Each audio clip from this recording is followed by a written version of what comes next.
Okay, might have to do some audio rebalancing here. Just let me know if the audio ends up being kind of a mess. Whoops. Give me just a moment here.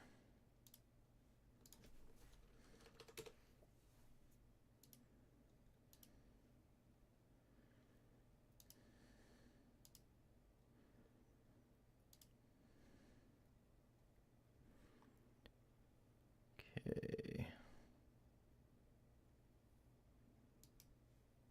I think we're okay here.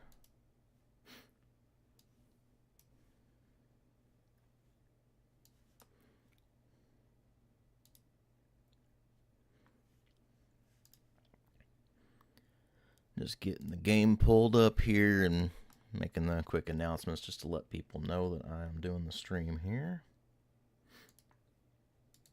So let me get this game pulled up.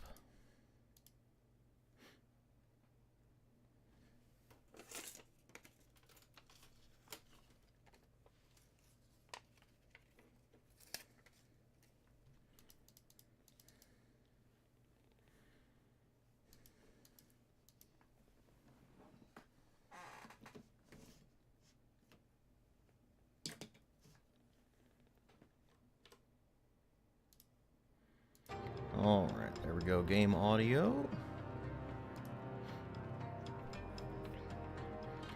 Hey there, Retro Gamer. Welcome, Fur. We're back with more Titan Quest. So let me just make sure this is actually working here. Yep, looks like it is. Alright, cool. My allergies are acting up, so you might have to bear with me on that. And again, just let me know if the audio balancing is a mess, and I will see about fixing it.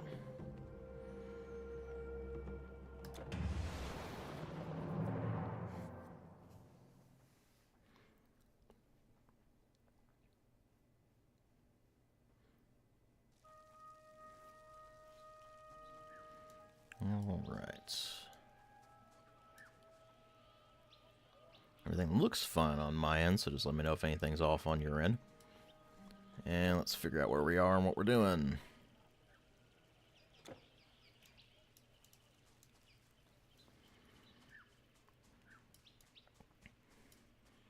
Funnily enough, this is this area we're wandering around in Titan Quest is very relevant to the game I'll be getting the review done for tomorrow.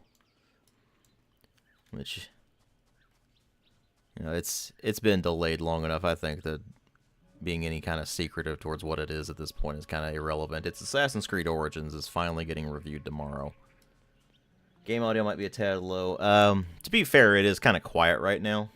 So wait until we get into some action and then let me know. What brings a foreigner such as you to this place along the Nile? Might that thing come again? But yeah, I'll finally be getting that review of Assassin's Creed Origins done for tomorrow. It is, it has been miserable for reasons that you'll understand when the review's out. Hail, good hero! Imhotep asked us to watch for you. Just yesterday, this temple stood whole and complete. And now, look, it has been ransacked by Telkin. We did all we could to stop him, but we were powerless against the ancient sorcerer. I do not know what he wanted. There are many mysteries which the Order of Prometheus guards. Mysteries from before the war of the gods and titans. Imhotep fled when the Telkin came, escaping with some of the temple's most sacred texts. He left me with a message for you. He has gone to Memphis and waits for you there. I don't know what the Telkin was. Alright, so we gotta go to Memphis. In the meantime, let's clobber some dudes, or, you know, we'll see if I can remember. Trying to remember what my abilities are here. It's been a while.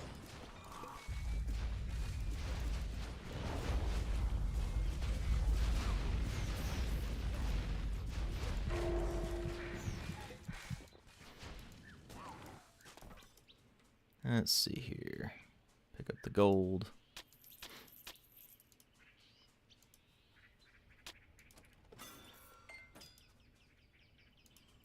All right.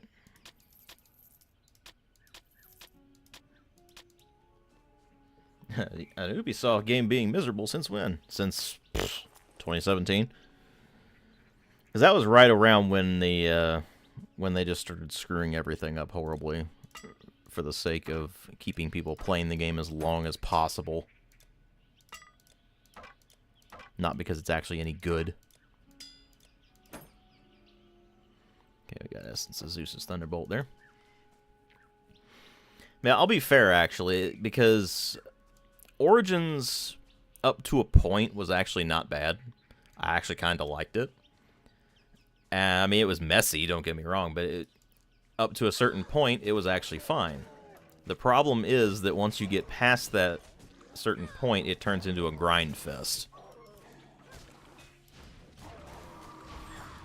And it actively prevents you from doing the things that you're actually interested in doing in favor of forcing you to go do side content and side quests and stuff.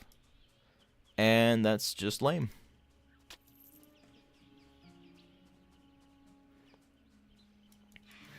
Yeah, the review's taken way longer than I thought it would.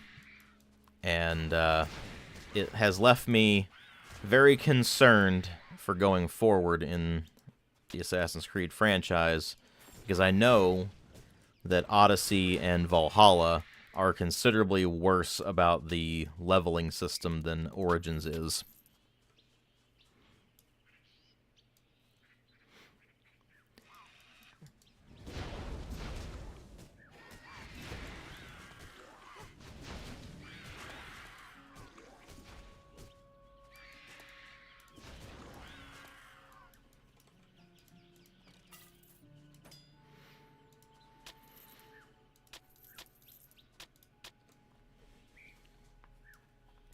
You played a bit of Origins and didn't get very far.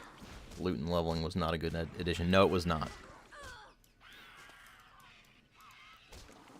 It was definitely not. And I'm going to use the Assassin's Creed franchise as a prime example when I do the updated video on what makes RPGs what they are, because I see so many people saying that Origins, Odyssey, and Valhalla are RPGs when they're not. They are very clearly action-adventure games that have some RPG elements.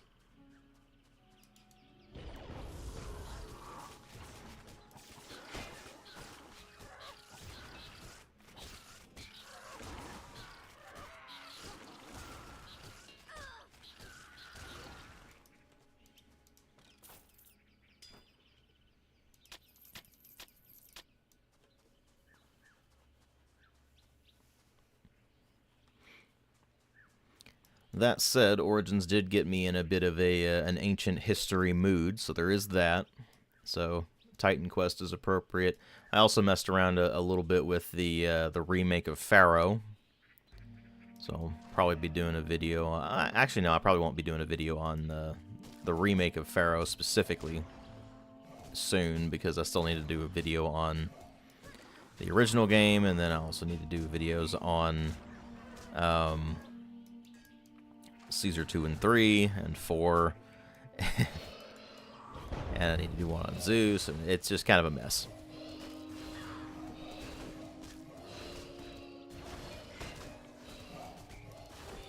Let me get another area effect attack here.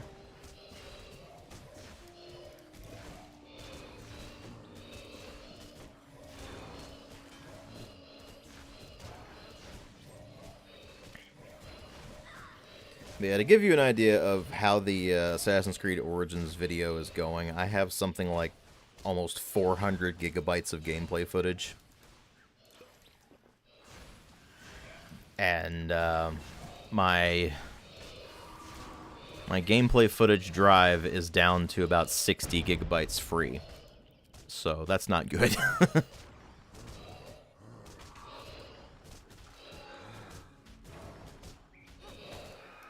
Okay, these guys are annoying.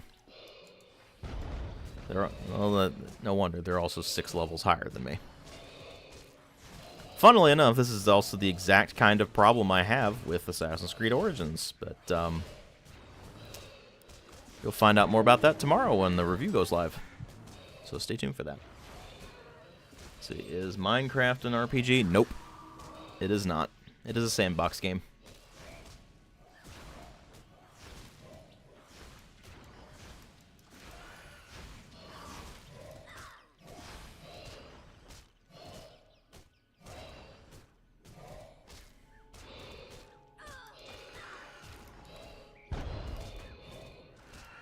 I'm assuming this Dark Obelisk is just spawning the hideous undead or whatever. I better just clobber it. Okay, there we go.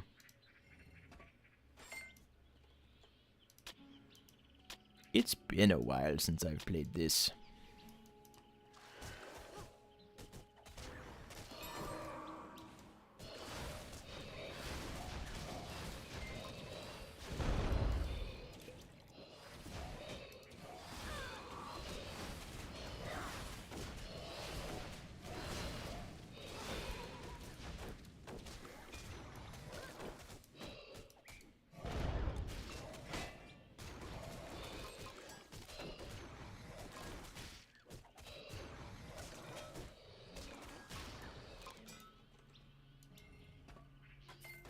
Look at all this junk loot that is completely worthless to me. I can't even break it down like I can in Assassin's Creed and use the materials I get from it to upgrade stuff.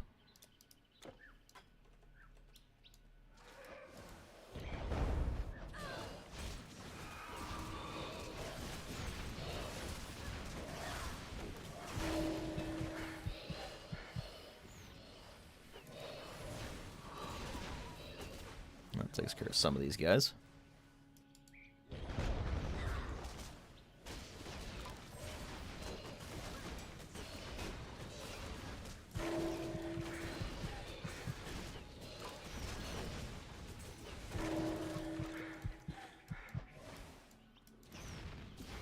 I'm sure this is absolutely riveting gameplay for you.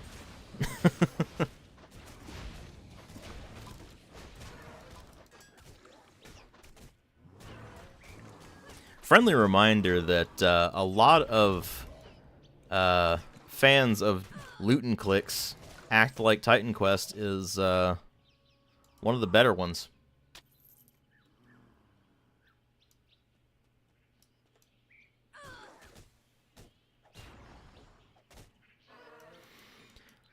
You say it's a joke, but I can't take people at face value on that anymore, because the simple fact of the matter is I have seen so many people who act like RPGs are nothing more than stats, loot, and quests that I just can't take that kind of thing as joke or satire or anything like that anymore. I just have to assume that they actually mean something like that. But you phrased it as a question, so it's, you know, it's not exactly a problem. A gruesome bone scarab. Doesn't look so gruesome as much as it looks just kind of sickly. But also really big. The excitement never ends in this game. I want to get off Mr. Bone's wild ride. I should mess around with Roller Coaster Tycoon one of these days. It's been a long time since I messed around with those. Alright, let's see here. We're gonna put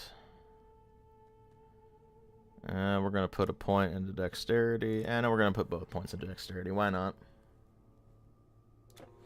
And then for our ability points, let's see.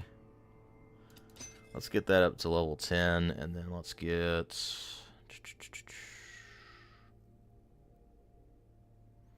Sure, we'll get... Oh, no. We won't do Summon Nightmare just yet. We'll get this just general upgrade to our abilities here.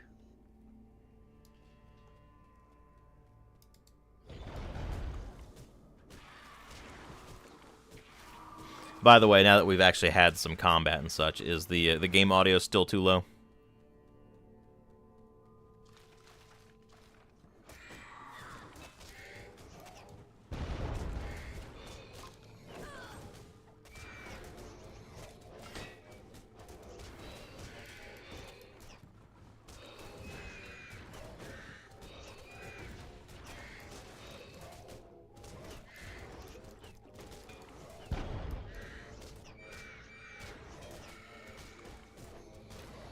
It's a bit low. Okay, I'll fix it after this little fight here.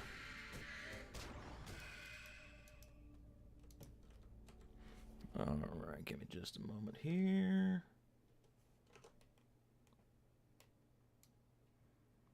Bump it up to, we'll say...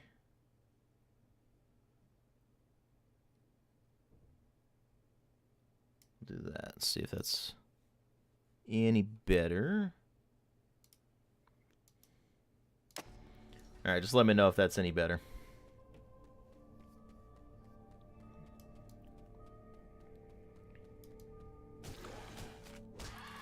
I didn't increase it by a huge amount because I know how easy it is to overdo it on this thing.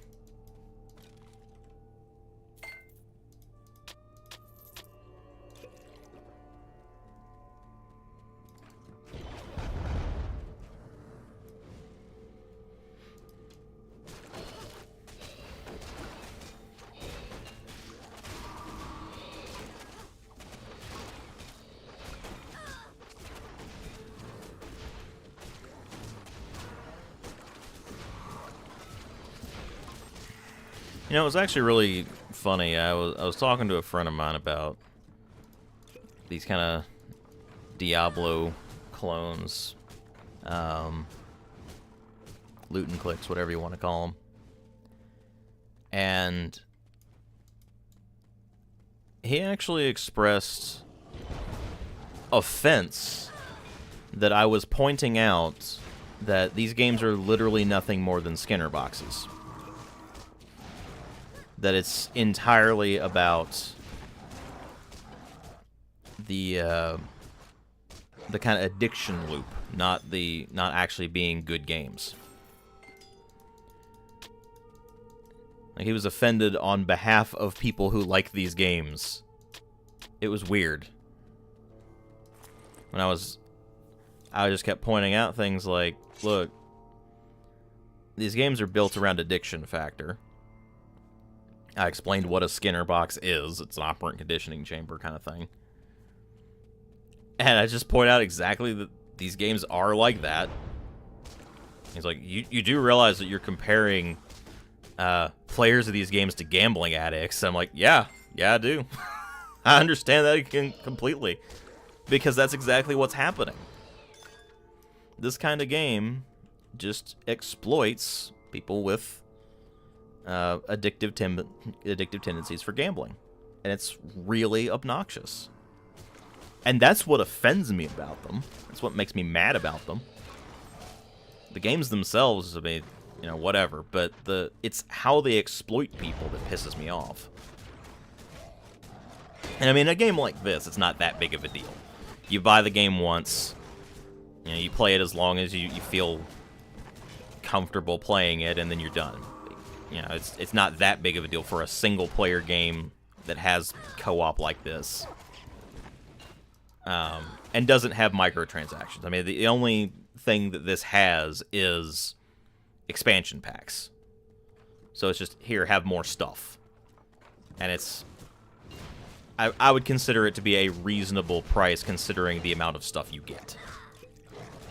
But in a lot of the more modern games, like... of course, Diablo 4, Diablo Immortal. I don't know offhand exactly how it is in Path of Exile, but I would assume Path of Exile does something similar. They really push you into the gambling side of things. But I know it's especially bad with Diablo Immortal and Diablo 4.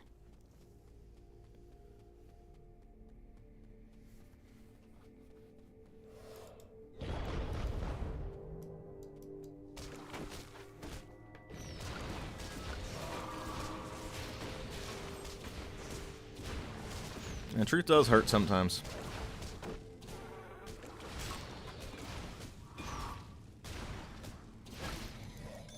And people take games way too personally these days. And criticism way too personally.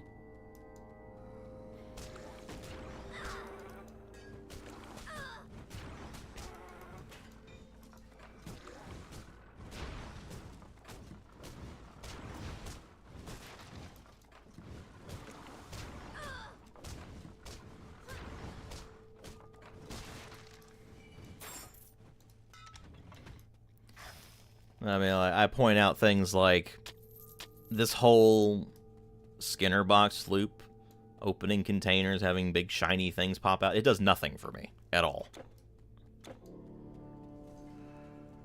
Obviously, for people with more or with stronger gambling addiction tendencies, they're probably going to be much more affected by it. But somebody like me, I just don't care.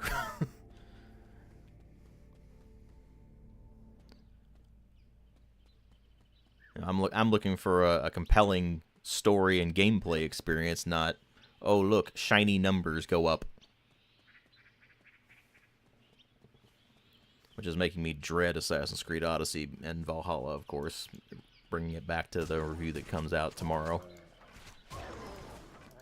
I'll be glad to get it done, by the way. I'm so tired of working on that damn thing. Because it's a long one, too. I have a few audio re-records left to do and such, but it's gonna be probably close to an hour and a half long. So, brace yourselves.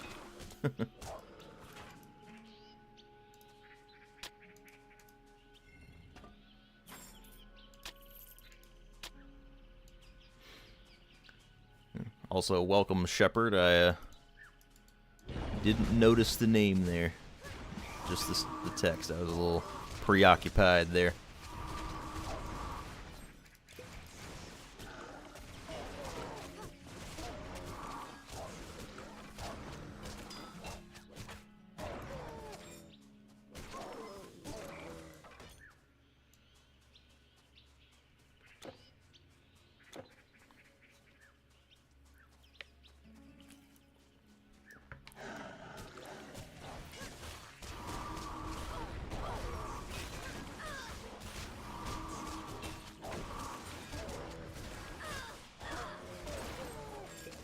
You got nothing to do anyway. That's almost sad, actually. You should definitely find something to do. But hey, if you want to spend your time watching my videos, feel free. I'm very happy for you to do that. If you find them useful or interesting, go for it.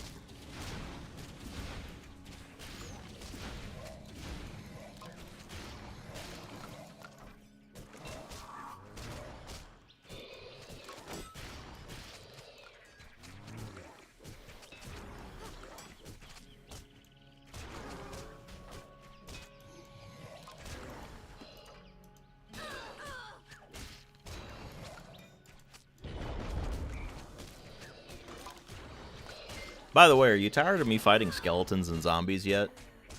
Because guess what? There's going to be a lot more skeletons and zombies before this is over.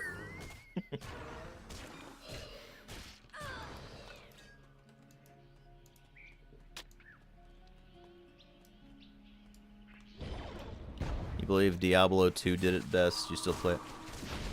You know, I made a video on Diablo 2. I gave that game 15 minutes, and I was done.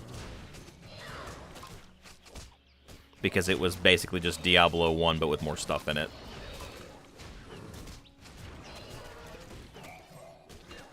And Diablo 1 is agonizingly boring.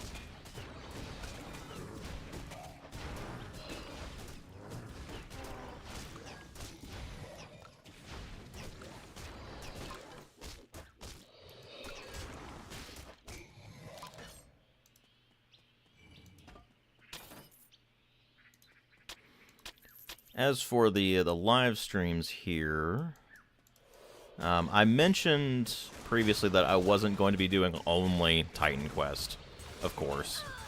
I'm not sure what I'm going to be doing for my next non-Titan Quest stream, though. This is just kind of a decompress stream here, because, I mean, I don't have to think too much about this game, let's be honest.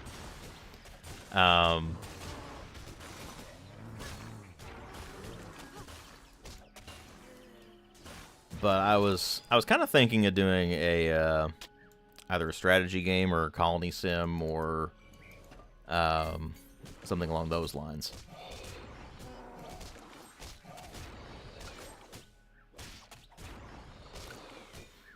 Because I got a few of those that I'd like to mess around with, and I haven't really been able to mess around with them as much as I'd like, so.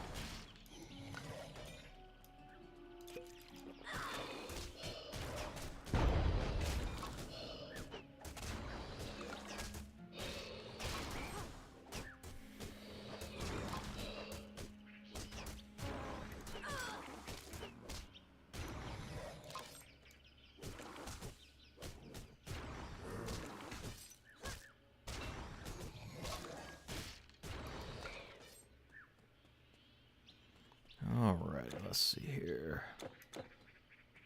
Mysterious tomb.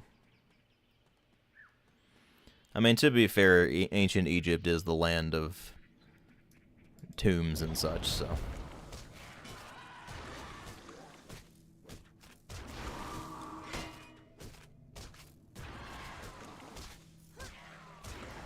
What was this ability? Oh, okay.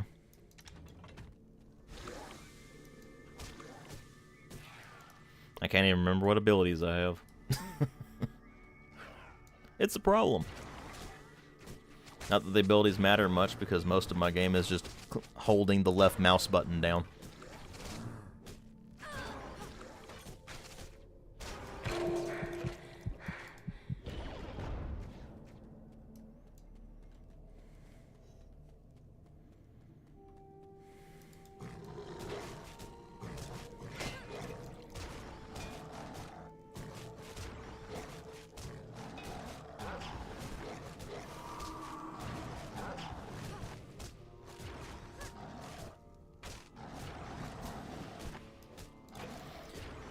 Yeah, something specific as far as the strategy games I was thinking about looking at. I was thinking about. I gotta go back to town, don't I? Well, maybe not. Maybe. There we go. Oh. There we go. I was thinking about maybe Anno or the Settlers, because I actually have not messed around with those very much at all. And they're a series that I've been meaning to get around to for quite a while. I was also thinking about maybe Patron.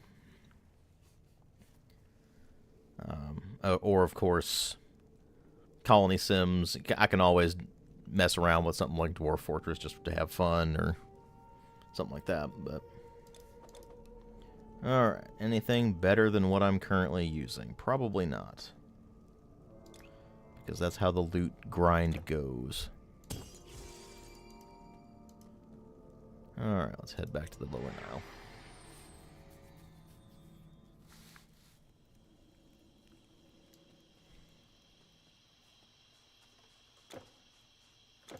There's a shop.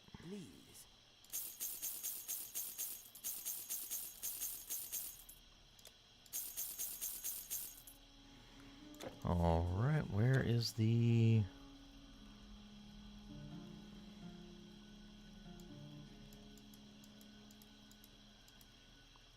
Why is there not a... I guess there's not a guy who will do the storage. Let's see here.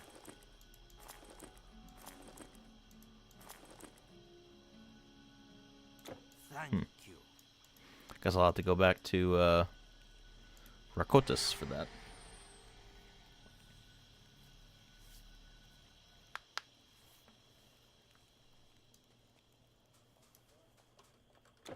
Let's see, where's this dude? Where's the storage guy? There's the storage guy. Have you seen that good-for-nothing servant? Okay, let's see here. Essence of Set's Betrayal. Ankh. Let's see here. I don't think I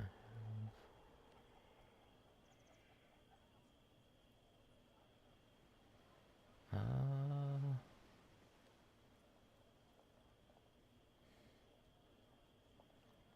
Yeah, I don't have an Essence of Set's Betrayal. Actually, I don't have No, wait, I do have Lupine Claw, and I do have Rigid Carapace. What about Zeus's Thunderbolt? I do have Zeus's Thunderbolt. Okay, let's get those all combined here.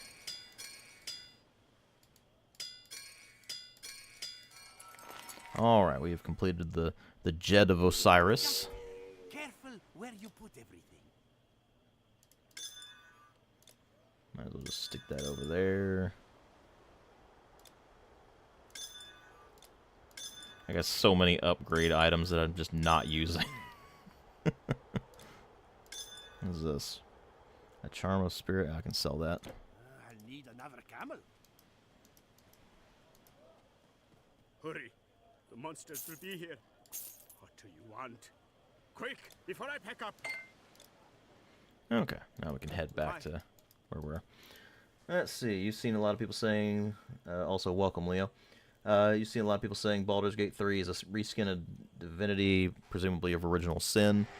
Others say they don't like it because of the amount of sex stuff. It is a very,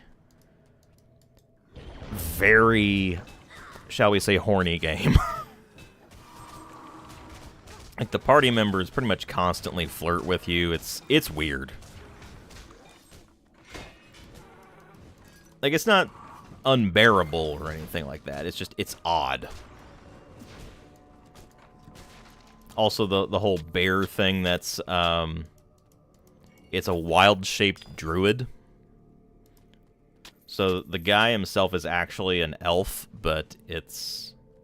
Or is he a half-elf? I can't remember whether Halson is an elf or a half-elf off the top of my head.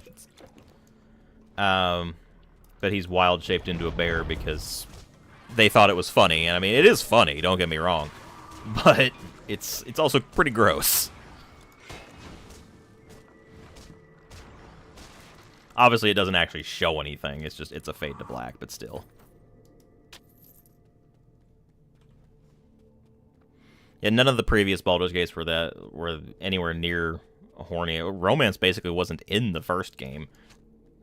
I'm trying to remember if it was even in the second. I don't think it was in the second one either. It's been a while since I played the second one.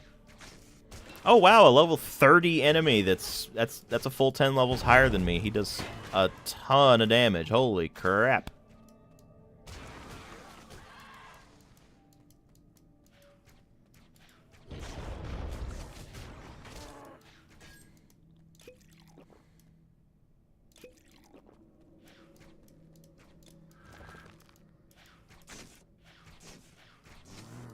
Oh, that's useless. Wow.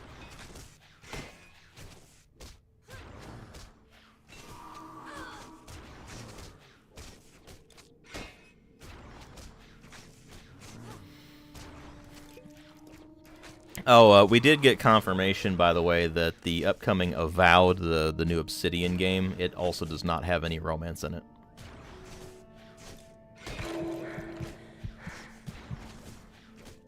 I can't really blame them for it either.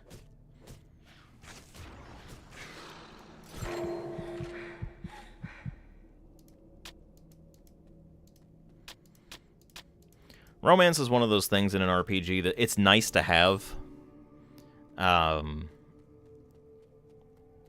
Particularly if the mood of the game is appropriate for it, where if it's more of a lighthearted game or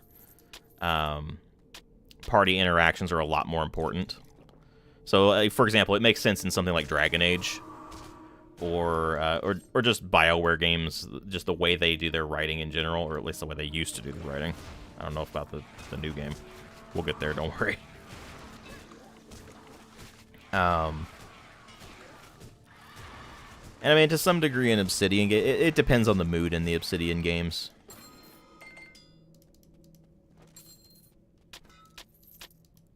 It's one of those kind of take it or leave it things.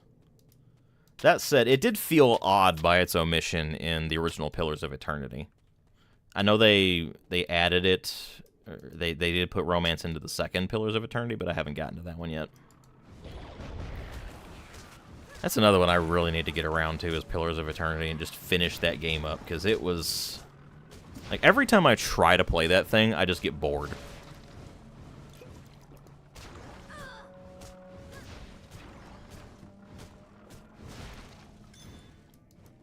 And it's actually holding me back from messing around with some of the other Infinity Engine-esque games that came out around that time. So stuff like Tyranny or Torment Tides of Numenera. I got a lot of RPG catching up to do. They take forever to play, and I had to really invest my time and energy into an RPG. Or at least one of that type. Because I want to really get involved in the story and the worlds and stuff like that. So. That said, after Assassin's Creed Origins, I definitely need to take a break from open world games for a bit. So I'm going to mess around with some shorter stuff, maybe some stuff that I've already played through, and do some videos on it, stuff like that. Writing was also lacking. Yeah, I mean, Pillars of Eternity is weird. Because on the one hand, it is a very, very deep world with a lot of really good lore in there. The problem is the way it's told. Because the setting itself is interesting. The characters actually would be interesting. But the problem is that everything in that game is told to you through exposition dumps. It's just slow and tedious and just... ugh. It's about the most boring way of telling a story. So it's not so much that the material itself is bad, it's just the way it's written. It's just the way it's conveyed to the player.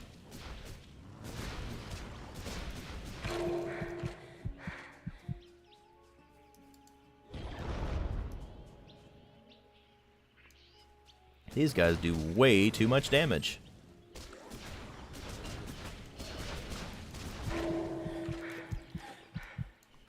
I sure love potion chugging simulators. So much fun. What the hell is that? Oh! We got fancy items. These guys are really fast. Oh, they're 5 levels higher than me. No wonder they're doing so much damage.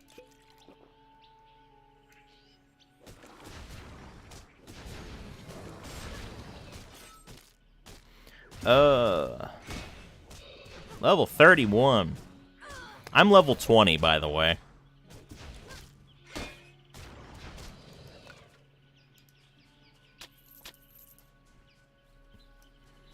And the level balancing in this game is a frickin' disaster. Okay, that's a way better shield than what I'm using. And that's a way better helmet than what I'm using. It's part of a set, too. Probably won't ever get the rest of the set, but, you know. At least I'm actually finding better gear now. It took forever.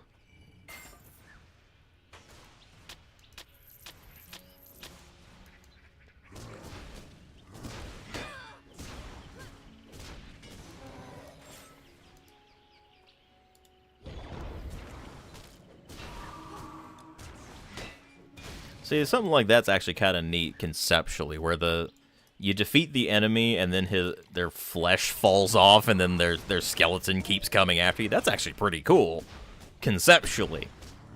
Mechanically, it's boring as hell, though.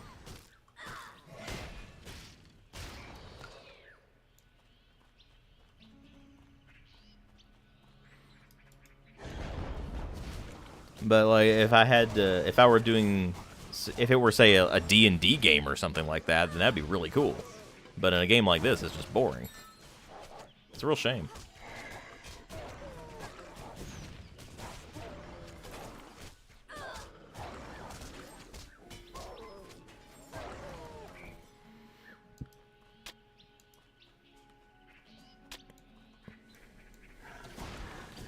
Yeah, it's gonna be an interesting year. We got Avowed coming out probably in the fall or winter. I don't know how that's going to go. It's basically, from what they've shown, it's basically the Outer Worlds, but in the Pillars of Eternity setting. So we'll see how that goes. I am going to take a look at Hellblade 2 here fairly soon, since it's on Game Pass. I figure why not.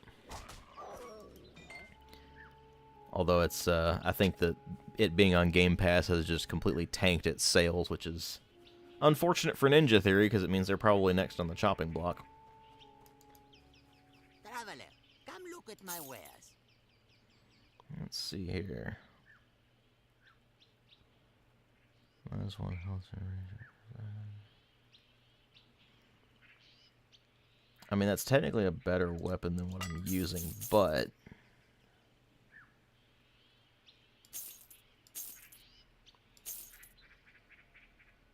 Let's see.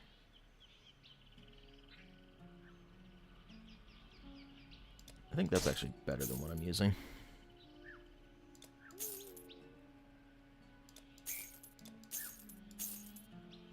Let's see here.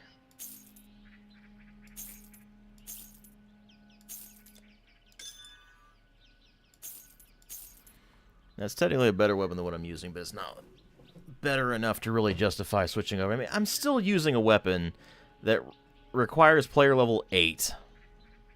Because I haven't found anything that is truly better than it yet. Stuff that's marginally, but not justifiably better than it, sure, but... Oh,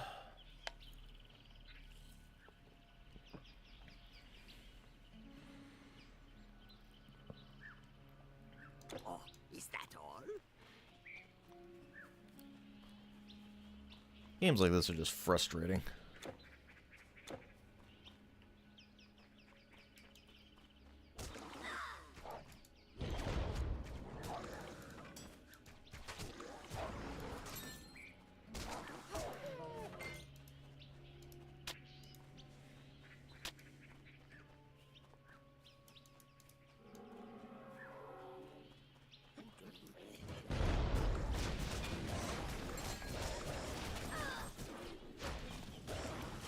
That was a bit close.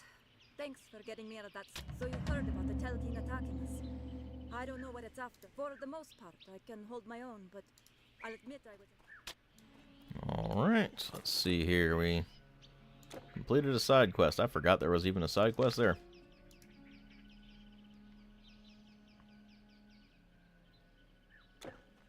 Oh, right, the Scorpos. That's like way, way back. Where was that? I don't even remember where that was.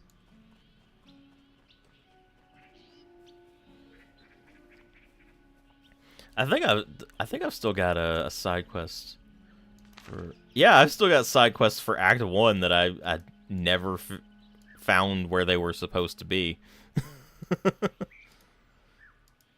Just... Ugh. This game.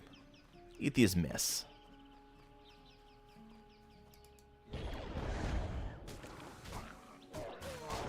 So now I'm fighting enemies that are way lower level than me, mixed in with enemies that are at my level or slightly higher. It's just, it's so all over the place.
So it's a hyena beast. Is it just a hyena, or is it like a hyena? I mean, these basically just look like kind of slightly malformed hyenas to me. But the game insists they are hyena beasts. Whatever that means.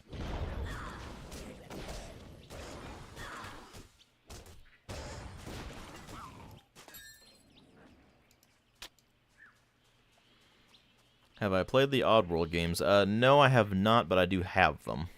Except for the new one. Is the new one even out yet? I don't even know if the newest one... I can't even remember what the newest one's called. I know it was in development for a long time, but... yeah, I have all of them up to Stranger's Wrath. I just haven't gotten around to them yet.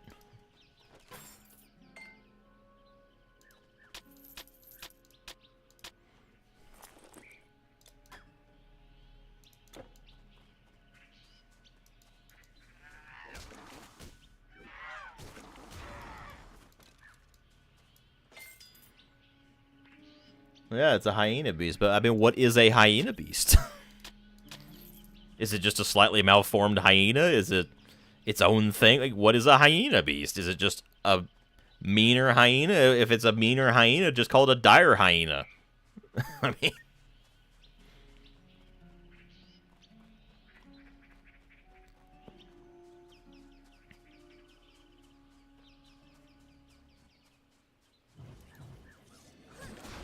And now we're at the outskirts of Memphis.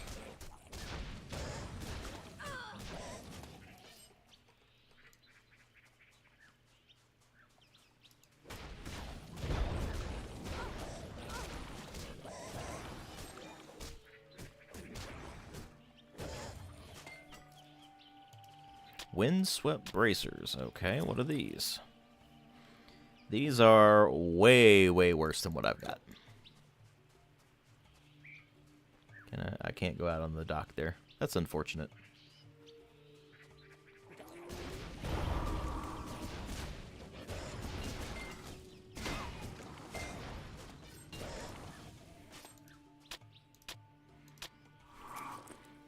A murderous crescent blade.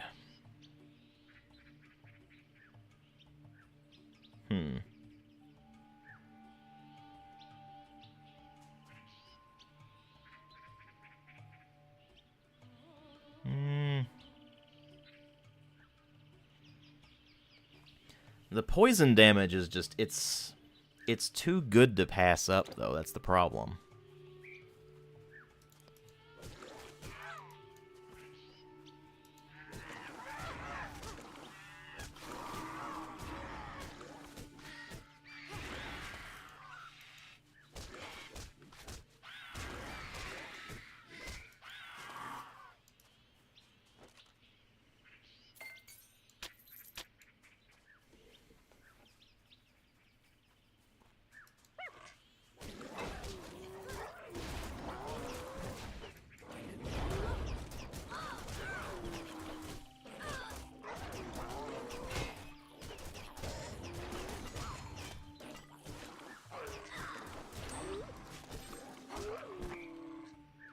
Arcane Formula Wraithguard. I have all the things I need for it.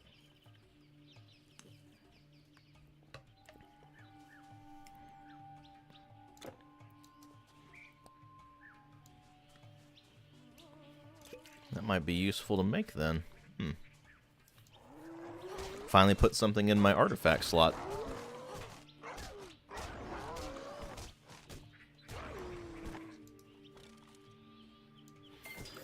Let's see if we can get into Memphis here and see if there's a one of the guys that will craft artifacts.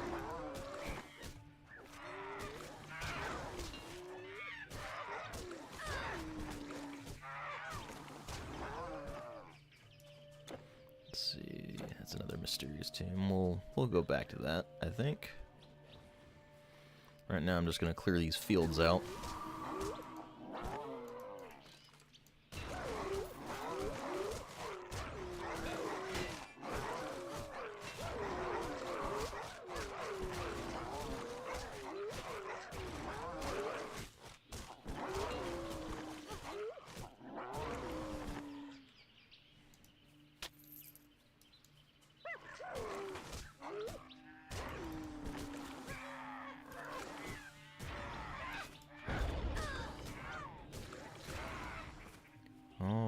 Alrighty. Yet more hyena beasts. I just feel like calling them hyenas, honestly.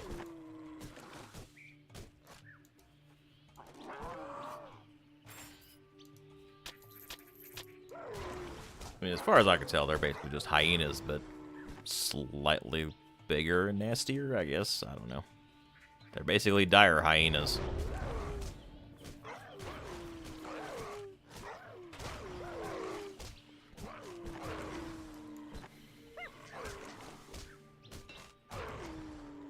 Alrighty. With all these damn vultures, I just feel like an exterminator. Like, oh look, it's vermin extermination time. Don't detonate the hyena beasts.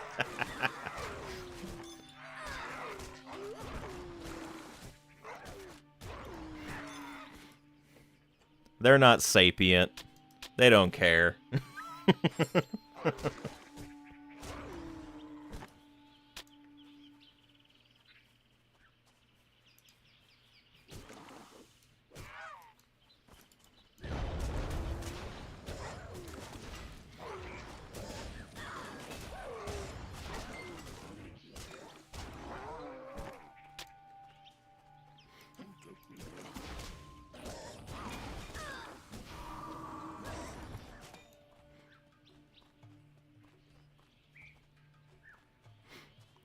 They have only one priority, and that, well, they have only a few priorities, and those are eat, sleep, defecate, and reproduce. That's all the hyena beasts care about.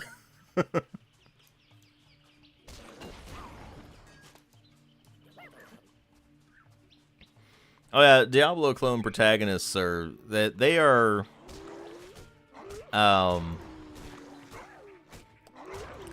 Clearly their death count it's up there with the most evil of megalomaniacs. But of course, it's not actually, you know, people, so it doesn't matter.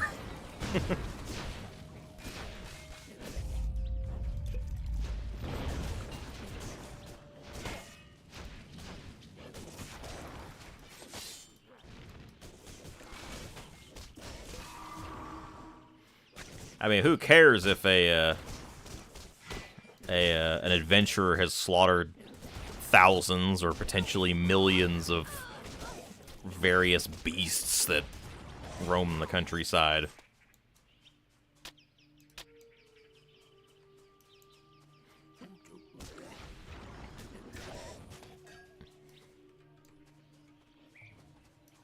Good warrior. We had little before, and we've lost even. Okay. Whoop. Whoop, did not mean to do that.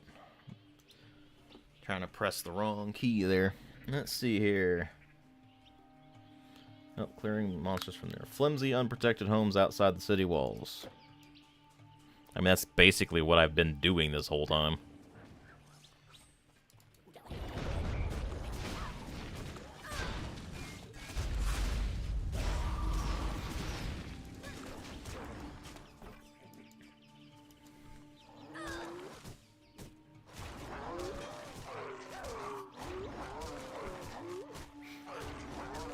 It would actually be kind of funny, now that I think about it, to have a stat tracker in a game like this that tells you exactly how many things you've killed the entire time. And breaks it down by the exact type that you're killing them to. So how many of these Dune Raiders, how many Scarabs, how many Scorpions, whatever. That would actually be pretty funny. Just have that roll up during the credits while it plays Adagio for strings.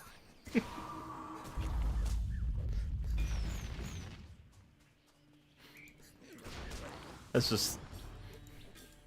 I may have to mess around with video about that. I don't know. I think it'd be funny.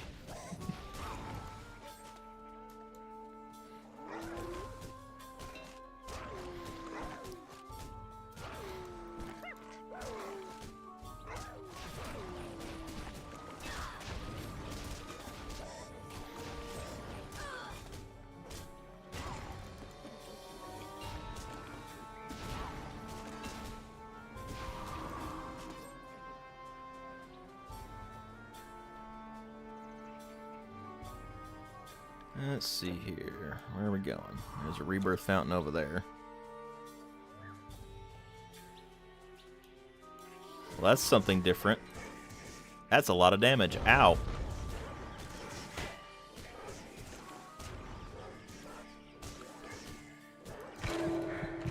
Ow.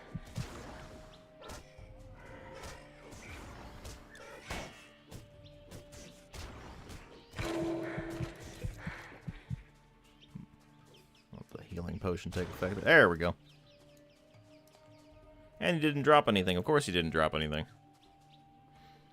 That would be so absurd to be embarrassing. Now, maybe we should bring it up with an indie developer specifically, because that sounds like something an indie developer would be perfectly happy to do just because they think it'd be funny.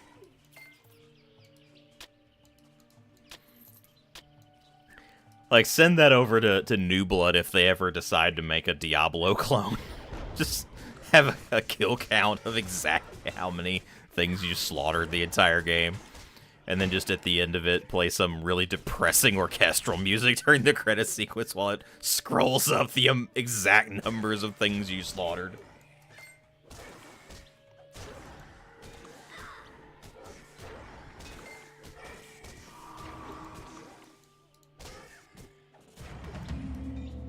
Let's see here.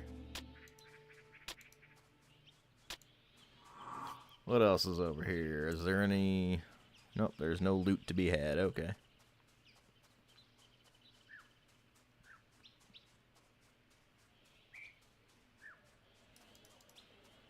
Side quest complete.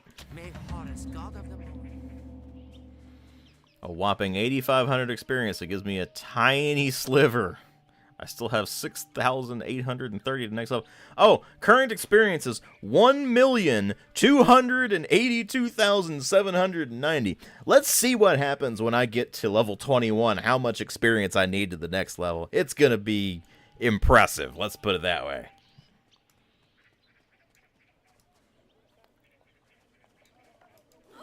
Wayward Realms. Yeah, I've been keeping an eye on Wayward Realms for a while. Like, it would actually be pretty funny if you had something in there, like a kill counter in there. But actually, kind of the point of that game is to just play however you want. You don't have to slaughter everything. Yeah, I'm definitely gonna keep an eye on Wayward Realms.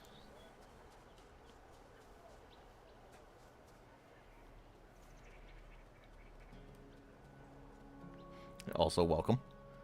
Let's see here. Oh, we got our... Okay, Lupine Claw. Let's go ahead and upgrade that. Let's see, mechanical parts. We do, in fact, have another mechanical parts. We have... Where's the Jet of Osiris? Oh, we already had one. Right. Let's see here. That's it. Okay. And we'll just combine these like so, and just toss those in here. Like so.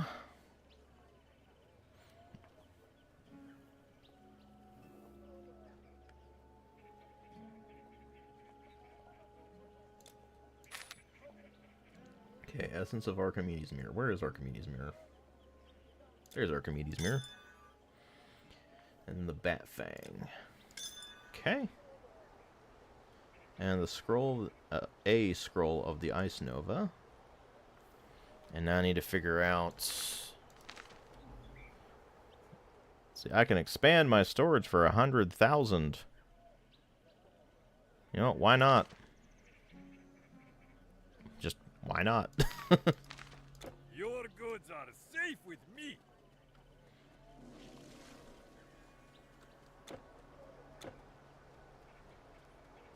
Okay, let's see here. Pardon me. Have you seen a man by the name of Unas? I'm afraid Unas... Okay, we gotta go find a missing brother. We have unlocked another fast travel point. There's Emotep. I am relieved to see you. Things have not gone well. We were horribly unprepared to battle a powerful Telkin. No one has seen one since the war between the Titans and the gods. But now they seem to be everywhere. It is more important than ever that we proceed with the invocation ceremony. Only the gods can protect us. Thank you for retrieving the scroll of invocation. And now, let me see. To complete the ritual of invocation, we must first collect the Eye of Chaos and the Hand Okay. of Balance. The Find eye some is MacGuffins. rumored to be somewhere beyond the Fayum Oasis.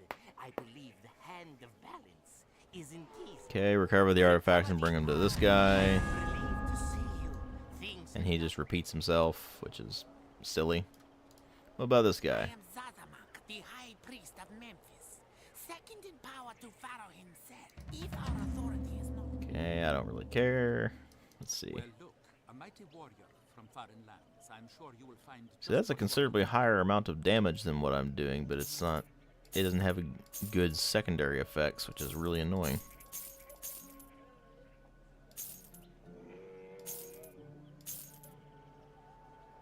Let's see here.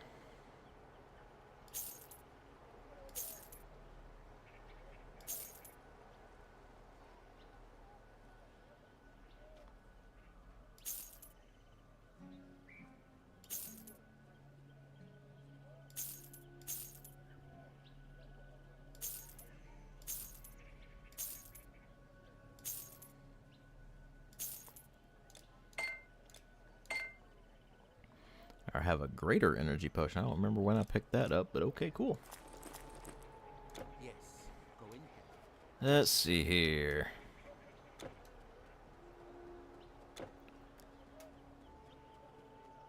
What about the guy who can make me make artifacts? The story is, you see, Unas was my brother is as if my brother has gone. Side quest stories do not matter in this game. Okay. I guess I'll go back to Rakotis, because I think that was the last place where I actually had. Oh no! Wait. This guy maybe? Formula. Yeah, this guy. And Scroll of Ice Nova. Create artifact. We now have Wraithguard. Cool. I have an artifact now. I found a use for that Scroll of Ice Nova. Good then. Let's see here. I don't have time for idle chit-chat. I'm too busy. I suppose you'll want something that's sold out.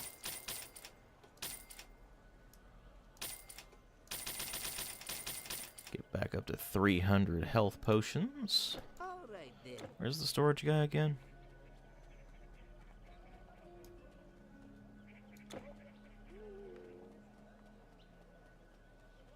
Back here, right? Yeah, right back here. Good day. And I'll go ahead and store this energy potion because I don't really need it right now. Safe travels. Oh, right, the tomb over here. Let's go ahead and clear out that tomb over here.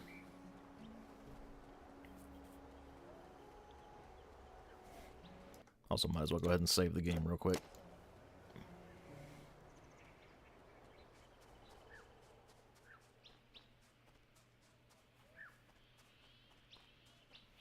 Let's see here.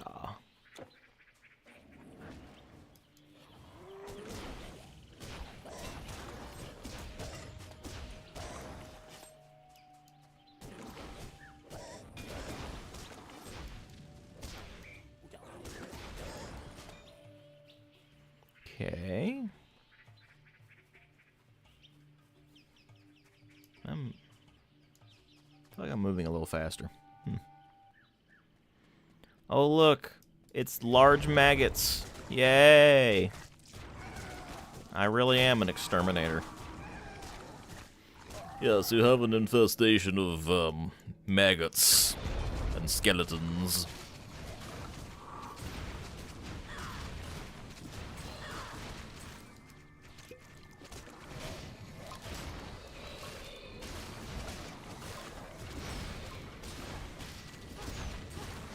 Hey, is it just me, or is that artifact actually giving a fairly substantial boost? Because it feels like that artifact's giving a fairly substantial boost. Or it could just be that these enemies are much lower level than me, I don't know. It feels like I'm moving faster and hitting harder. I don't know. Let's see. I mean, it did give me a bunch of extra offensive ability. There is Life Leech, that's helpful. And, okay, yeah, 50% damage reflect. A chance of that is pretty great.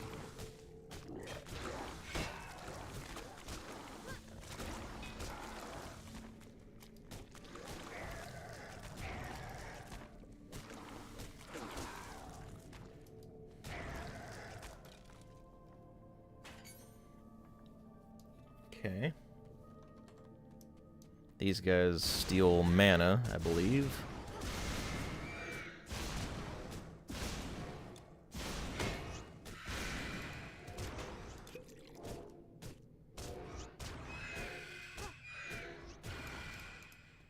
Shrine of Thorns? Absolutely. That does damage reflect.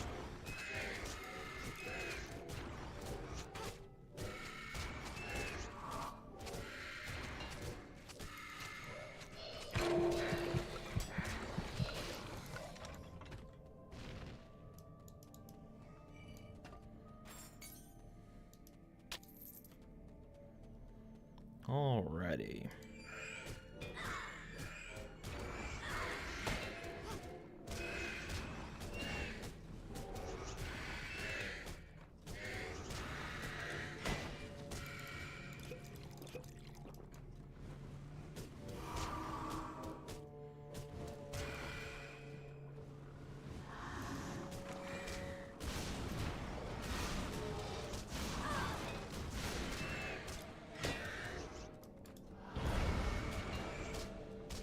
Level 29, awesome. Oh, I accidentally deactivated that. I didn't mean to deactivate that.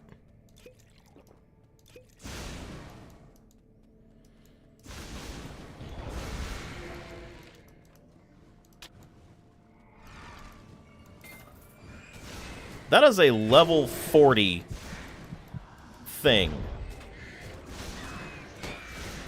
Jeez. Level 40 thing is 19 levels higher than me. That is ridiculous.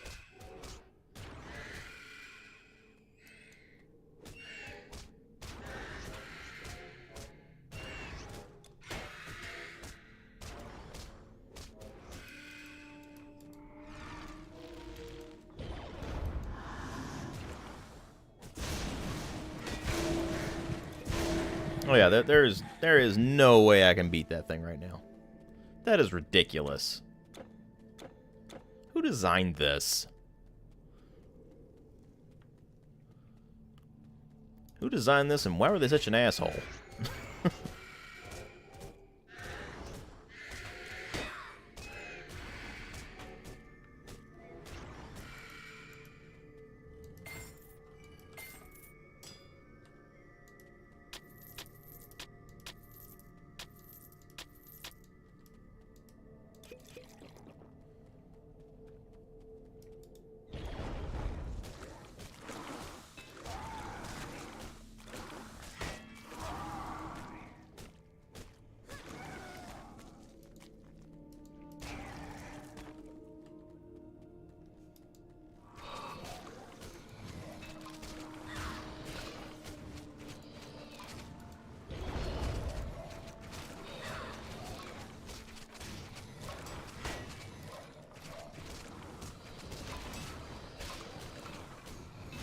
Seems like a skill issue. Yeah, sure.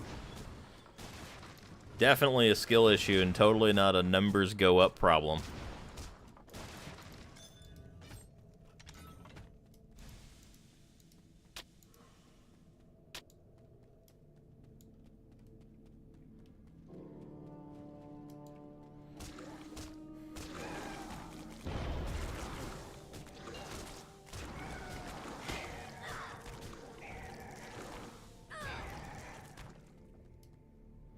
Oh yeah, I forgot to check the my XP amount. Let's see.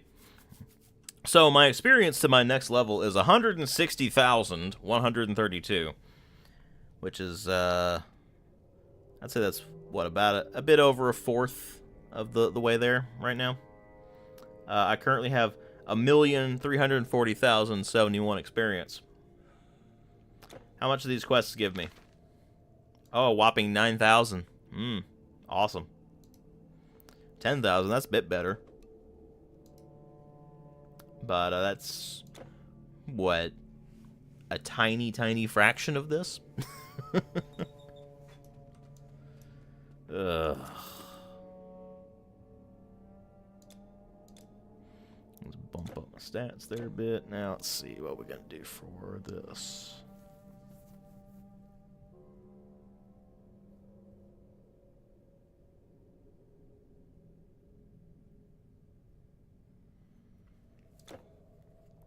Maybe I should bump up some of my defense mastery.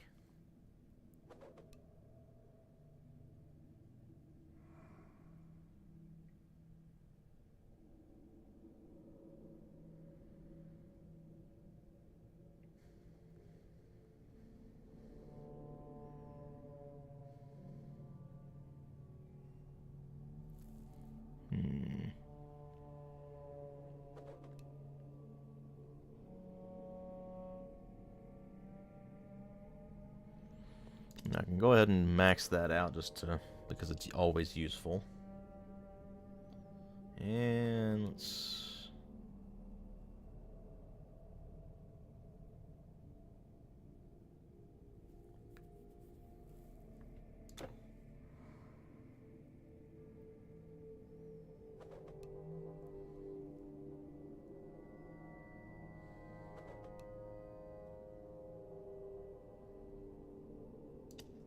Sure, we'll get Psionic Burn, why not? Oop. Wrong button.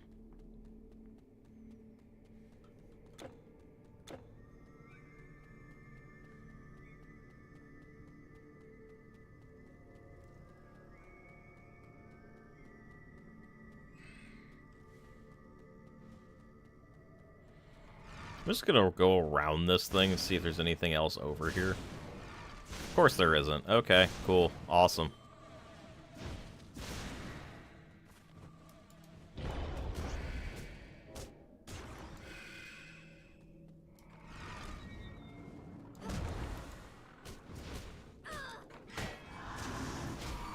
I'm just gonna have to hit and run tactics this thing up.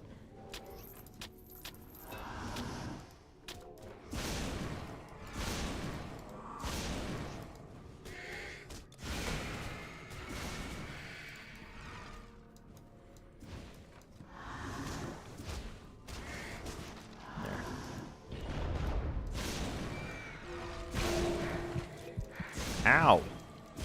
That's a lot of damage.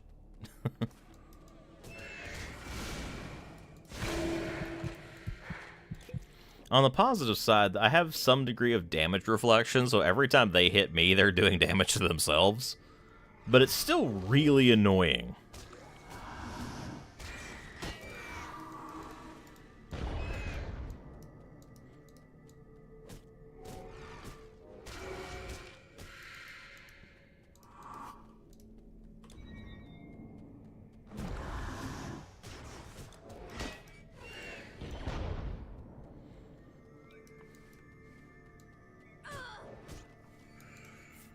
Okay.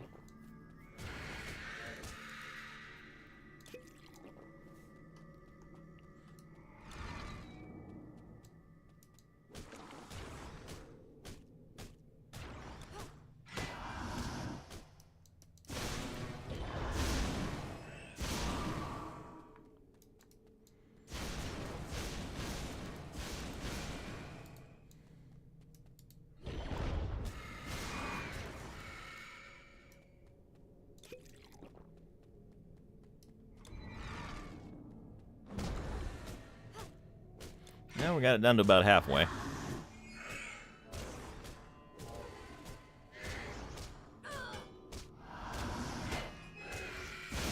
gotta retreat again just so I can recover some health.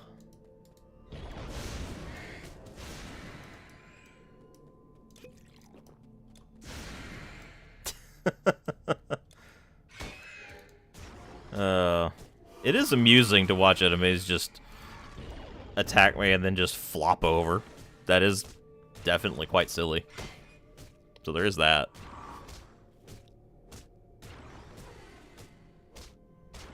Alright. There we go. Took care of it. Was it worth it? I don't think so. But, you know, whatever. At least I got an essence of the Ajat of Horus, so there is that.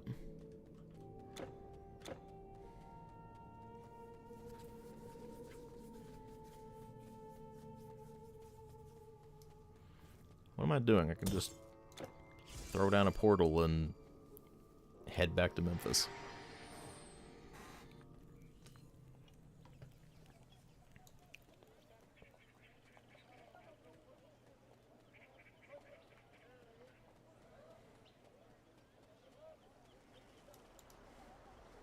Our chests are spacious and secure.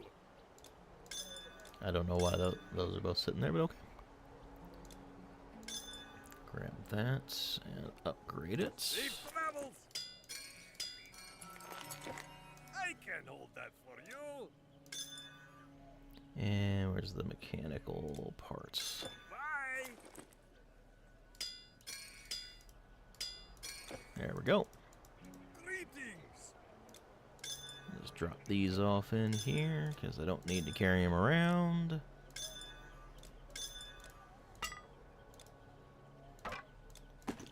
Just for kicks and giggles, I'm gonna throw all of these over here.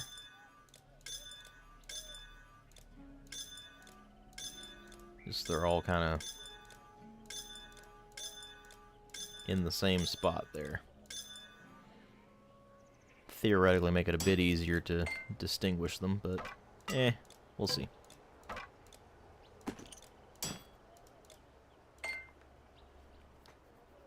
All right.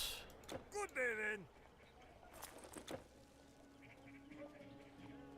While I'm here, might as well sell this junk.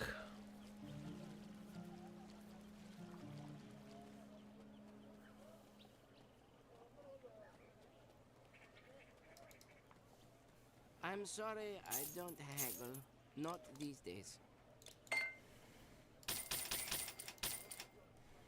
Okay. Gods protect you.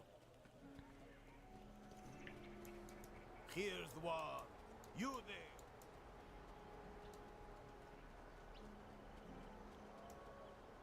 The Gate of the Sphinx and the Gate of the Palm. Let's see what's out this way first. Why not?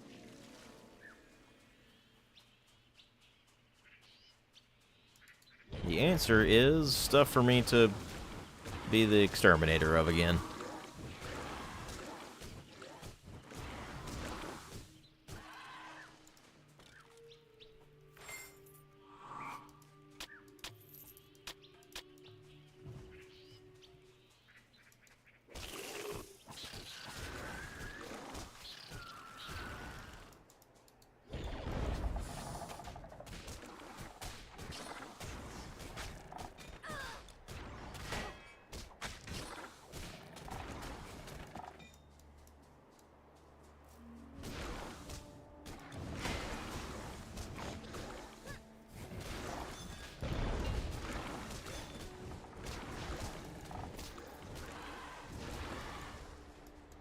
Okay. Oh, we're getting more of the upgrade items.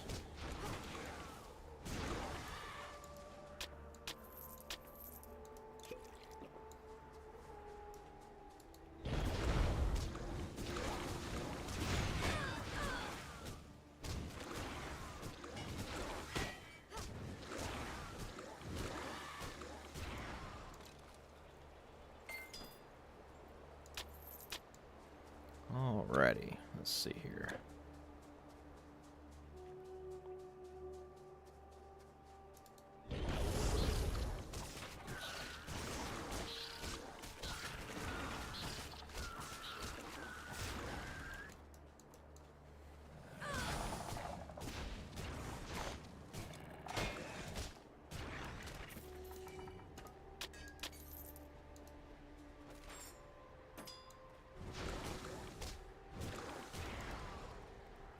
Okay, nothing useful. What a surprise.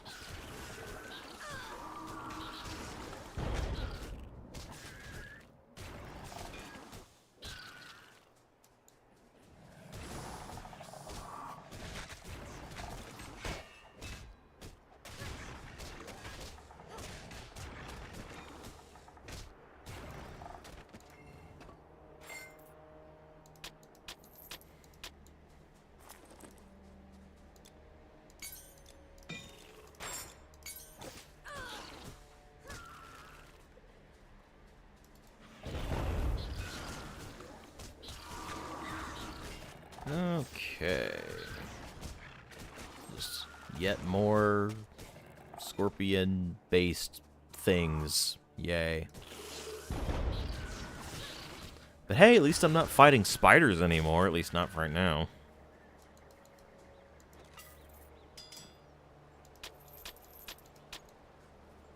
I'm sure they will return, if I remember correctly. I don't know. It's been too long.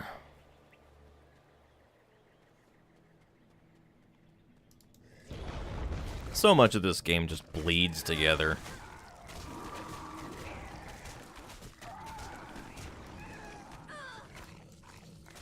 Shrine of Experience, don't mind if I do. Anything to make the level up process slightly less awful.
Loads of variety. There's that one room where you kill the one type of enemy while there's the other room with the other enemies. Yeah, so much variety.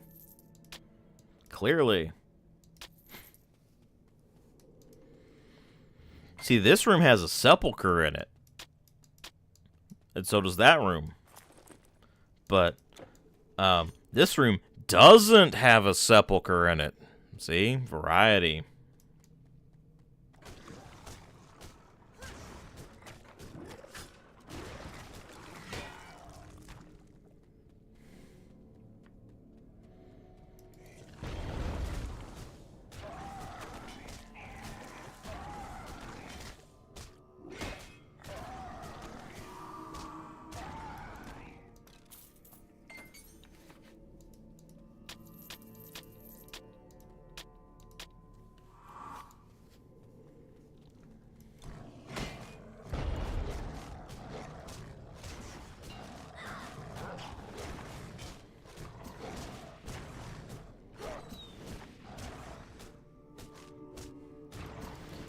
And I mean, don't get me wrong, it's not like in actual RPGs there isn't some degree of repetition.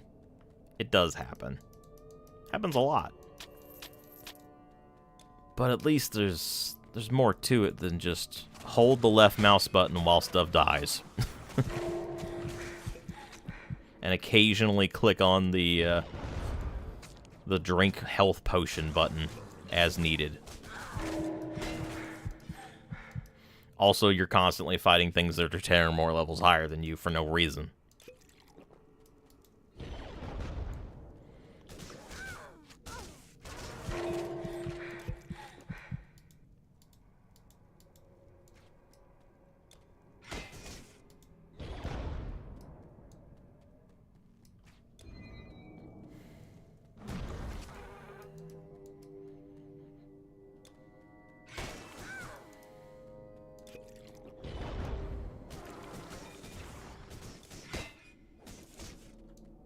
the interface is getting in my way again. Go to dungeon, whack thing in face the game. No, that's Skyrim.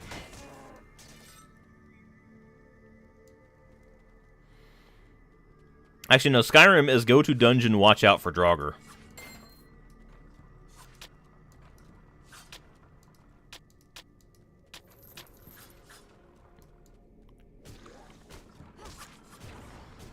It's just weird how much of that the fate of an entire province relies on you just going into some old burial grounds and whacking a bunch of zombies in the face.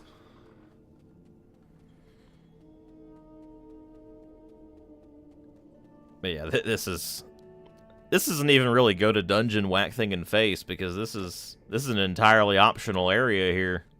I don't have to go through here.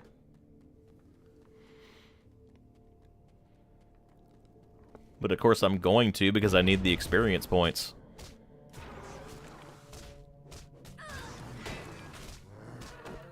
Here's another mild annoyance. The camera gets in my way. That was kind of a problem of a lot of games of that era, though, so I don't necessarily hold it specifically against Titan Quest. It's just, it was a problem of a lot of games of that era, and it's annoying here, too. What is going on there?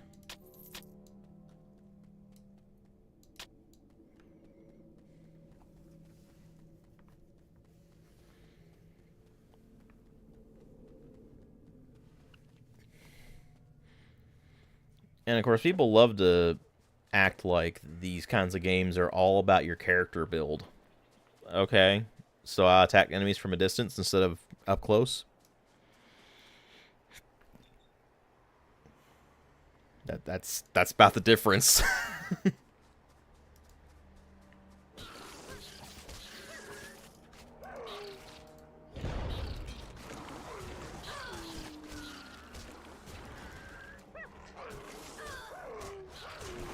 No, you cast spells. Well, you don't really get that in Titan Quest. In fact, the most recommended builds are about as far away from the magic as you can get.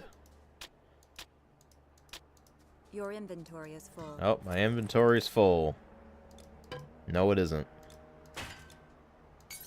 You sit upon a throne of lies, game. It is, however, now full. So I will go back to town and sell this junk.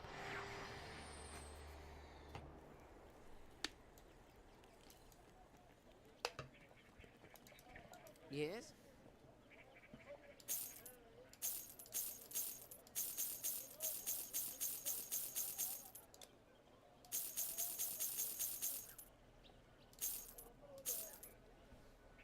Gods protect you.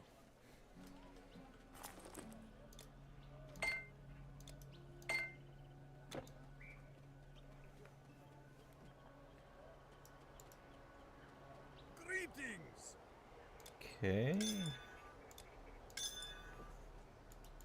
Safe travels. Alright, we got the Ajat of Horus now. That's Northern traveler. cool, I guess. I don't know. Good day then.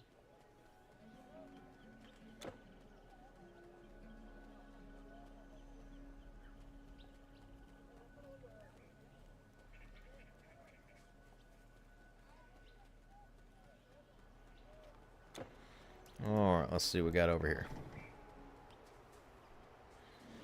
This is Outer Giza. Okay.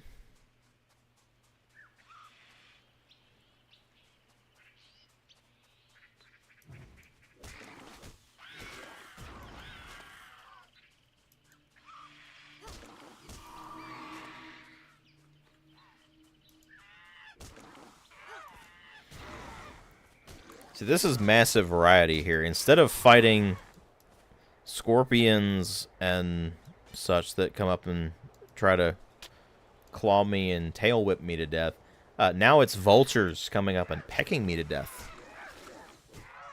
Such variety. I still can't get over the Hunga Munga. It's so silly. Such a dumb name. And it's basically just a big throwing stick anyway.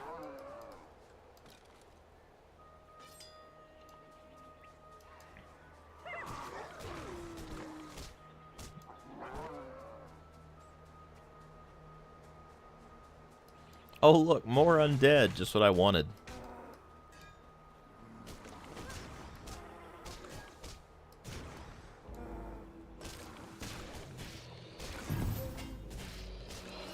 Well, that sound tells me that something good apparently dropped. Ramses' Scepter. Alright, we'll take a look at that here in a moment.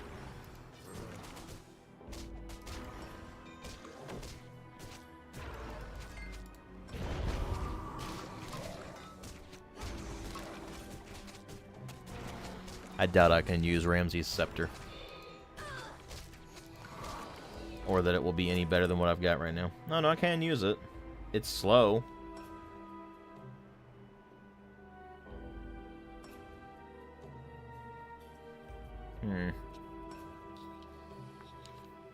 It does a lot of extra damage to undead. Just for kicks and giggles, why don't we use this against some of these undead wandering around over here? Oh, there aren't any. I took them out already. Unfortunate. What about over here? Let's see if there's any. Oh, there's some over here. Yep.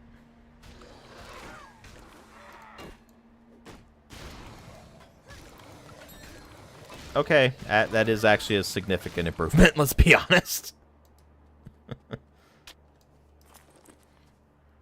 Even with the slower attack speed, it's definitely quite a bit better. Alright, we'll use Ramses' Scepter now. It only took us, what, 4 entire sessions to get to a weapon better than the frickin' leg?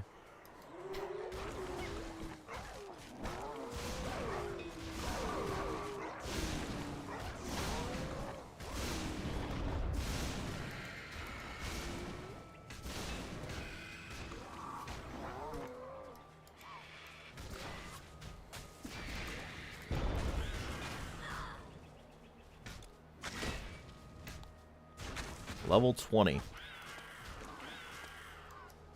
Seems underleveled for considering I'm constantly fighting things that are almost twice my level.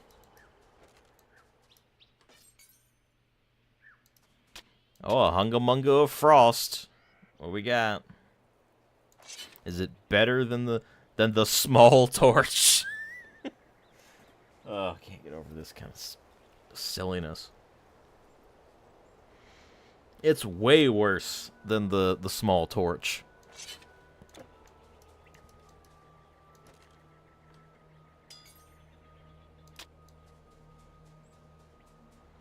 Okay.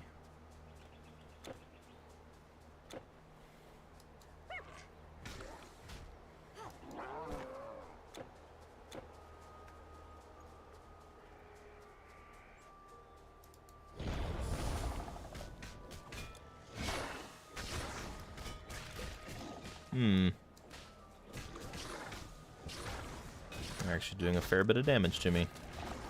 To be fair, they are also noticeably higher level than me, so there is that.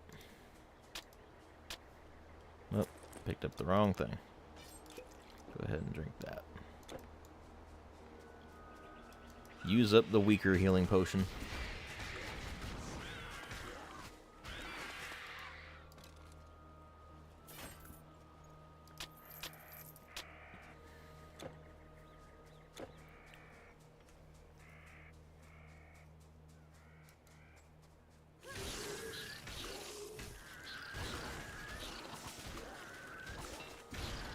All right.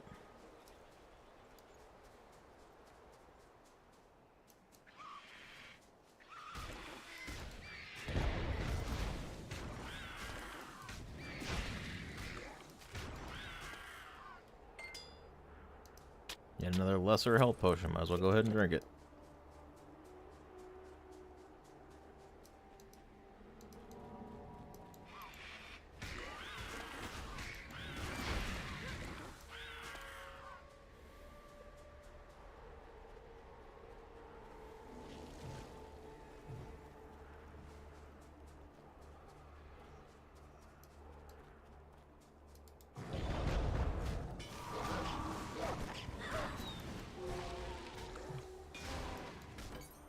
Oh, these guys apparently melt away into spirits. That's kind of interesting, too. It's just a shame that it's wasted on gameplay like this.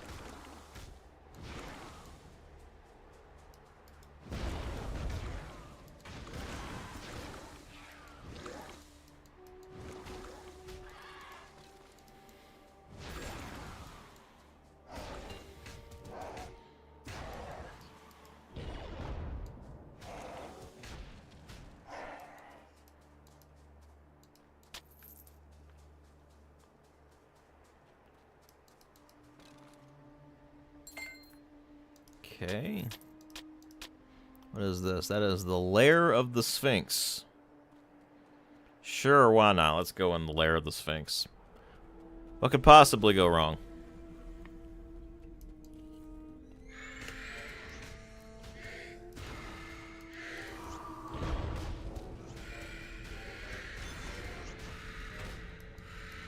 That extra damage against undead is extremely helpful here.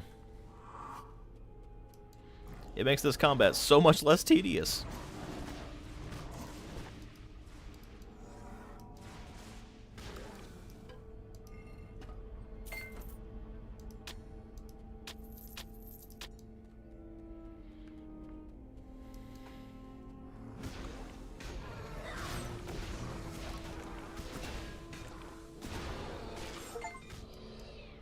Stun an enemy for 10 seconds in one hit. Okay. Neat.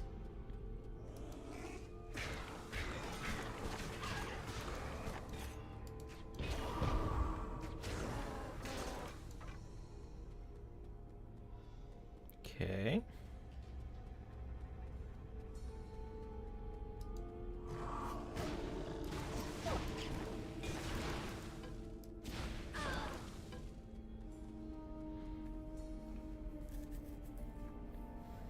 Well, what just happened? I guess it tried to load stuff in. Oh, now we're up against enemies that it doesn't really matter what extra bonus we have here because they're demons and not undead. Unfortunate.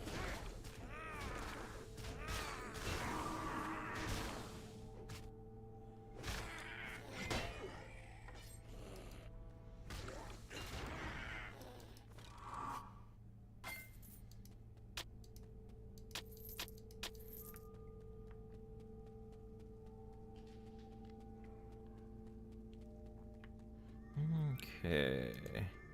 Now we're back to undead.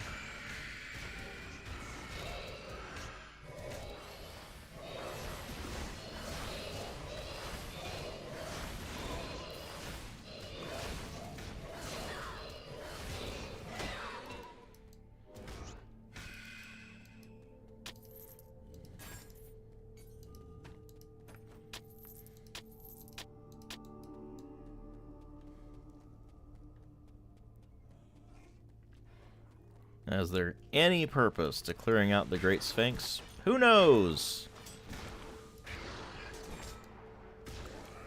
I guess we'll find out.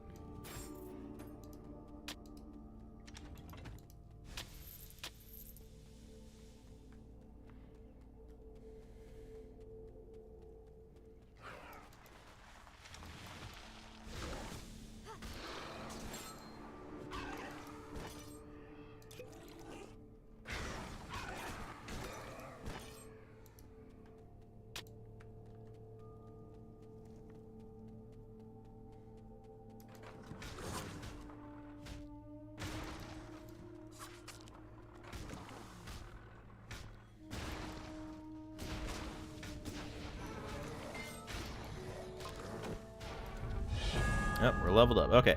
Now that we're just at the cusp of this level, let's see how much experience we need. We need 233,111 experience points to get to the next level. That will bring me up to 1.73 million experience points.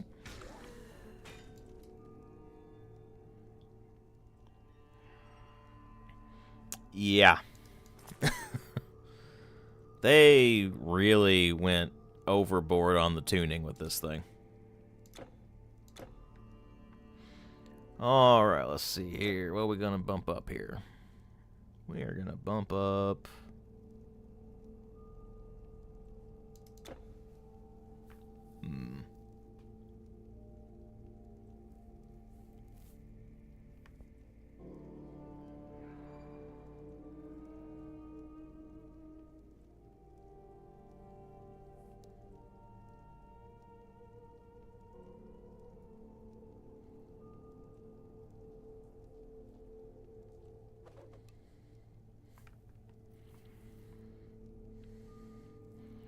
Let's go ahead and get a summon night. No, let's not do summon nightmare just yet. Go ahead and get a bump up for that. Bump up for that. And we'll go ahead and just bump up the base psionic touch there. Exponential scaling. It's great, isn't it?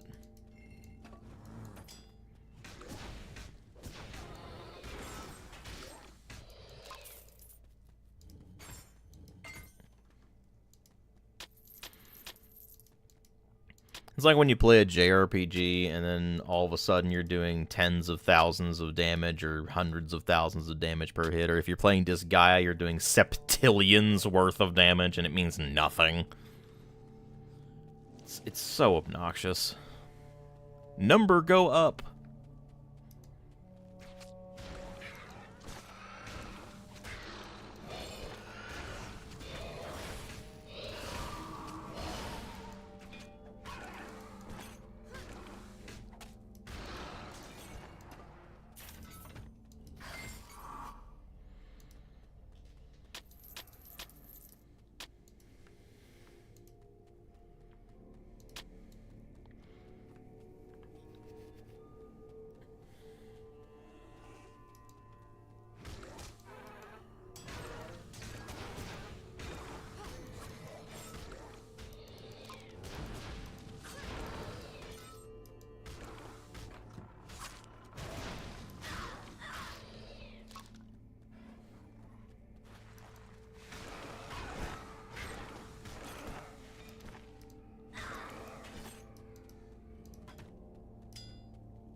Okay.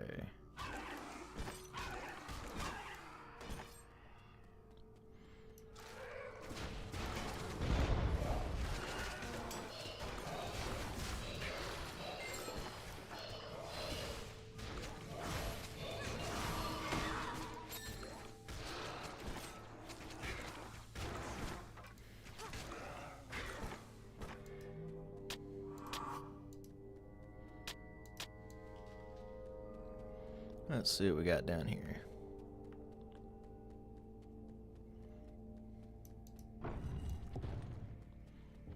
This seems like a boss arena.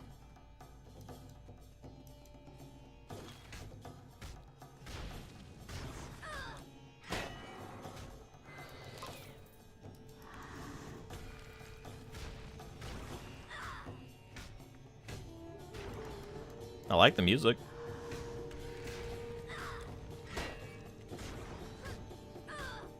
Very catchy.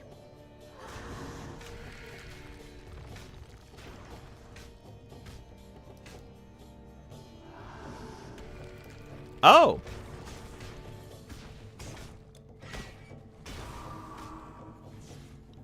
Yep, that is actually a boss fight, but it's kind of unimpressive and uninteresting. It's a big statue, a bunch of big statues. This big damage sponge, I just hold left click on it until eventually it falls over and falls apart.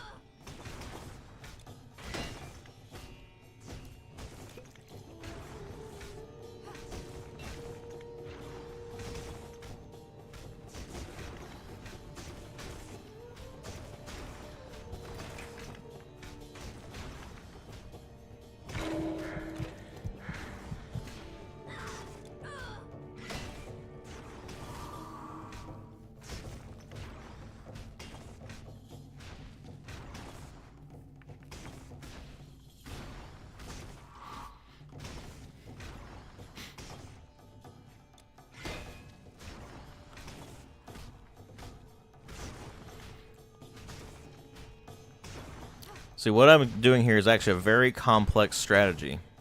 One that requires a lot of expertise to execute. It's called I click and hold the left mouse button on the enemy and occasionally press the 3 key to do a shield bash. And occasionally I stop left clicking for just a moment so I can click on the healing potion button. Very complex strategy. Not very many people can pull it off.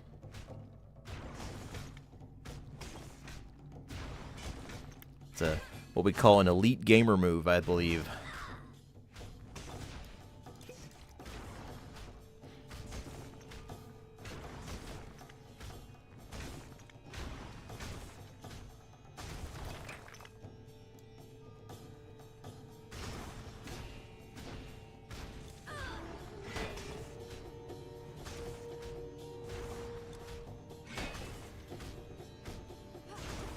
How long did it take me to perfect this technique? Oh, decades. Decades of intensive 24/7 training.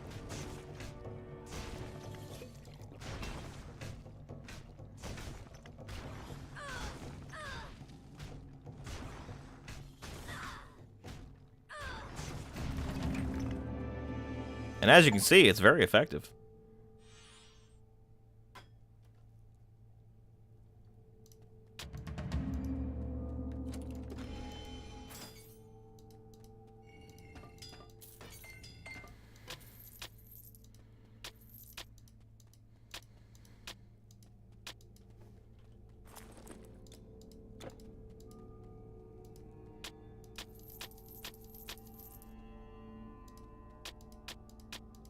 You can't hold anymore.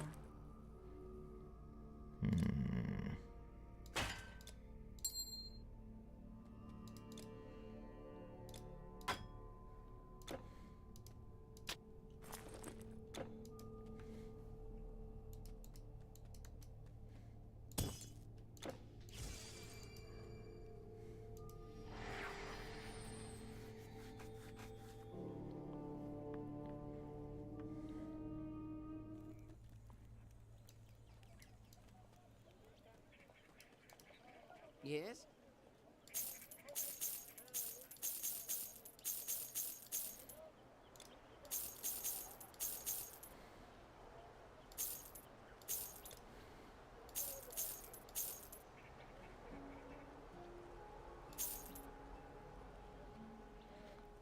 Let's see here. I'm going to go ahead and sell the Deathweaver's leg tip,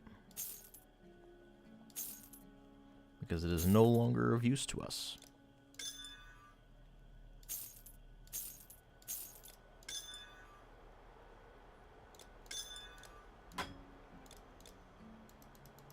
Bye then.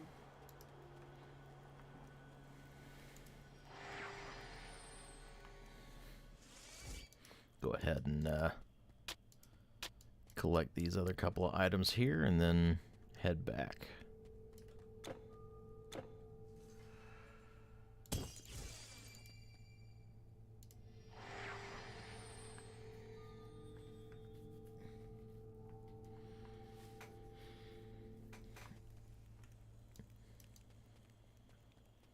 And sell this other junk here because it's useless to me. Bye then.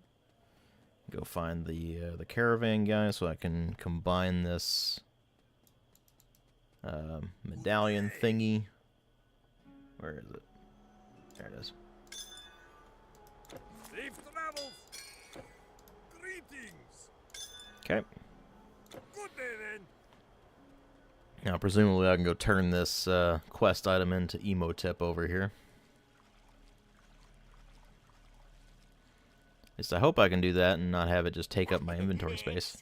Excellent. Nope, it has to stay in my inventory. Thanks, game. Appreciate that.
got a venom sack over here.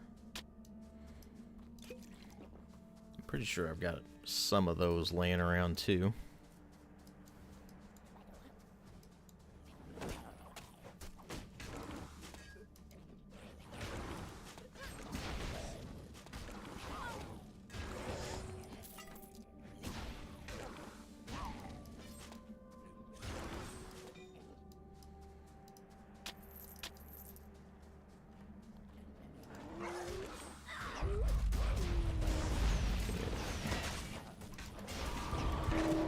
Ah!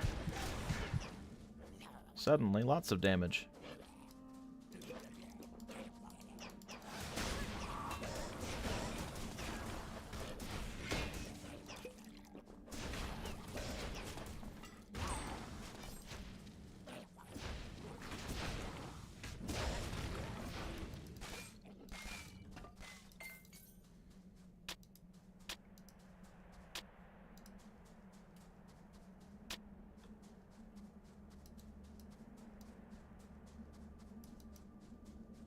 Okay. Let's take a quick moment to assess our stuff here. Actually, probably better put that down there. Let's see. Nope. That was rude. Interrupt me while I'm looking at the chat. Okay, let's see here. Welcome, Cylon. What's the most enjoyable game I've played so far this year? What have I played this year? I don't know off the top of my head, actually. Let's see here. I mean, I've messed around some with Baldur's Gate 3. I played a fair amount of Dwarf Fortress and RimWorld post my videos on them, of course, because they're just great, but it's not exactly new games or anything there. When you say the most enjoyable game I played this year, do you mean something I played that's new, or do you mean something that just in general? That might help me narrow it down a bit.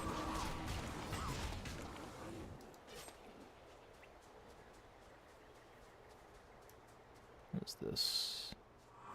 Have I already cleared this out? Oh, yeah, I have. Okay.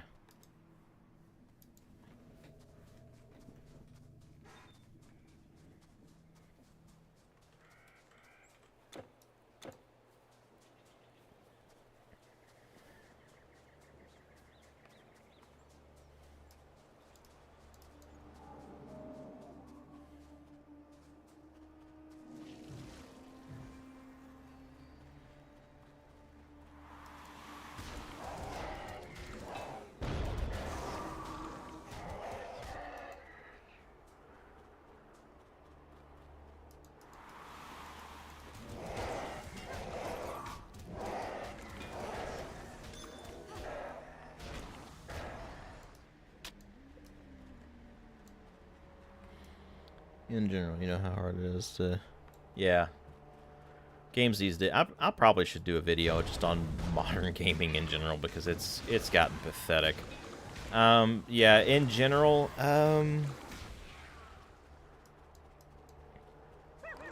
probably Dwarf Fortress.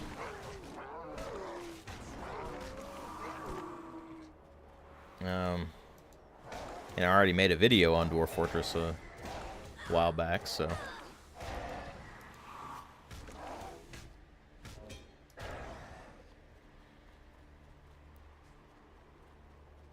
I mean, most of the stuff I've played so far this year has just been okay, or outright bad. There hasn't been a whole lot of stuff that's been particularly impressive.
That's a lot of damage.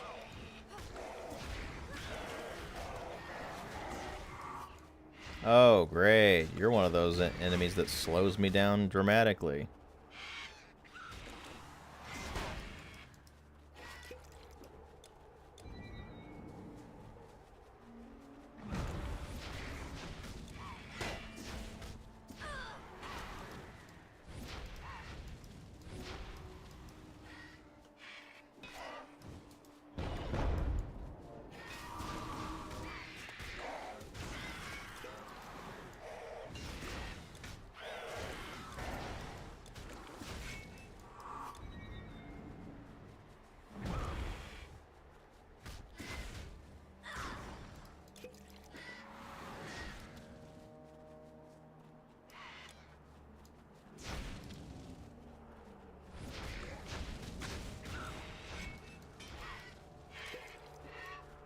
Okay, that's getting really annoying.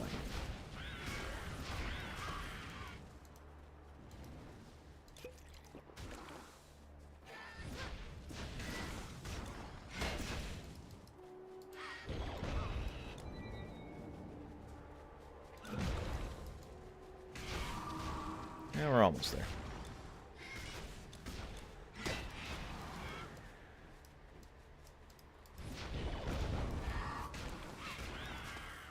Quit summoning mobs there. There we go. I got an achievement for defeating the Sandwing Queen, apparently.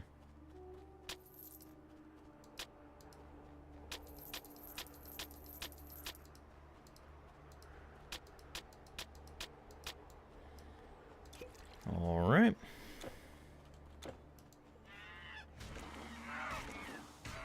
Wait. Did I accidentally switch weapons again, didn't I? Well, no, I didn't. Huh. That was weird. What's going on there? Oh, that does poison damage anyway. I don't know how I missed that. You eventually hit a point with these loot and click games with the equipment where there's just so many extra effects on things that you can't really keep track of them anymore.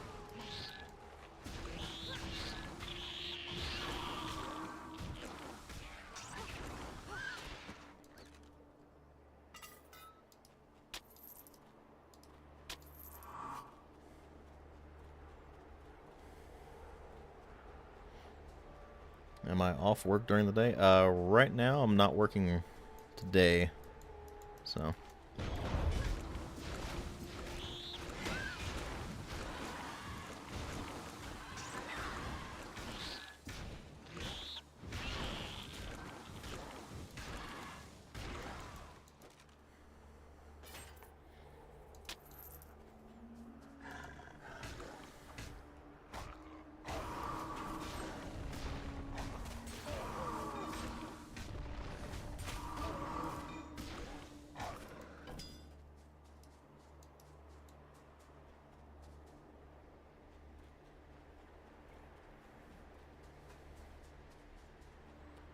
Let's see here.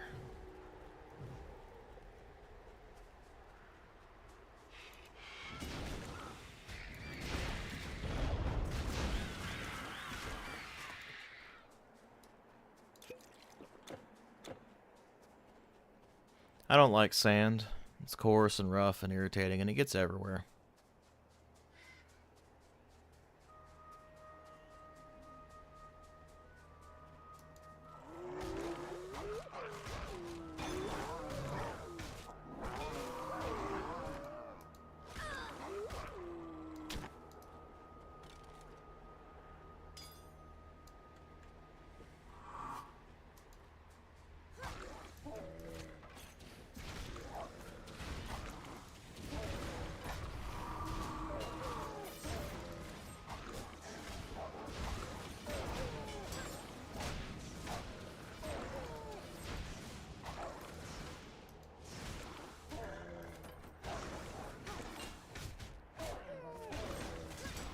Decade on and off, yep. In 4 years, the channel will be 2 decades old. In case you wanted to feel even older. That is, of course, assuming it's still, you know, it's still up and running in 4 more years.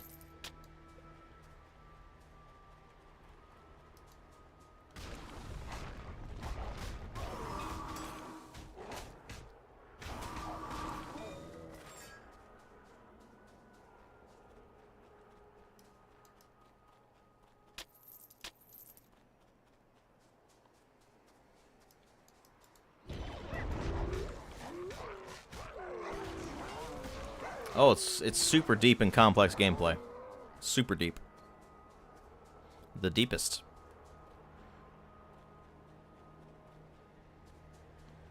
And such a poignant story too. I mean, I really liked it when Imhotep said the thing that I completely forgot 5 seconds later because, you know, all you do in this game is such riveting, complex gameplay as whacking enemies in the face repeatedly.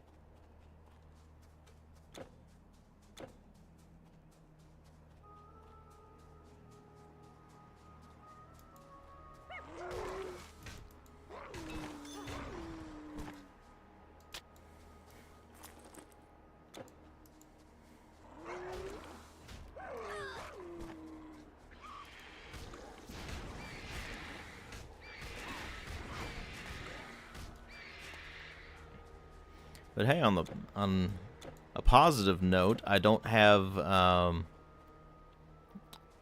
my pawn constantly shrieking about harpies arisen, so there is that.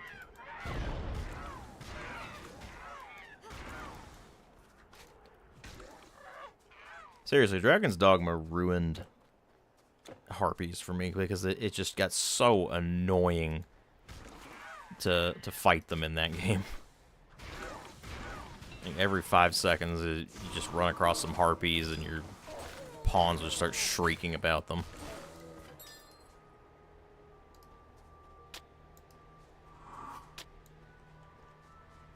Alright, what we got over here? Yet another mysterious tomb. Ooh, let's see what we got. Oh, look. It's more worms.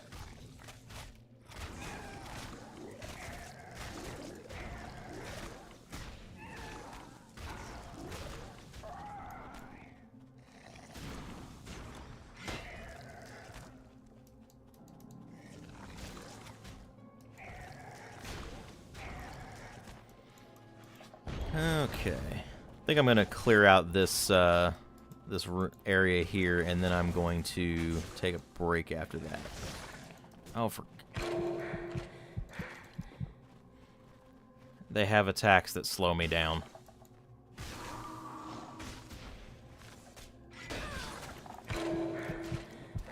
That's really irritating.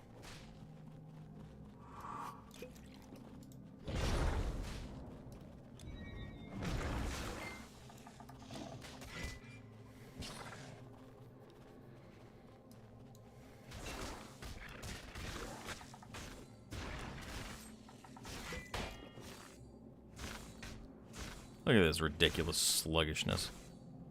It's not gonna save him. He's still taking damage constantly from hitting me, so it's there's no point in slowing down my attacks. It's just gonna make his demise slightly less, or slightly longer, or take slightly longer, I should say.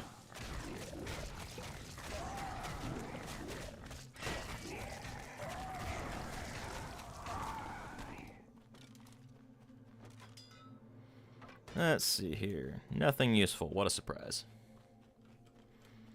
What else we got in here? More of these guys.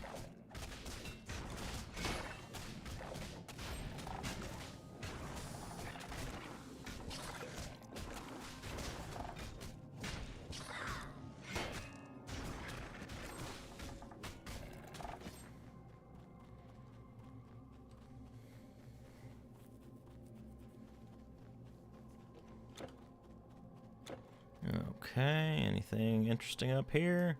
Of course not, just more of these guys.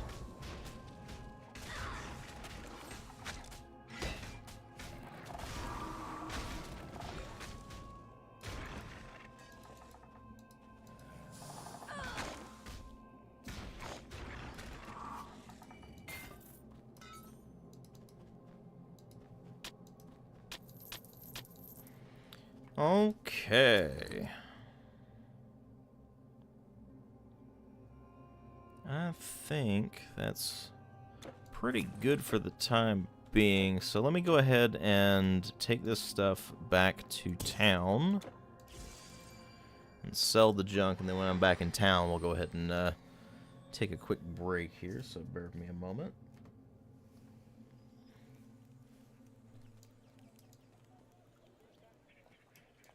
Can I help you?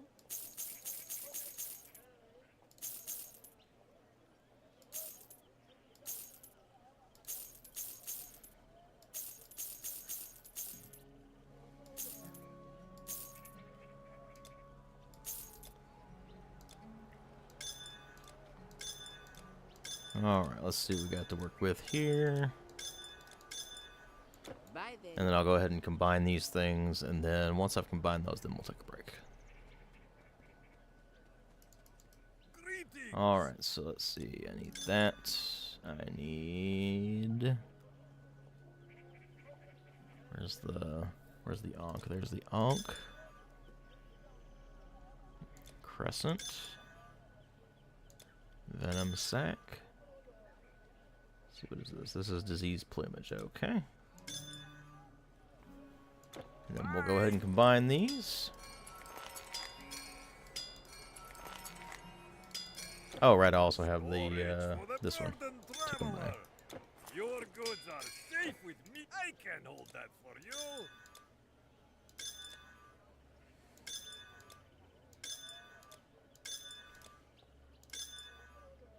Okay, and then I forgot to combine these.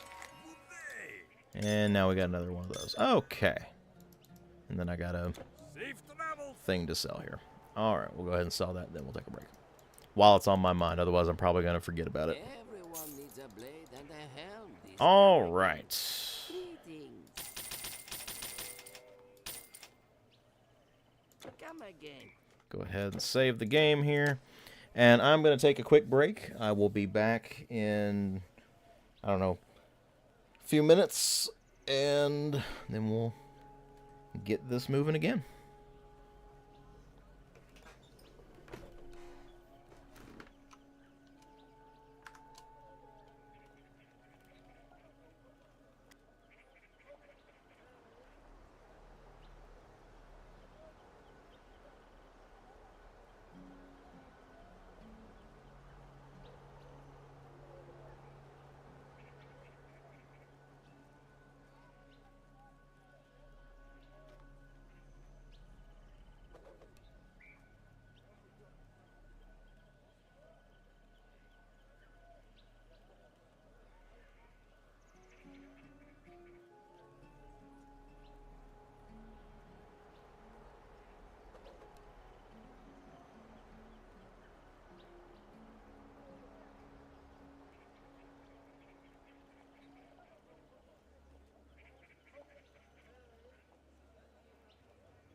All right. I am back. Thanks for bearing with me there, folks.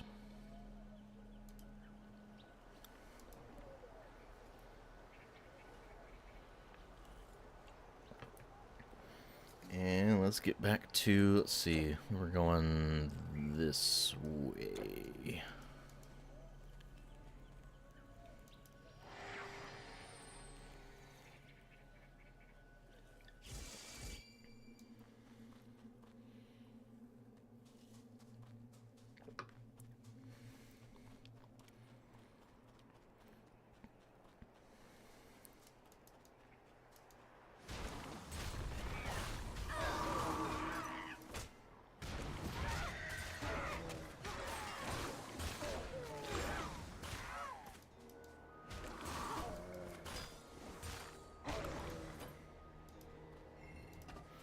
The good part? You mean left clicking and holding until enemies fall over? That is the good part, isn't it?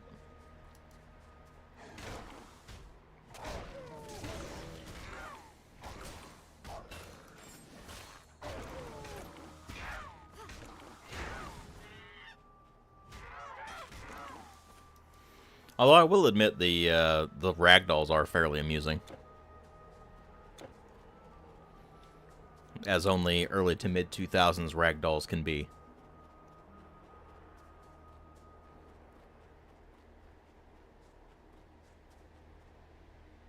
Alright, let's see here. Just filling in the map a bit. Alright, continue on here. Let me just make sure I didn't miss any level ups or anything. No, I didn't. Okay, good. I'm not going... Well, I am crazy, but I'm not going senile along with it. Let's put it that way.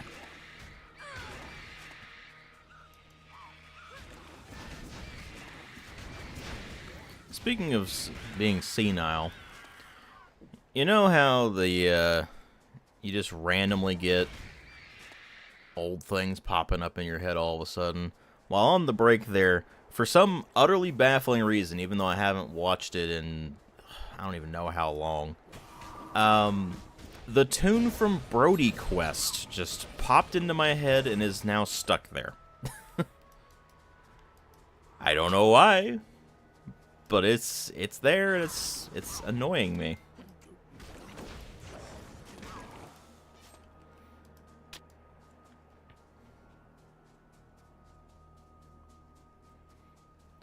That was such a weird period of internet memes.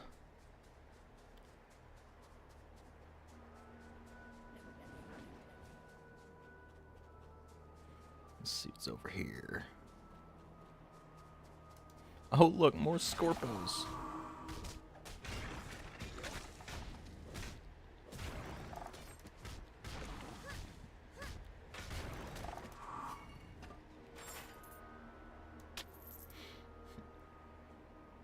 Hallo allerseits. Jo, was geht?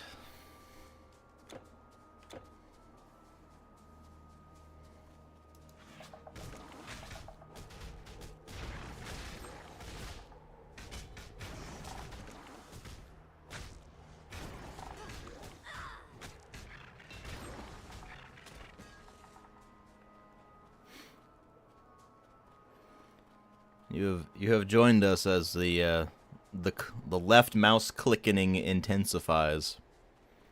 Although it's not so much left mouse clicking as it is holding the left mouse button down.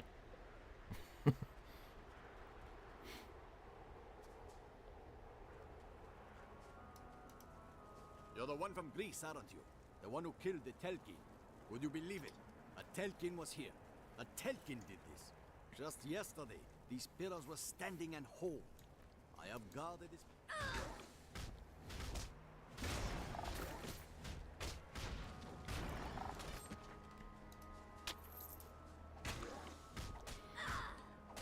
Let's see.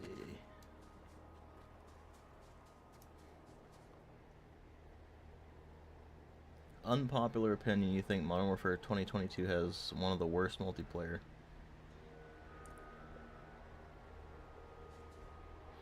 I mean, to be fair, Modern Warfare 2022 got rolled into Modern Warfare 2023 And Modern Warfare 2023's multiplayer just isn't quite as good. So if you're talking about the way it is right now, then yeah, I can see that. But on launch, it was fine.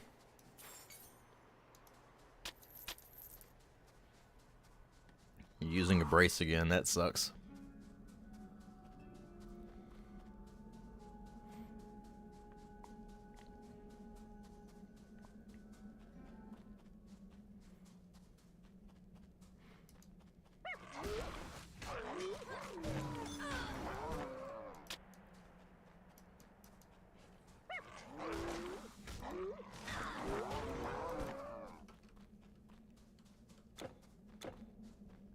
What have we here? There is a gate. Okay. This is the Fayum Oasis, alright. Weapons, armor, potions, bows, and staves. What would be your choosing? Let's see here.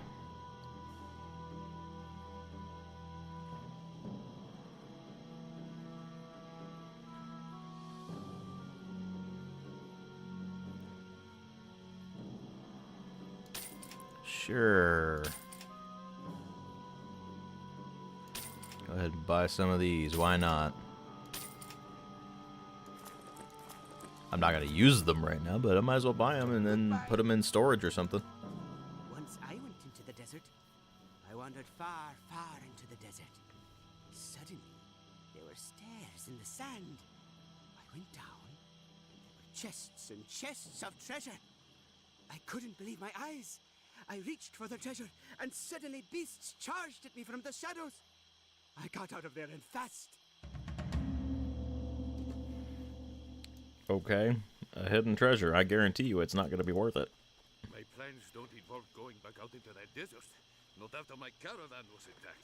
I lost everything. I was bound if I'm staying here. No more traveling. Alright. Get some side quests regarding... Good to meet you. let's see. Get some side quests regarding some random crap. Nice voice acting, yeah. I mean, the voice acting, I'll be fair, it could be a lot worse. It's not great, but it's not awful.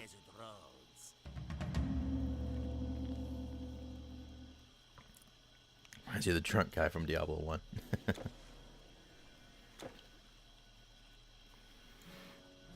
One of these days, I'm going to have to stream Prince of Chin, and you'll have to bask in the glory that is the voice acting of that game.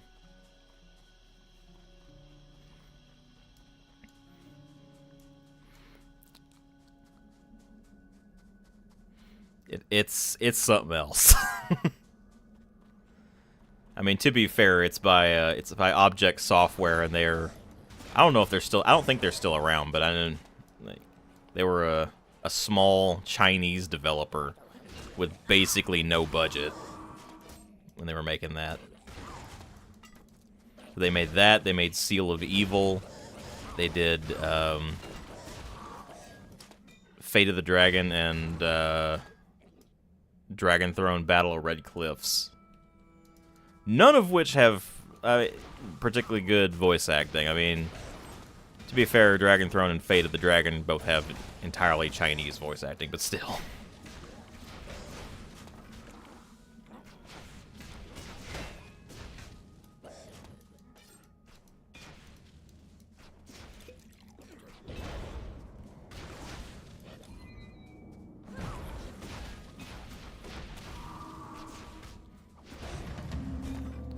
Okay, so we took care of that.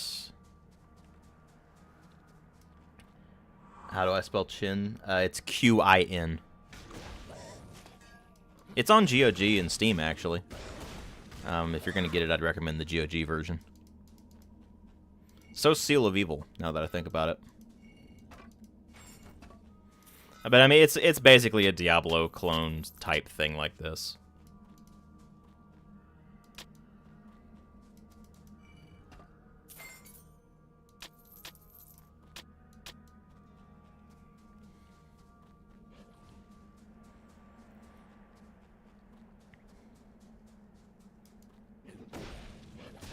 Yeah, Q-I-N. It's pronounced Chin. One of those weird, wacky Chinese things. It's kind of like how we, like most speakers of languages that use the Latin alphabet will say zloty for Polish currency, but it's actually złoty. Because that L with a line through it's a W sound for some baffling reason.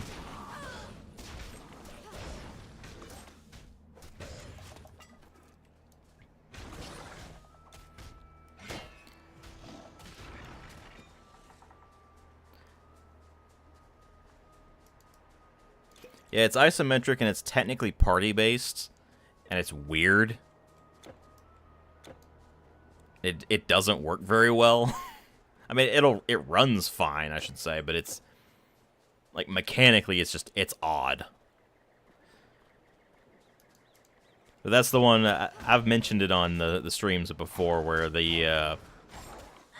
where you early on in the game you wander past this girl out in her yard practicing archery, and the guy you're playing as just goes, "Ah, a master of kung fu." She's just shooting a stationary target in the backyard, and somehow she's a master of kung fu. It's like, okay, whatever.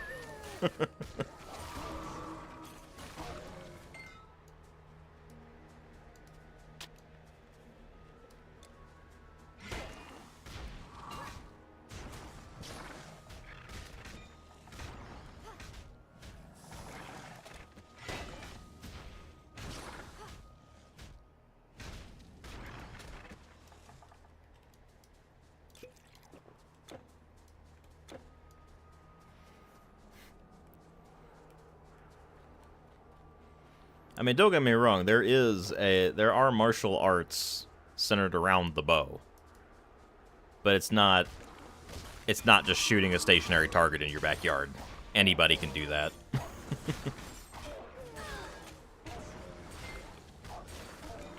Oh, unless they don't have a backyard, I guess. But or if they're living in a region where where archery is restricted.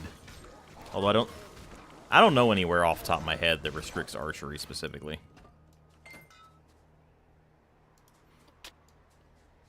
I mean, it's certainly completely unrestricted in the US as far as I'm aware. People don't even look at you funny. Even in places that are normally like, heavily anti-gun, for example, they don't look at you funny for practicing archery. Because it's just seen as a sport.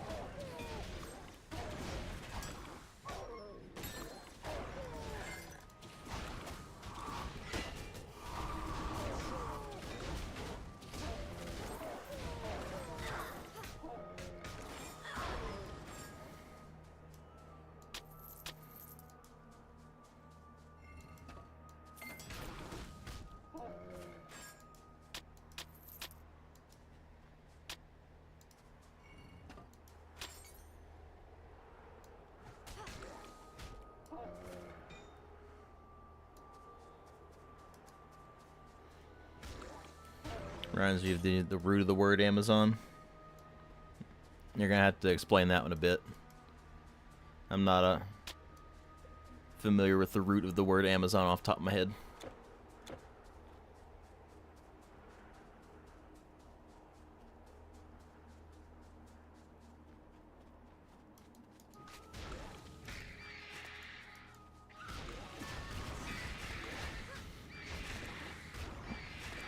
Etymology is one of those things where unless it's something I've specifically looked up before, I'm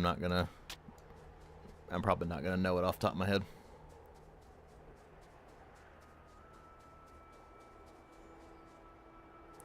Without brass. Ah, yeah.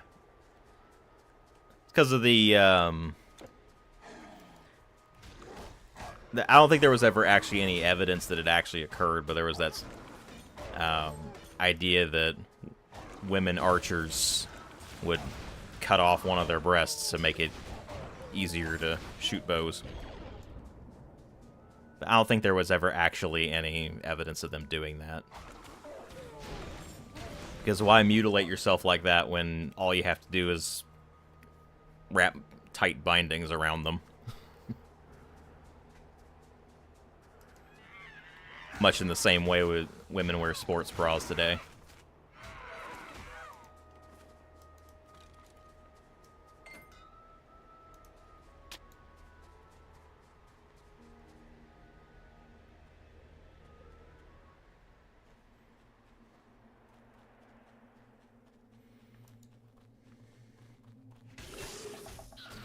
Because the thing about archery, in case you don't know, modern techniques for archery are very different from historical ones. Particularly with regards to things like war bows, because they had so much higher poundage than what we use these days. You had to put your entire body into it. So, for example, with English longbowmen, you can actually look at the skeletal structure of an English archer and tell that they were an archer because it changed the way their body was. Because it just puts so much stress on the body.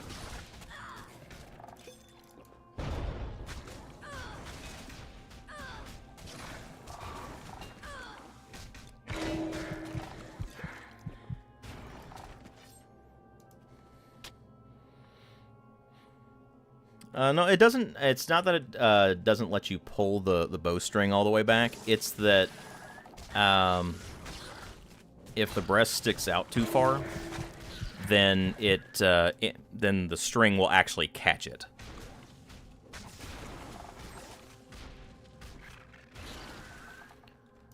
And of course, if you have the right technique for it and you wear the right bindings so that they're not sticking out so far, then it's not a problem. English bows were huge. I mean, they were usually about as tall as the archer. So, obviously that's going to depend entirely on the archer, but we're talking 160 plus poundage on those bows. It's insane to think about. I mean, if you can actually look up, there's a few people on YouTube who do traditional English style archery. Let's see, what are the names? One of them goes by Dash Rendar. You'll know him by he'll be the guy with fairly long dark hair and pretty much always has his shirt off. But he does a lot of high poundage bows. Then there's I think his last name is Gibbs. He does some work with Todd Cutler at Todd's Workshop. Or at least he has done some, I should say, when they've done some testing on archery before. And he does traditional archery too.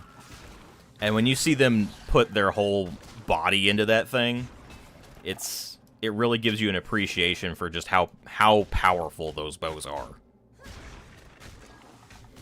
And how much training and technique goes into it. It's incredibly impressive. And it makes the kind of stuff we use these days just for target shooting or for hunting look absolutely ridiculous.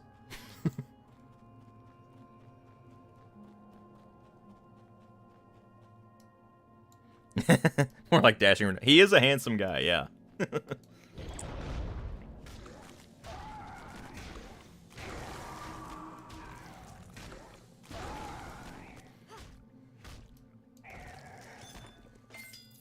Vile Icker.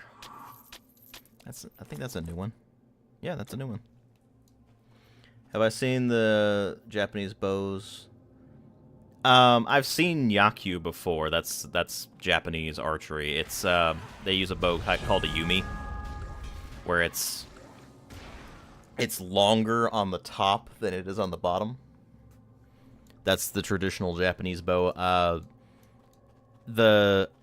The ones that sing, it's actually not the bows, it's the arrows. It's a specific way they construct the arrow to make it actually make a strong whistling noise as it shoots. It's really cool. But yeah, I am familiar with that.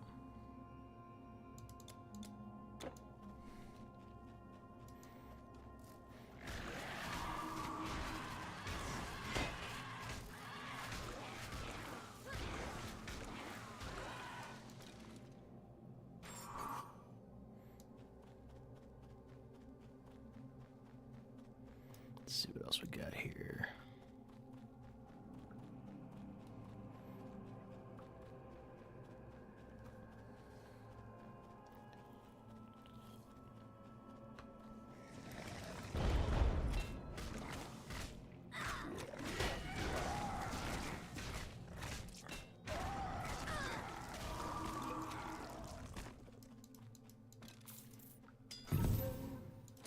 Oh, we got us a another blue item here. What is it? The White Crown. Oh, it's an intelligence item. That's unfortunate. That's not any use to me.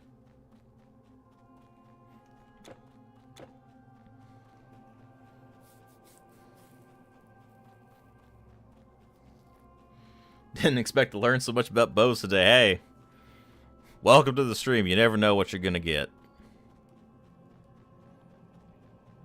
Talk about the very random things, but history and nerdy topics tend to be among them, and archery is a very nerdy topic, let's be honest.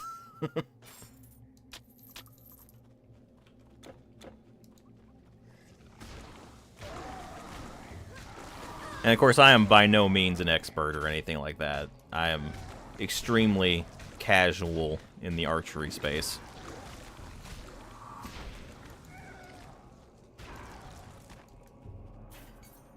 You never know what you're gonna get. Yep.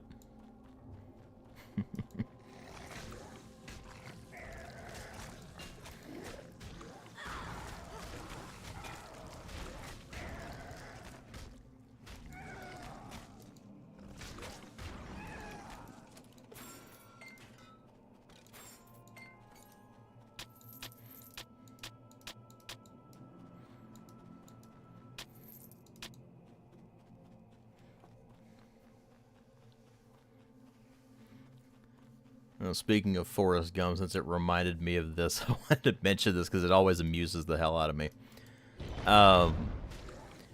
Whenever you see someone trying to do a southern or country accent, or when I say southern or country, I mean U.S., of course.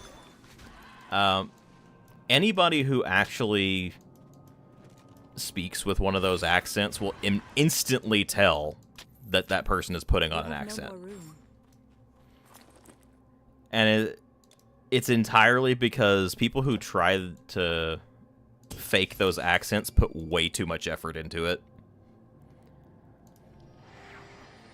Because that's the thing about Southern American, or country, I suppose, accents, is that they are characterized by their complete lack of effort rather than the amount of effort that gets put into, you know, actors doing it or whatever. Finest goods. My pleasure to sell.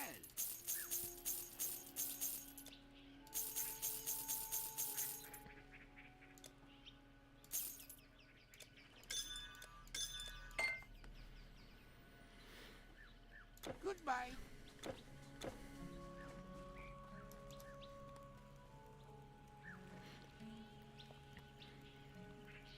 Southern accent, to some degree, yeah.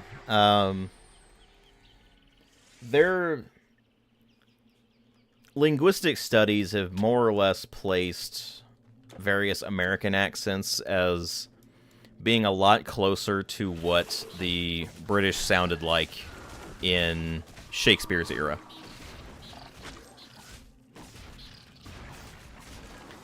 And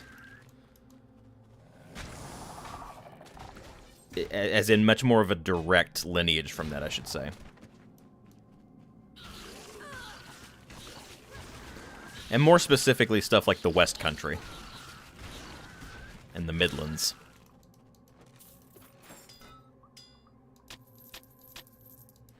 In fact, there are some places in the U.S. where if you go to them, the local accent is actually so close to a British accent, you'd think you were in Britain. It's pretty interesting.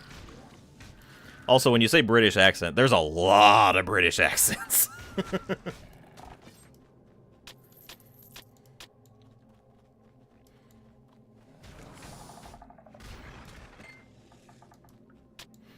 I mean, most people think of Cockney or just the kind of accent you hear around London, for example. But you go to Wales, you go to the Midlands, you go to the West Country, it all sounds very different.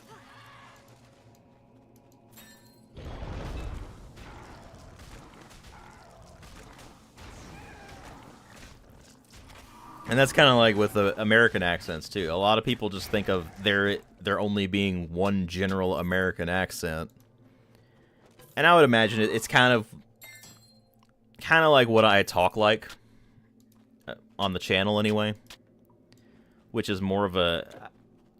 I kind of deliberately put on a more neutral accent when I'm speaking to people I know aren't from where I'm from,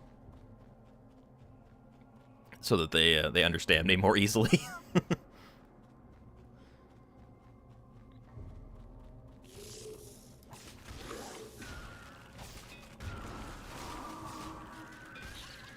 And even then, I know it comes through anyway. Well, I mean, Germany was. Let's put it this way: the UK is, in terms of the countries within the UK, you have England, Wales, Scotland, and the Isle of Man, and then Northern Ireland. Those are technically 5 countries. It's not states like it is in the US. And then when you go to Germany, it's a combination of all these small countries that ultimately came together in the 1800s as one unified Germany. So it's kind of the same effect. So, you know, Schwäbisch sounds completely different from Bayerisch, for example. And no, I don't understand the Bayerisch all that well.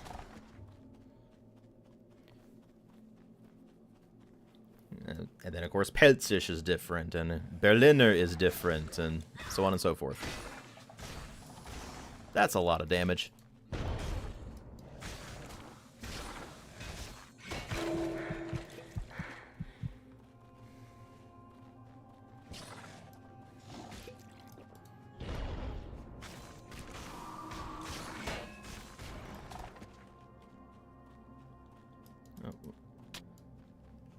Green item, slightly better there. Let's see.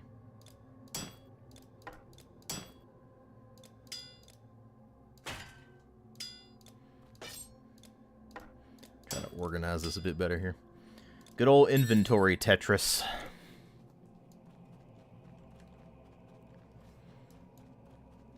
But yeah, when you look at countries like Germany, the UK, even to a lesser extent, places like the Netherlands or Belgium or France, different regions were within it were different countries at one point, so they had very different ways their languages developed. And it goes beyond simply having a slightly different accent. I mean, you could go so far as to say that in some places it's a completely different language.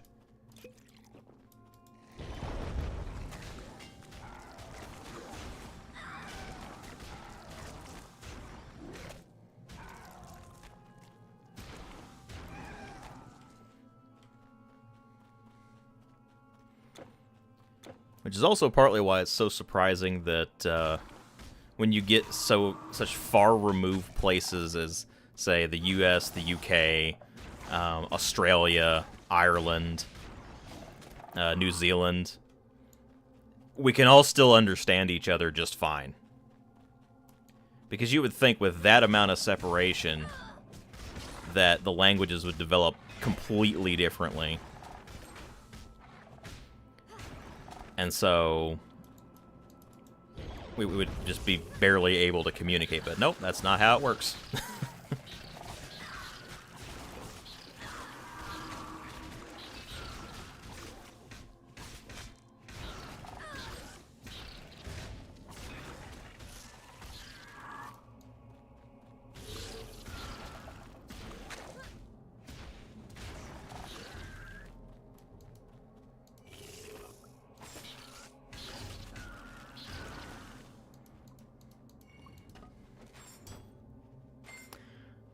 You know, I forgot to level up again. I keep doing this. It's ridiculous.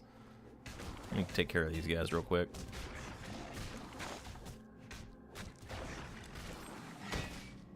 There we go.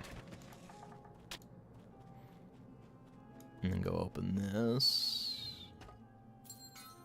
And get this junk. Alright, now let's level up here. Let's go ahead and bump up our dexterity. And let's see here.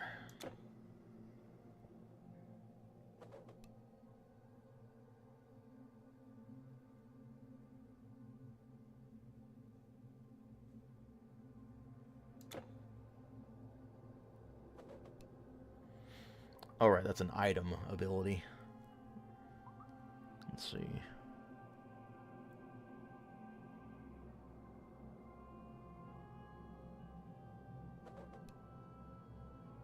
Let's go ahead and just max out Psionic Touch. Why not? English is not easy to learn. What are you talking about?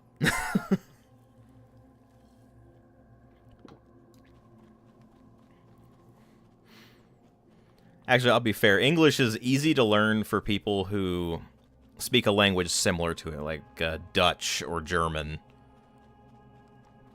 But then you end up with all kinds of weird, wacky quirks with the language you learned it from. But I mean, for example, if you go and you talk to the Japanese, they have a really hard time learning English. Because it just has ways of speaking and sounds and such that that just doesn't compute to them.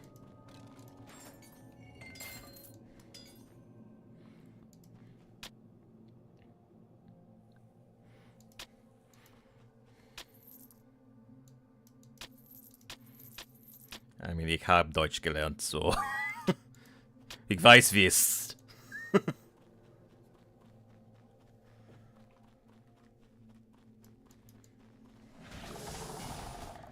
But, yeah, I actually found German fairly difficult at first because of just how much of it is dependent on endings and such, and it's just a lot to keep track of. And to this day, I still constantly get my adjective and my adjective endings wrong, just all the time. Drives me up the wall. Let's see here. The Japanese just learn. The Japanese, I mean, it depends. A lot of them are not taught how to speak it. They're taught how to read and write it, which, I mean, you can do that. That's a valid way of learning a language. It's just, the problem is you can't really do that solely and come out of it actually being able to speak the language properly. You'll be able to understand it. You'll be able to read and write it, but you won't be able to actually have a conversation with people.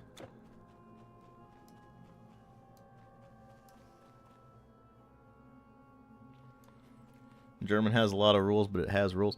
And I think one of my favorite things about the German language is just how many words you can just kind of make up. And it doesn't really matter, because even if it's not the right term for something, it's close enough because you're still using the right rules for it. You're combining various other words to get whatever it is you're trying to say. And so people be like, oh, I get what you're saying anyway.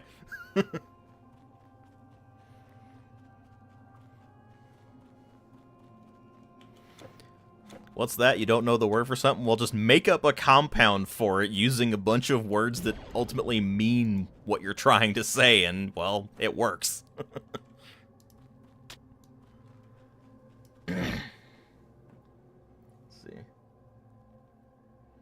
If you're from South America, you learned English by yourself. Easy because you're surrounded. I can see that. Particularly American English. And I will be fair, American English is easier to learn than British English, because there's less of the weird, quirky leftovers from the from stuff like the Great Vowel Shift and such.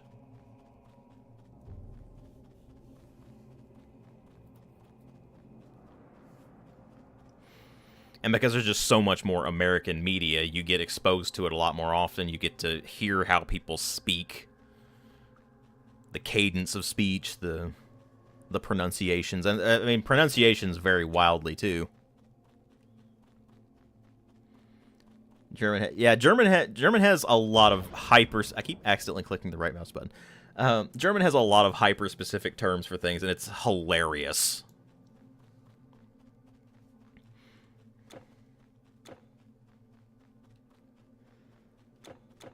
One of my favorites is that law about about meat. I can't remember the exact word off the top of my head, but it's Rindfleischetikettierungs something Übertragungsgesetz. And it's just, you take it and break it apart into each individual component, and it makes perfect sense. But it's just stupendously long, because that's just how German grammar works. If it weren't for games, you'd be out of luck. Yeah, I could see that.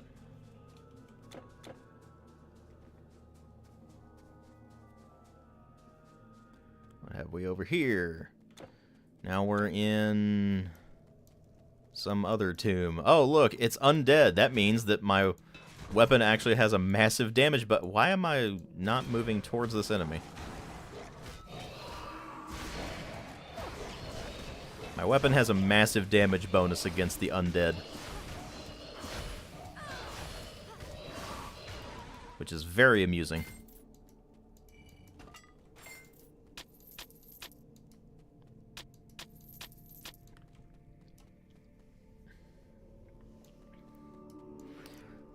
I mean, you say German is easier, but I've been there and done that, and I can tell you it's not easy.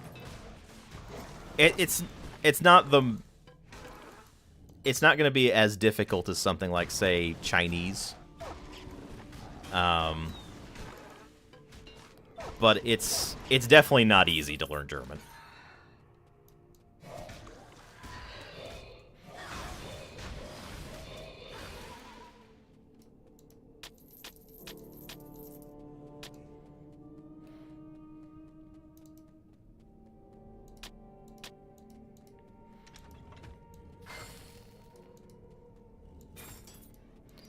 But I will tell you this, it was a lot easier for me to learn German than it was for me to learn Spanish, and that's because I had pretty awful teaching when it comes to Spanish.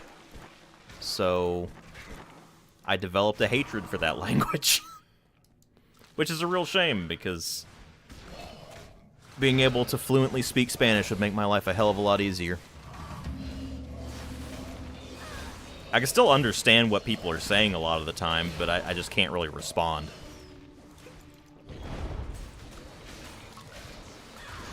Also, Spanish is a nightmare, in case you didn't know. Because what they teach you in school depends entirely on where you are. So, for example, if you're in Europe, they're going to teach you Spanish. Whereas if you are in North America, they're going to teach you Latin American Spanish, which is almost a completely different language. Like, having learned Latin American Spanish, I can barely understand a word someone from Spain is saying, for example. I have an easier time understanding Portuguese than I do Spanish. It's really weird.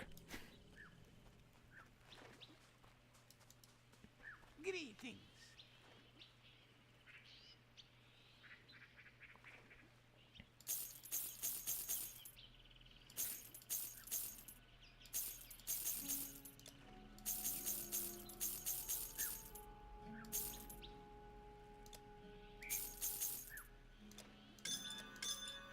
Safe travels. Ich bin Deutsch. Ja, Deutsche or Deutscherin, depending on your gender. Yeah, German is one of those fun gendered languages. English used to be, fun fact, English used to be a gendered language.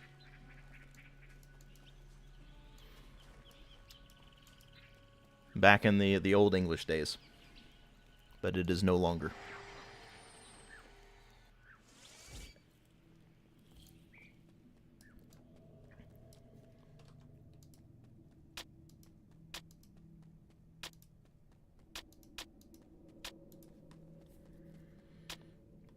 Spanish is a Romance language. It's a Romance language, and knowing some Latin does help to some degree, but the problem you may not necessarily understand this if you're European, because the cadence of speech with Spanish is very different.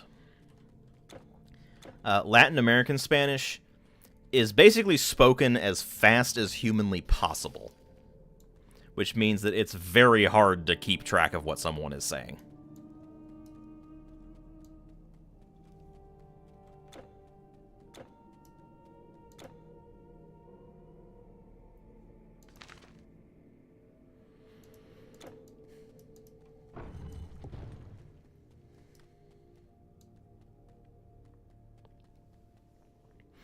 English lost a lot of grammatical rules. It lost a lot of letters. We used to have thorn and eth, which are still used in stuff like Icelandic and Danish. It's the two different th sounds. Life would be a lot easier for us if we still had thorn, at least. Because there's barely a difference between thorn and eth, but having one letter instead of having to constantly write out th.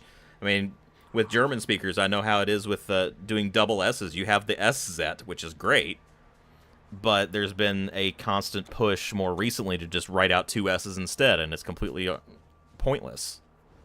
Why do two characters when you can do one? That means the exact same thing. It's kind of like with QU in English. Why do we do that? We could just write the letter Q because that's the sound the letter Q makes.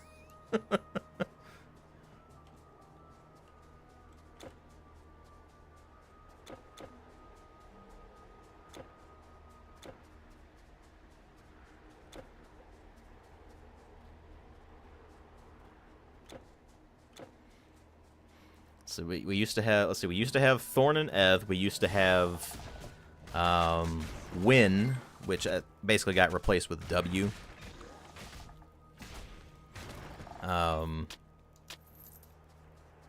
I can take or leave W. I know Germans have a really hard time saying W, which is really amusing to me. Because the sound exists in German.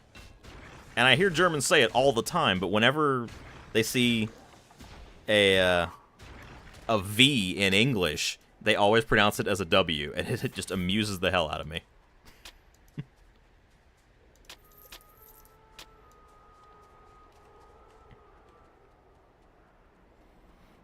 It's not wary, it's very. Va. You know, like was. Welches.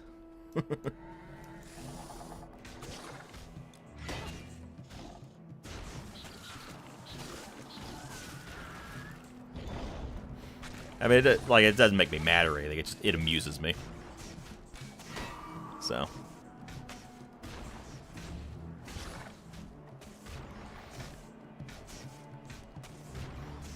And how Germans can never say the word, the English word for Eichhörnchen. Can never say it. It's hilarious.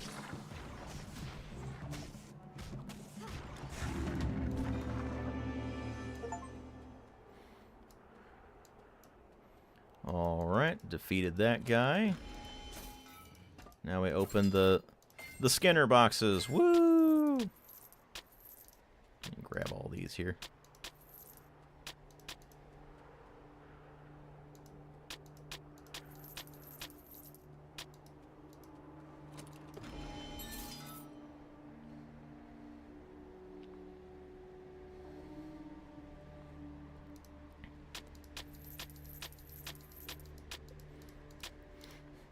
You love the word Eichhörnchen, but yeah, can you say the English word for it?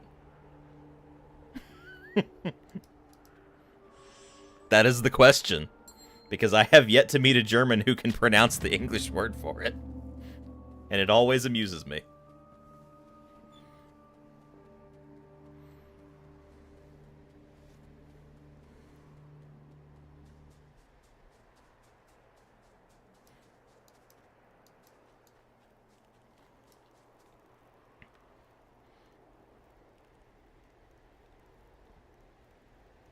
You have the W like in one. Yeah, I mean, one is a weird instance, but Let's see. I'm trying to think of a good German pronunciation that includes the W sound, because I know that it exists in German, because I hear it all the time. Let's see, what is it?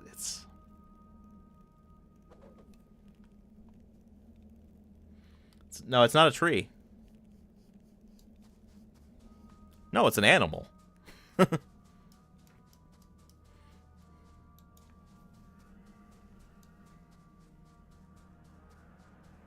No, Eichhörnchen is squirrel. I mean, in German it refers to a red squirrel, but we don't really distinguish between them in English.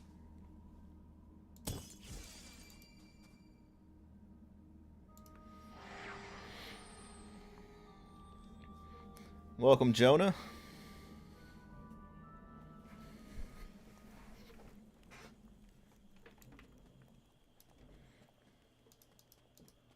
I'm sorry, I don't haggle. Not these days. And as for what's up, well, you can see exactly what's up. We're looting and clicking.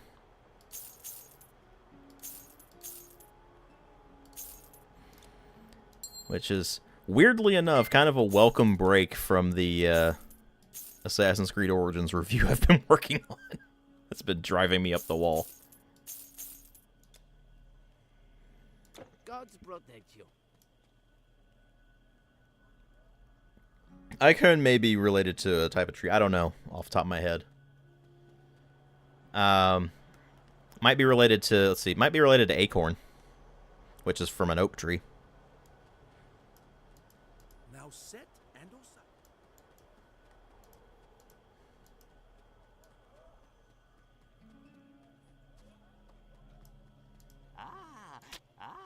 The Eye of Chaos. Okay, now he's gonna do a thing. Get a light show.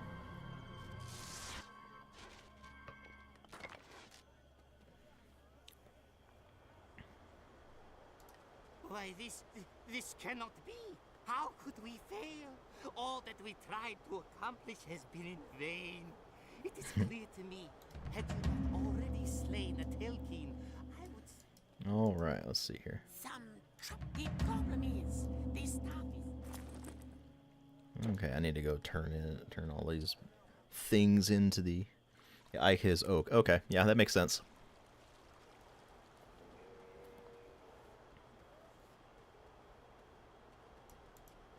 There's a lot of English and German words that you can very easily see the lineage, because they all stem ultimately from Old Norse.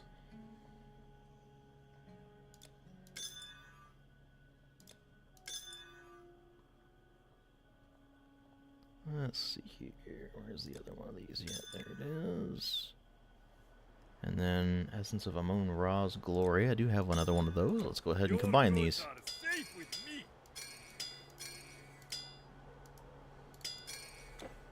Did I have a... I don't think I had another one of those yet. Okay. Getting close on that venom sac there.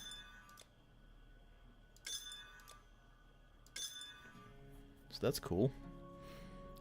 And then let's see here. Let's go ahead and just throw these in here.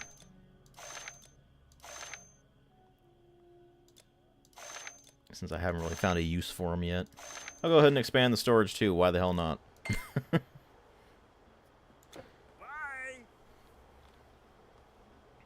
Wednesday is Woden's Day. Yep.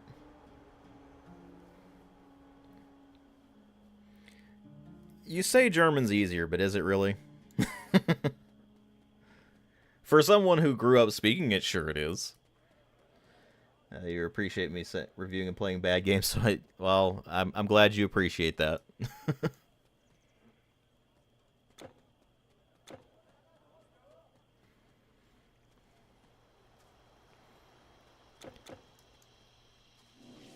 I do the suffering so you don't have to.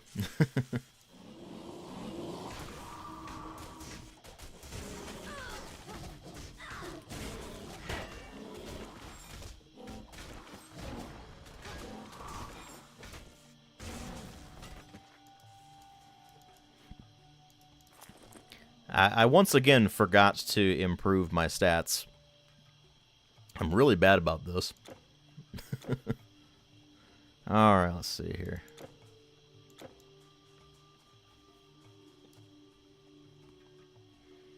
I mean, rules are fine. Rules are fine until they're not. Because there's always exceptions. I mean, English is a language that's basically composed almost entirely of exceptions, which makes it so frustrating. But, I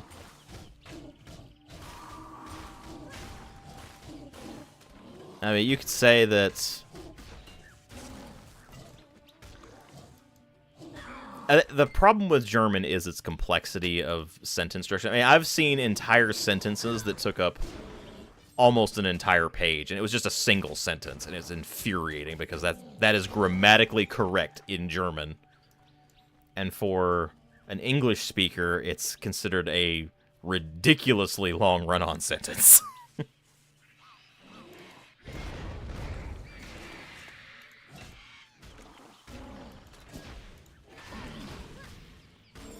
And because there's so many subordinate clauses and such, it made just figuring out exactly what that sentence meant incredibly frustrating.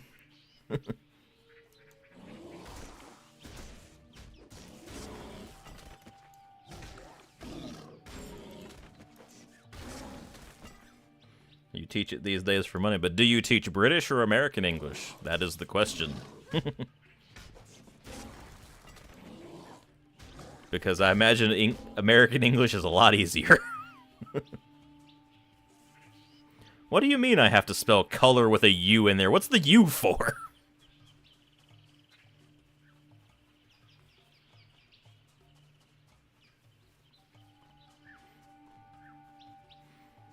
Actually, Canadians do that too, and it drives me up the wall. American English. Okay, yeah, it makes sense.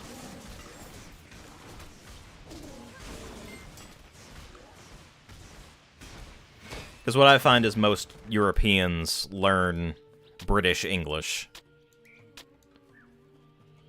But it's weird because they pronounce it more like American English, so it's just... it throws you off. Oh, I know it's from French. But it's a thing that's only in British and Canadian English. Or British, Canadian, and Australian English, I should say.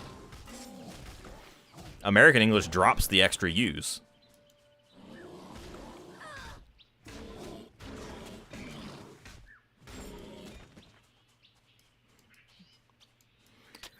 Well, that's the thing, though. If you're reading English as, say, an American speaker,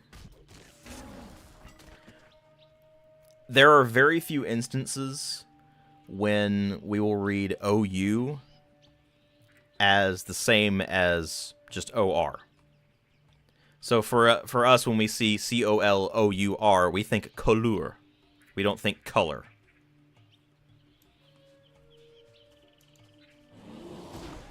That's the way it works for American English, so.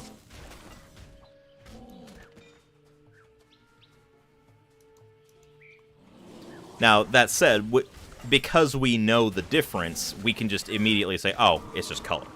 But that's because Americans encounter British English enough to where we just kind of translate it in our heads like it's nothing.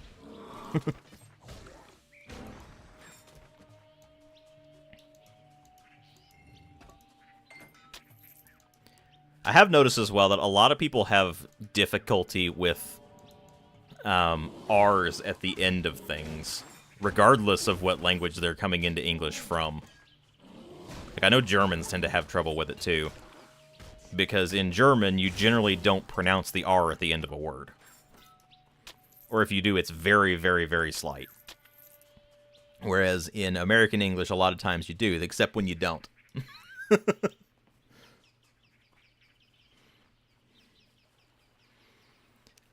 So, for example, a German will have an easier time speaking to a Southern American because because a lot of Southern Americans do not pronounce the R's at the end of things.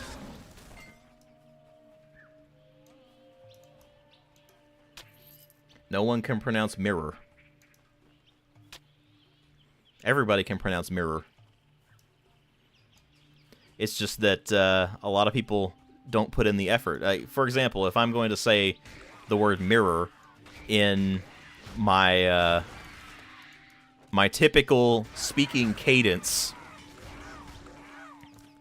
that I do for when I'm speaking to people who I know are from the same general area I'm from or who use similar dialect to me, I'll say mirror. It just kind of all rolls into one R instead of mirror. But even when I'm saying it in my channel speaking voice where I am enunciating more, I still just say mirror. It's more of like a slight pause.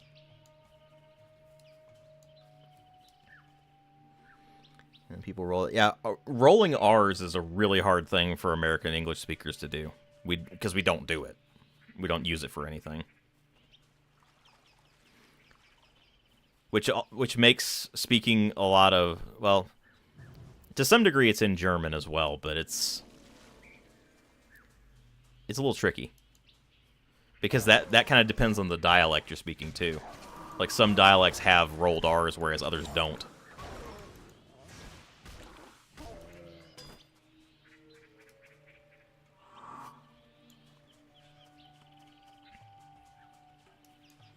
Still an awkward word to pronounce. I mean, it could be worse.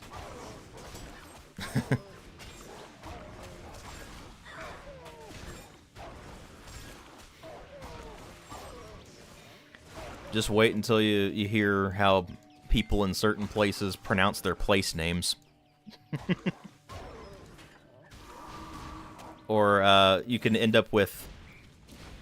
There is a particular condiment that you may have heard of. It is spelled W-O-R-C-E-R... Wait. Hang on. Let me look that up real quick.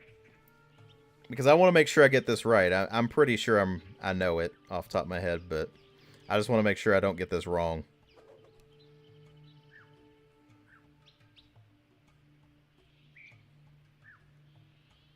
Okay. So, it's written as W-O-R-C-E-S-T-E-R-S-H-I-R-E. Good luck figuring out how to pronounce that. Because it's Worcester. You don't pronounce the Shire. You don't pronounce the cest in the middle. It's just Worcester.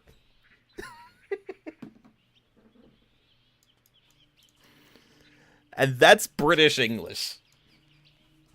It's hilarious. We love it. You're convinced native English speakers can't say the French R? Now, most people don't say Worcester sauce. They say Worcestershire sauce. But it's Worcester. That's actually how you're supposed to pronounce it. That's how you pronounce the place name, Worcester. It's really weird. British English is full of that kind of thing. American English does it too. It's very silly. Yeah, that's what you would think would be pronounced Gloucester or Gloucester is Gloucester. It's... Yeah, it drives people up the wall. It's great.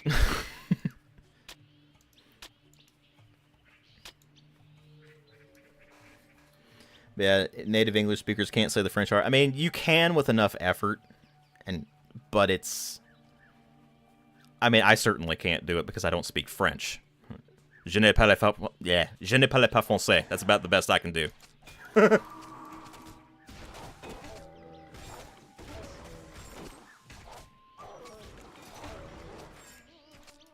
the hell is happening?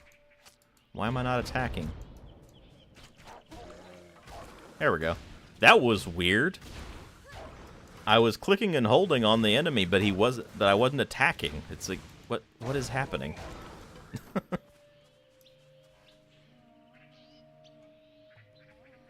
Some Americans pronounced accept like accept. Yeah, I mean, it depends on your accent, but yeah.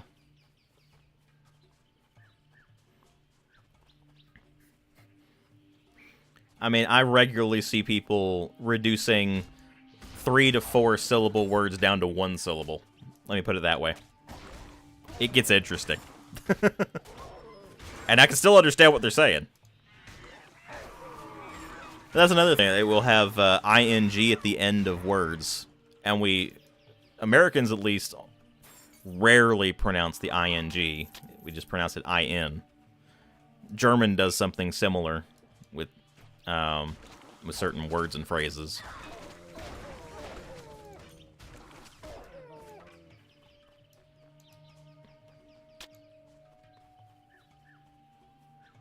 But British English does it. British English is really weird with it too. Like their rules are just kind of fast and loose with everything. Gets wacky.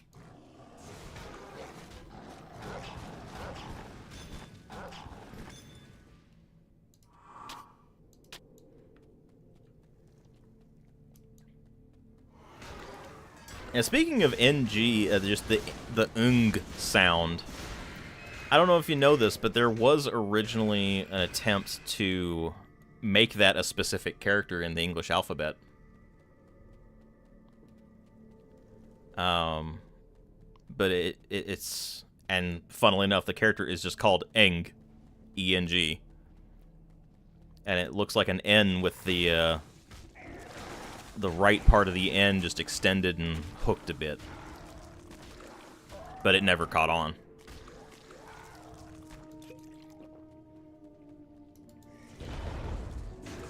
You think about it, English would be a lot easier to learn if the alphabet actually lined up properly with it.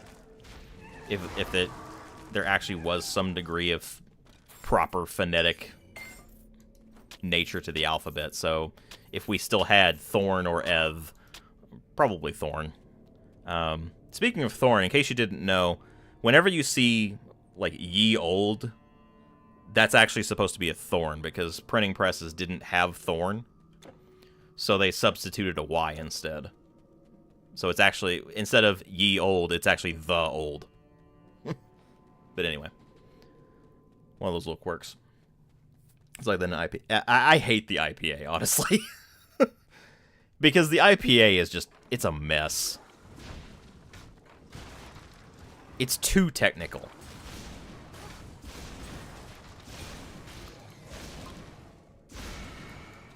It's one of those things where it makes perfect sense, and that's kind of the problem, because people don't make sense. So it's... I don't know. It's hard to describe. But the IPA kind of drives me up the wall.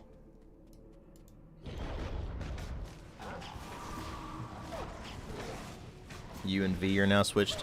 I mean... I think that's part of the problem that I have with that a lot of Germans, for example, have with it.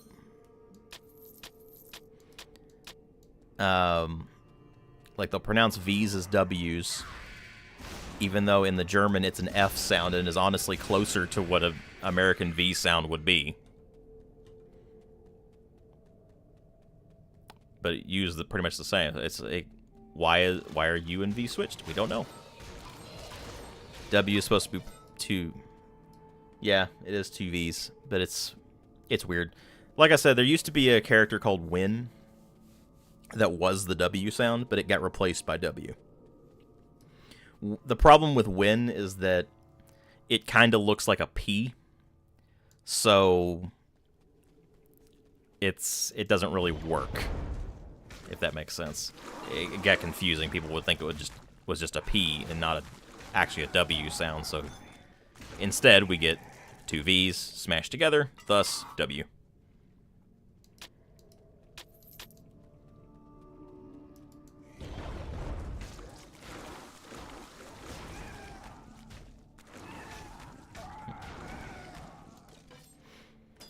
And of course, you want to have some real fun. The German Z is a ts sound, so like a TS or TZ sound. The English one is a Z sound. The German S is alternately an S sound or a Z sound, depending on where it appears in the word. It's frustrating.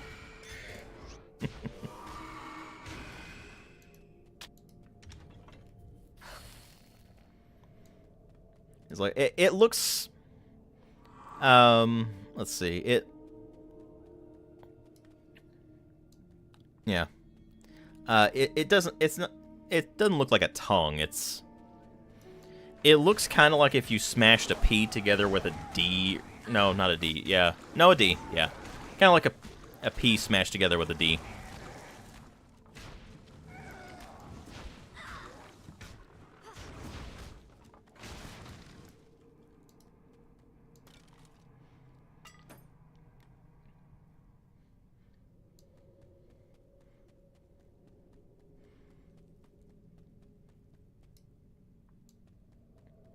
Mercedes. No, I mean, like, honestly, I don't think I've ever actually heard Mercedes pronounced as anything other than Mercedes.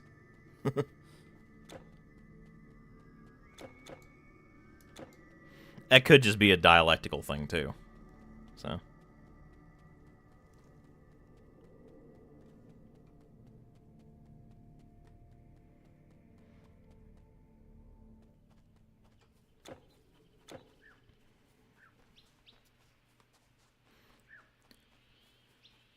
You may have been expecting me to say Mercedes, but no, it's Mercedes.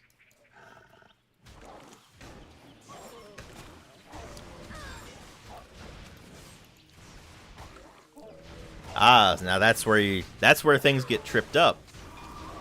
You say C is a TH sound. It is in Spanish. It is not in Latin American Spanish.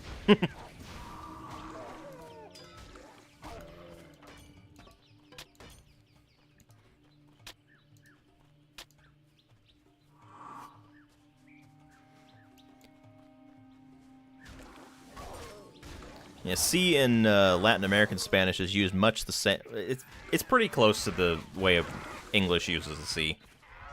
Kind of a combination of a C, of an S or a K, depending on the context. All right, we've leveled up here. Let's go ahead and put a point into dexterity, another point into strength, and let's see what we can use our skill points on.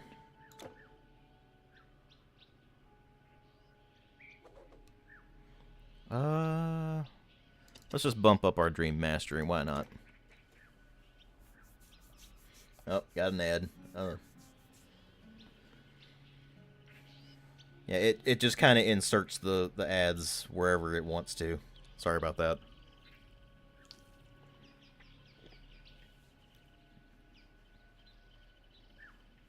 RE4 takes place in Spain, but the people speak Mexican Spanish. I never really noticed that. To be fair, I wasn't really paying much attention. But whenever I go back to Resident Evil 4, I'll have to take another look at that and see if I notice it.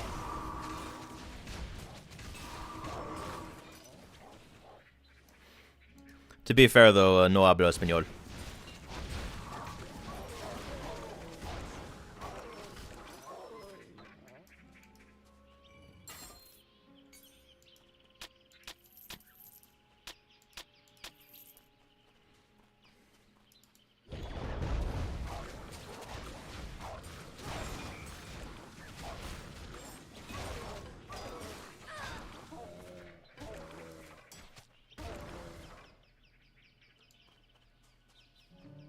And that's because of avoiding the puddle. You know, so pay attention. Yeah, I'll have to take a look at that next time I mess around with Resident Evil 4.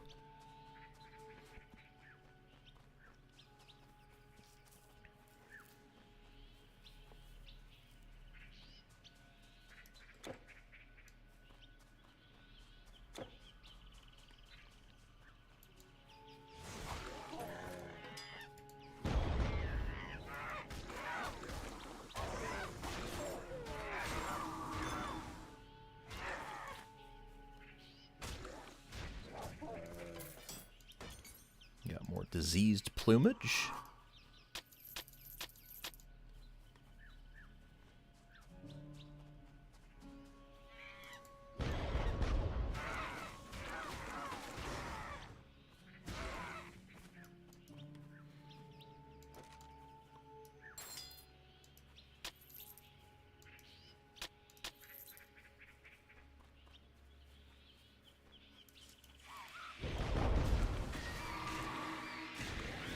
That kind of reminds me of like with the Call of Duty franchise. Whenever they have characters speaking Russian, for example, you can, if you speak Russian, you can tell that they're not actually Russians speaking it.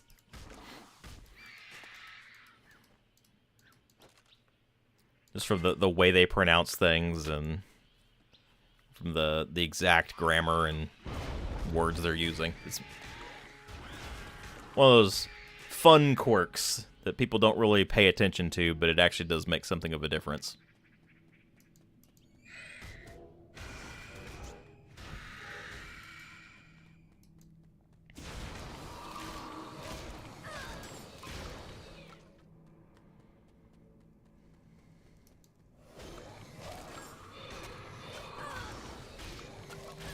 The Germans in COD Vanguard. And to be fair, I didn't pay as much attention to the German voices in Vanguard because, well, Vanguard was just a disaster.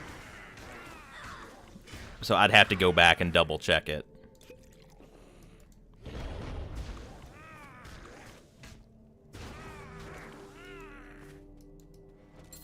But I could totally see that I could totally see them not using native speakers.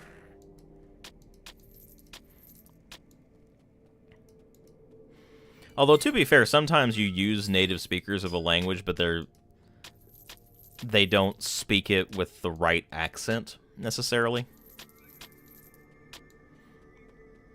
Like, for example, you could get somebody from Austria to do German voice acting, but it's going to sound different than a German doing it.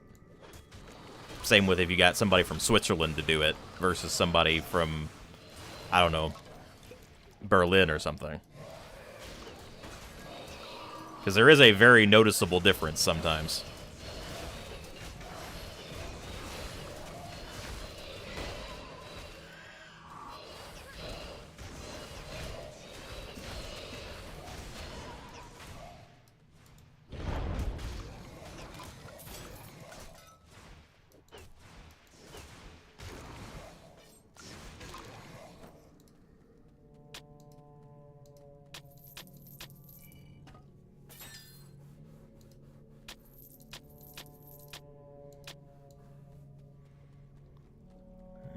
Okay. Let's see. Anything else interesting in here? Nope, of course not. Siren Blood Curse is interesting in that regard. The name sounds familiar. You're gonna have to...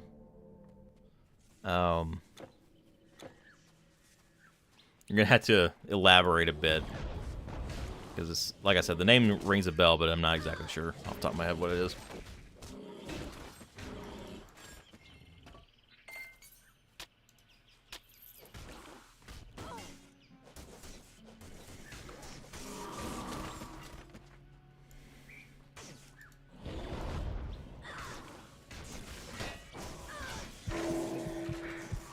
That's a lot of damage.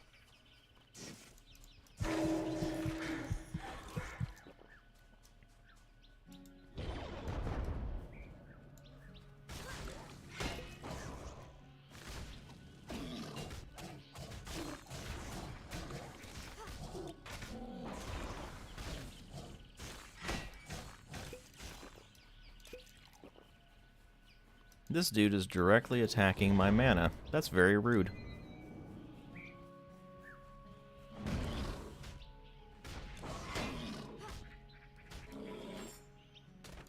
Your inventory. You have no more room. Do I actually have no more space? No, I don't. Okay. Well. Americans speak Japanese, sometimes speak English. Oh boy. I bet that gets messy. Welcome, travelers.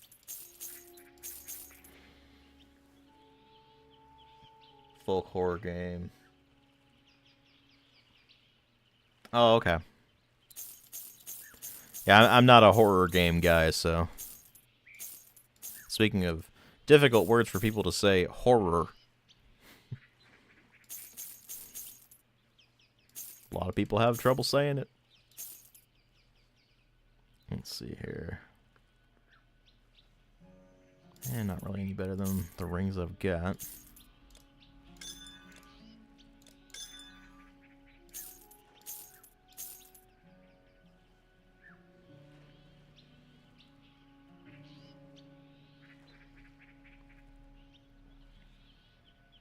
I think that's actually slightly better than what I've got right now. Go ahead and sell those, and then...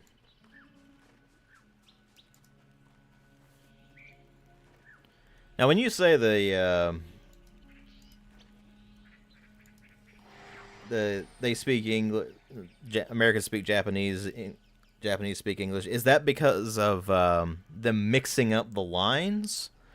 Or do they actually have the English voice actors speaking Japanese and then the Japanese voice actors speaking English? I can hold that for you.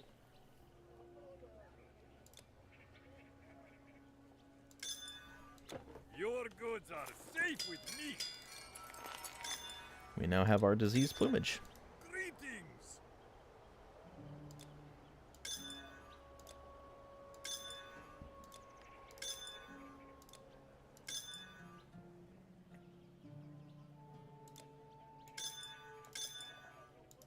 Safe travels.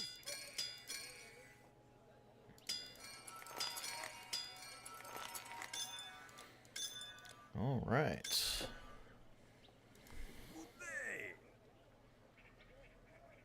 Okay, so they do have the Japanese actors speaking English and the English actors speaking Japanese. That is pretty interesting. Now, did they absolutely butcher it, or what?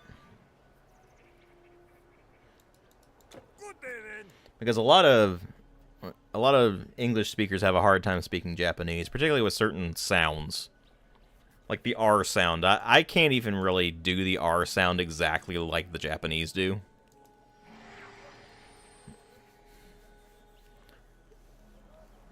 But you'll end up with a lot of native English speakers saying stuff like kore-wa, but it's actually kore, or something along those lines. Like, I have a hard time doing that specific R sound. Any kind of trilled or rolled or tapped R, for whatever reason, I have a bit of difficulty doing, so.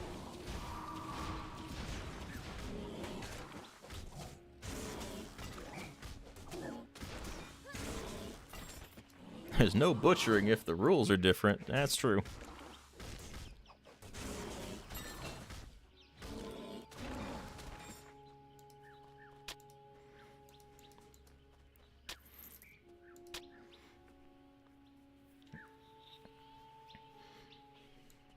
It's like, can't mess up the CH sound in German if you use, if you're saying something with a CHEN instead going LE.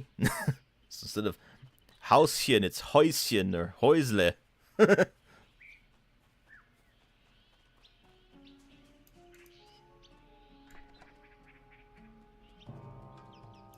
Or doing EL instead, depending on your dialect.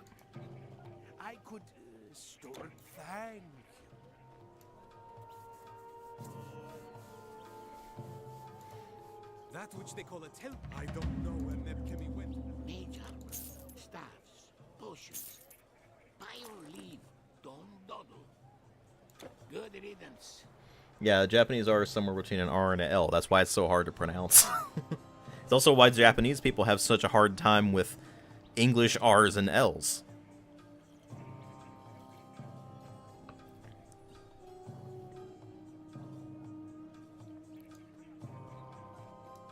My weapons and armor are simply the best. Look for yourself. You will find no better. Look for myself, I'll find no better. I'm wearing better, you fool! Farewell. Everyone asks where the monsters came from. It is... Hail, warrior! How did you get here alive? This thing, this Telkin. Mentioned bad Russian voice acting earlier. Moment in Tomb Raider Legend where Lara attempts to speak Russian, it physically hurts you. I mean, to be fair, she is an English woman trying to speak it, so, you know.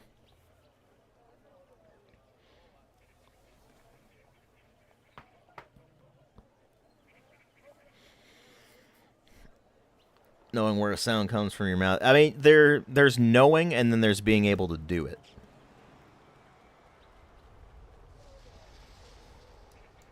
This door is locked. That's the trick, though. Knowing where a sound comes from and being able to actually replicate that sound is two very different things. Like, I know the difference between a trill and a roll and a tap, but that doesn't mean I can do all three of them, necessarily.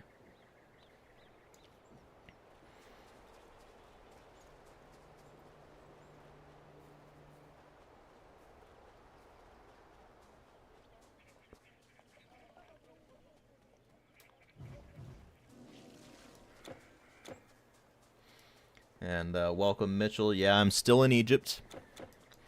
Although we're getting towards the end of Egypt here.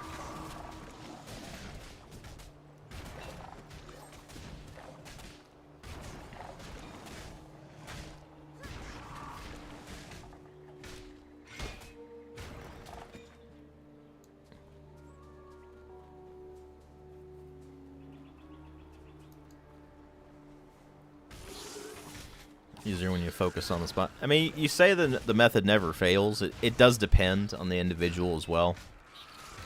A lot of people just decide it's not really worth the effort of doing it. Because it does take an awful lot of time and effort to really get those sounds down, even if you know how to do them. Unless, of course, you can already replicate those sounds, or at least get close enough to them where it's not a big jump. Which, a lot of that depends on what language you grow up speaking.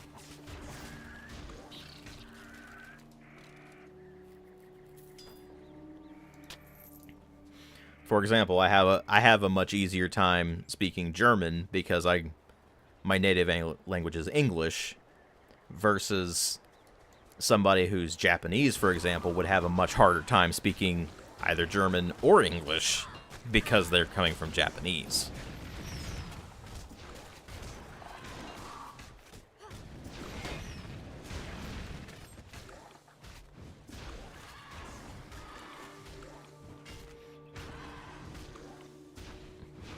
It is possible, sure. It's possible. It just takes a lot of time and effort, and it's up to the individual to decide whether or not they want to put in that time and effort.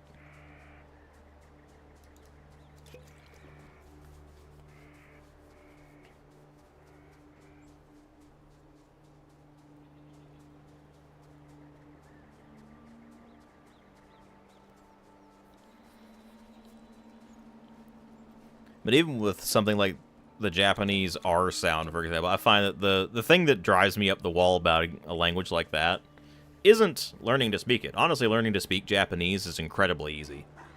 Very easy language to learn how to speak and understand. It's entirely because of the reading and writing that language annoys the crap out of me. It's like, Japanese language, I love you, but you're a nightmare to learn how to read and write.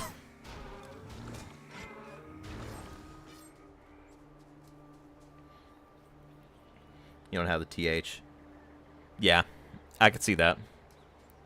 But the thing is as well, that if somebody says I tink instead of I think, most English speakers are going to understand what they're saying anyway. Because there are actually some English accents where people do speak like that. And I mean, think about stuff like Jamaican patois. It sounds like that. And it's perfectly acceptable.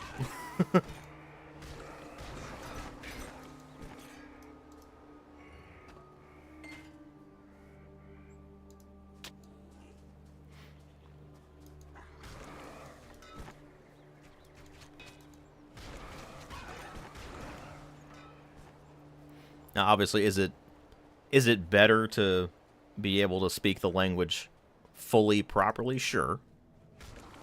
But I figure as long as you're able to be understood, that's a good thing. Even if you have a thick accent, as long as somebody can understand what you're saying, you're in a good place.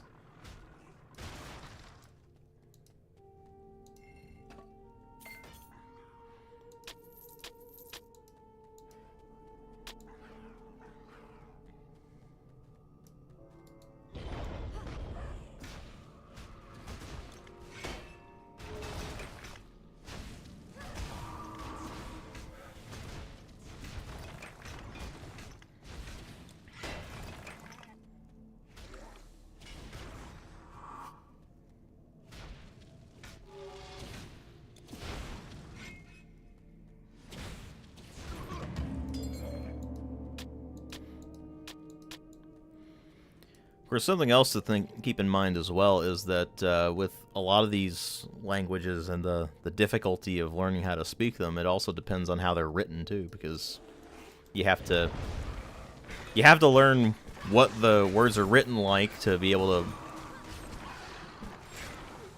to really get everything down, and sometimes it gets tricky. I mean, if you use an abjad, for example, for your writing system, then there aren't any vowels in that, so good luck. Oh look, the vowel sound is implied. Have fun. Like,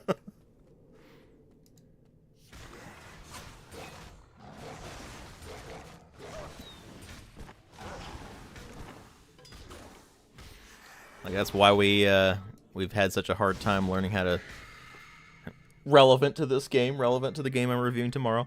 Why ancient Egyptian eluded us for so long, because there aren't any vowels in it. It's all consonant sounds. It's an abjad. And since the vowel sounds are implied in a system like that rather than explicit, you just kind of have to guess and hope it's right. So we had to work backwards through Coptic.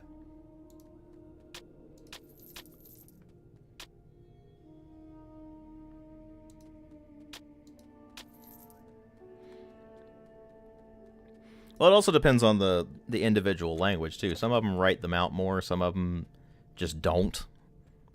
I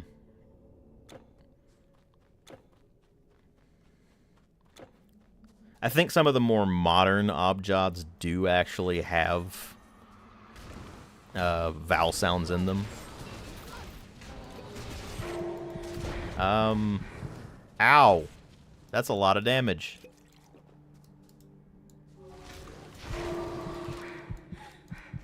What the hell are you hitting me with?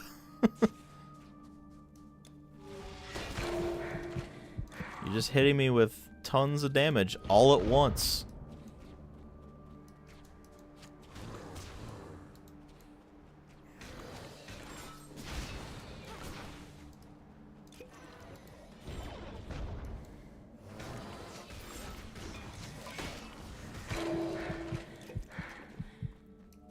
Let's see, so we got that guy flinging fireballs at me, and the other guy shooting arrows at me.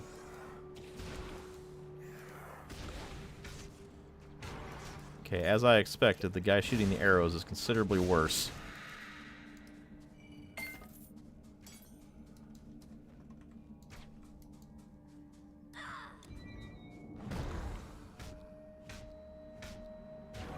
There we go, that's more like it.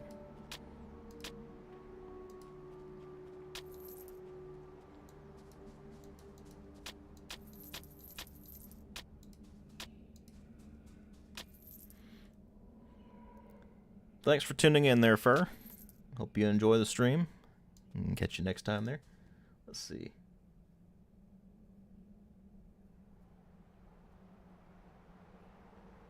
Yeah. I mean, the term comes from Arabic, I believe, but it's a term that applies to a bunch of different writing systems.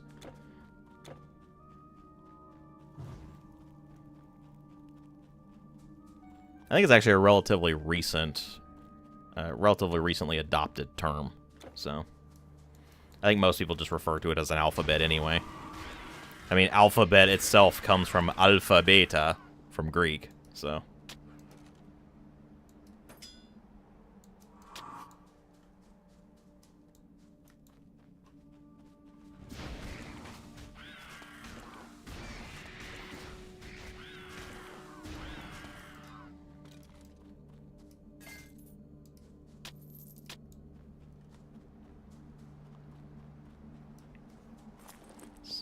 is this? Puniti the Unshriven Jr. Huh. Okay. Okay. Traveler, come look at my wares. Always welcome.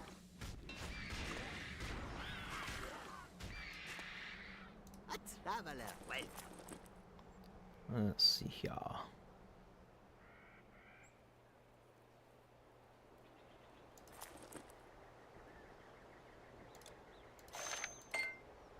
Farewell.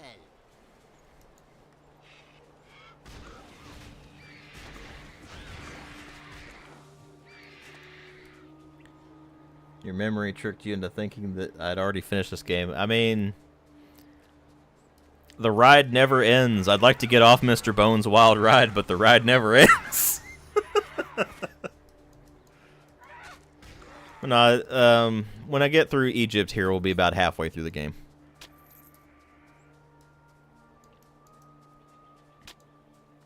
How am I doing? I mean, I'm doing.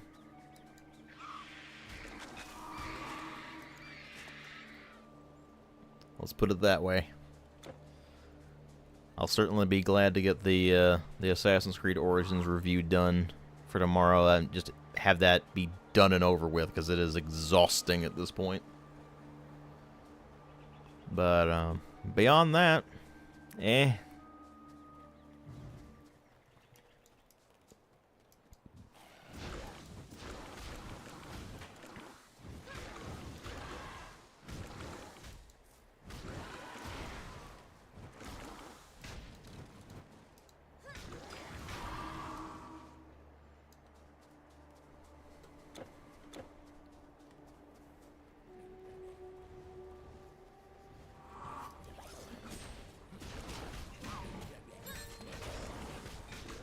Let's see here.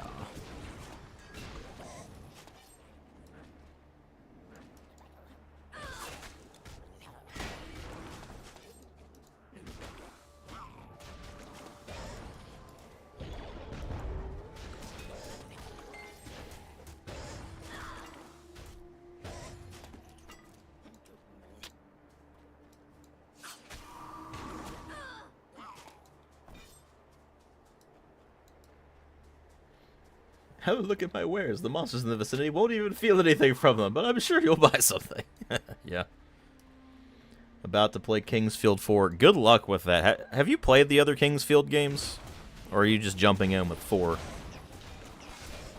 Because I would recommend jumping into 4 for most people instead of going into the first or second or third.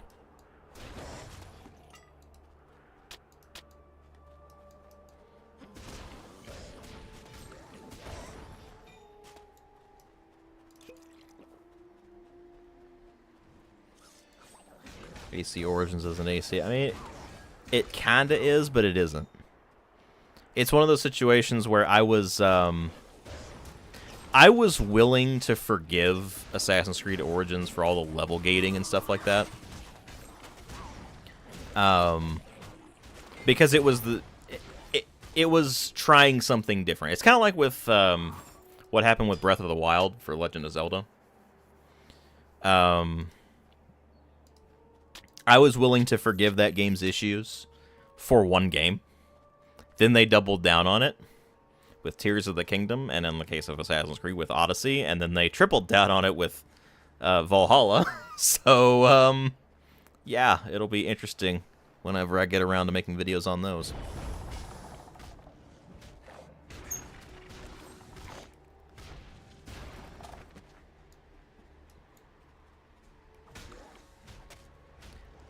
Now, I haven't finished any of the Kingsfield games, but I do have them all. Actually, no, there is one that I don't have, and that is the PC version of, let's see, what is it called?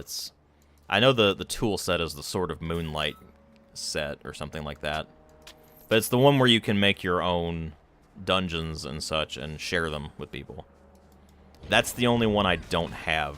At least pretty sure that's the only one I don't have, unless something else has eluded me. I even have the ones for PSP, Kingsfield Additional 1 and 2, neither of which have translations at all. Oh, that's barrels of fun.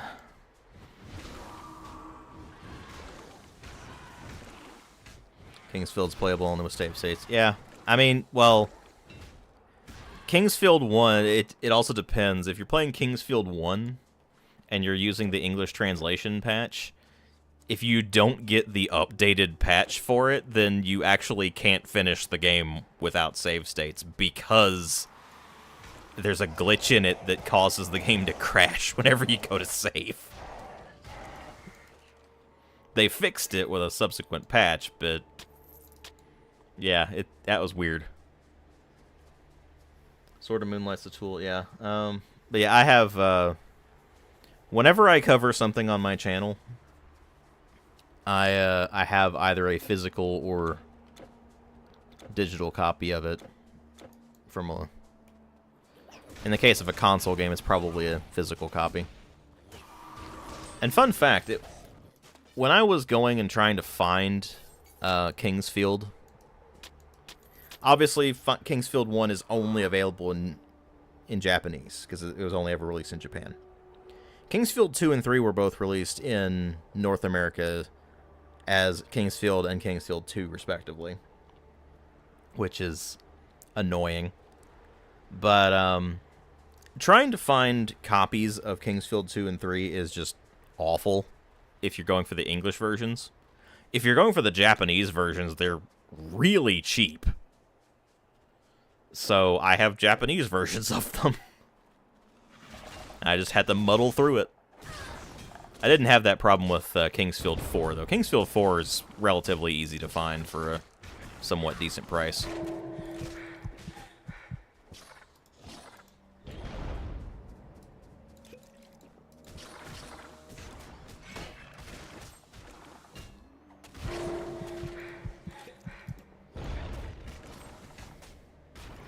Now, Shadow Tower, on the other hand, is not so easy to find.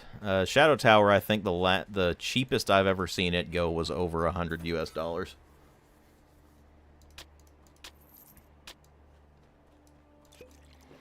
Shadow Tower Abyss, on the other hand, since it was only released in Japan, is also remarkably cheap to find.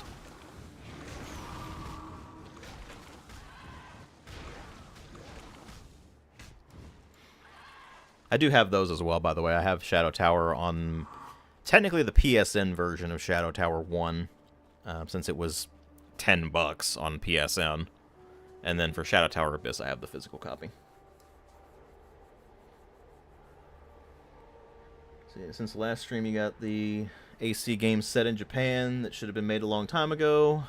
Yeah, that's a subject for a different video entirely. Assassin's Creed Shadows is, it does not bode well, let's put it that way. Localization's awful in 2 and 3, I can see that. To be fair, FromSoft game localization has never been very good.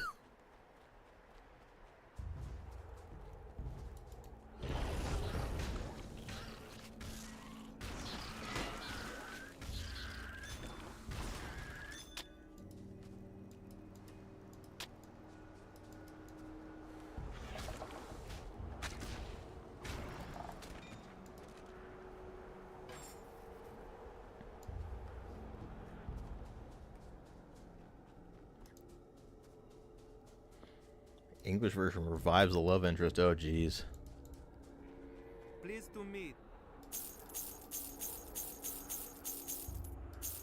All right. Come again. He sounds so thrilled for me to be here and sampling his wares. See, now we're basically at the end of the ancient Egypt area here. So I'm not sure if I'm going to go ahead and push through and finish it today or not. We'll see. Did you get a look at the blade on this? Thank you. You found that rune. These are troubling. Oh, look, an item that is useless to me. What a surprise. Always a pleasure.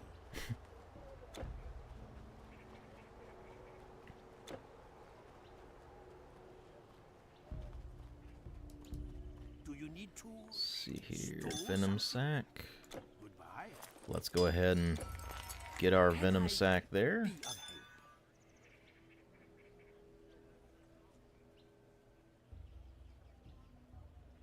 And then just plop that one in there. Your goods are safe with us.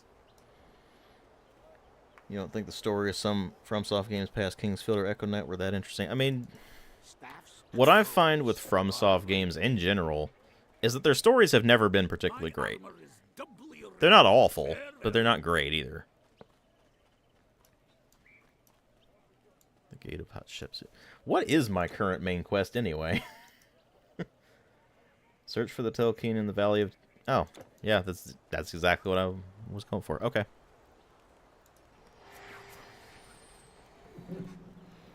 What FromSoft generally does very well is art design, atmosphere, depending on the game, the mechanical depth. Like Armored Core, for example, generally has a high degree of mechanical depth.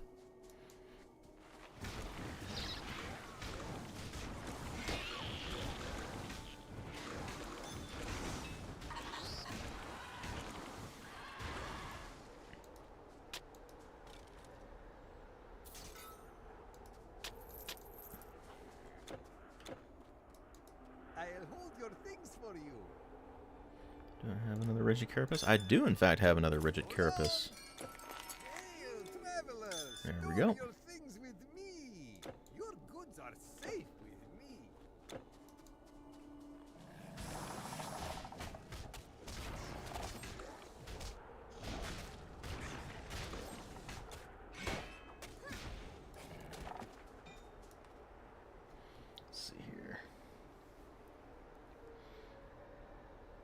Prefer Kingsfield over the Souls games. I could definitely see that.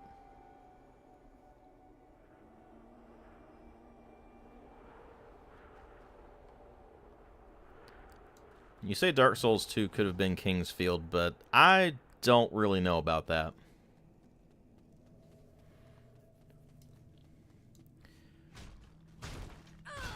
Because Kingsfield, I would say, is much more tightly designed than Dark Souls 2 is. Dark Souls 2 was more or less just designed to be... You know, oh, you think Dark Souls 1 is hard? Well, guess what? Here, have a bunch of stuff that isn't fun to fight because, you know, you thought Dark Souls wasn't hard enough.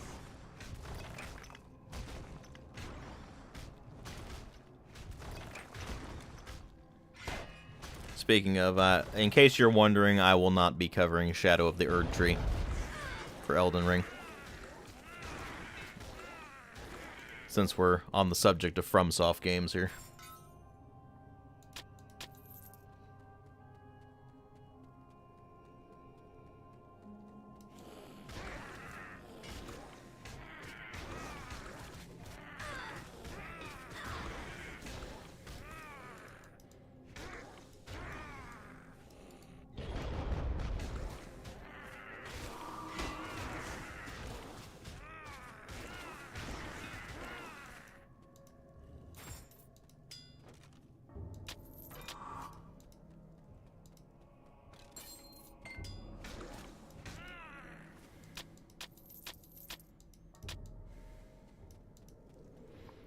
Composite Bow of Feasting.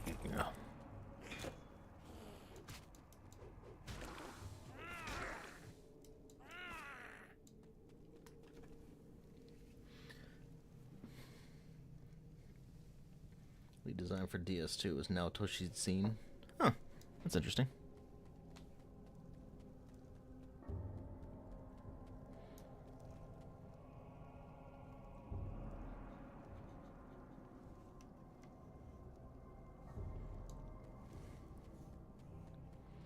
Remade the game and it got butchered. Oof.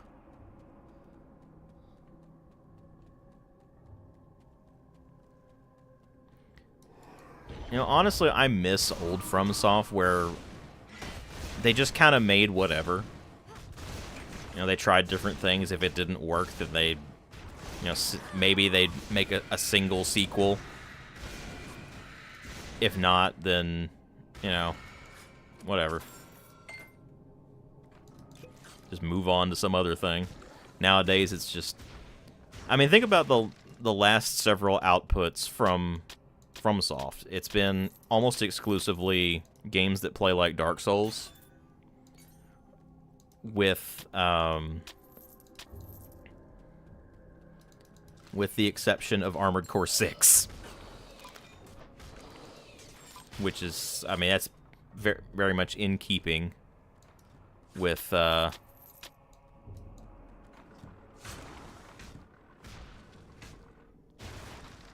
what they've been doing, just kind of recycling the same stuff over and over again lately. It's a real shame.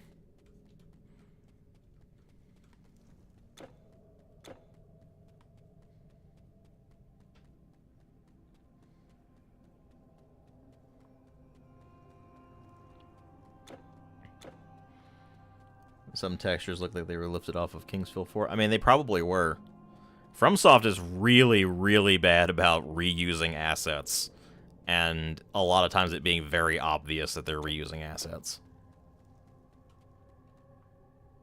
I'm glad you liked that video. I kind of wish I didn't feel it necessary to make the video, but... you know, if nothing else, it makes for an interesting topic.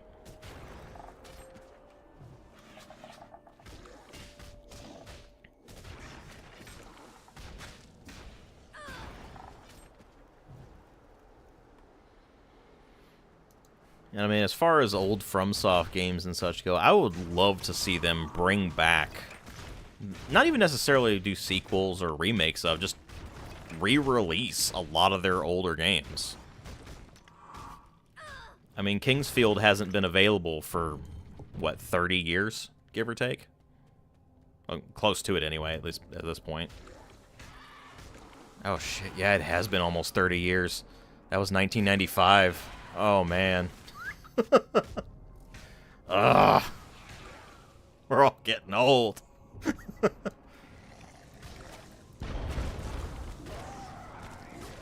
Yeah, Kingsfield, Shadow Tower, the old school Armored Core games. Oh, what the hell just happened? That was weird.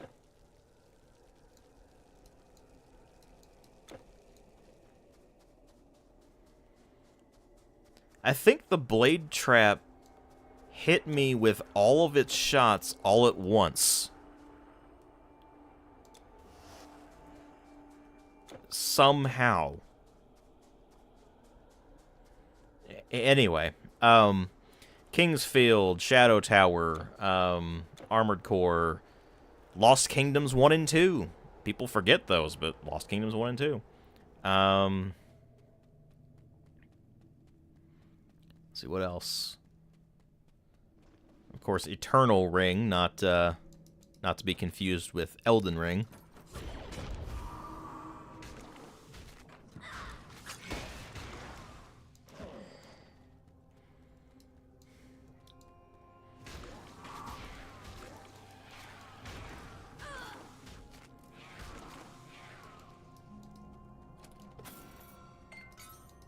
They've made a lot of games over the years.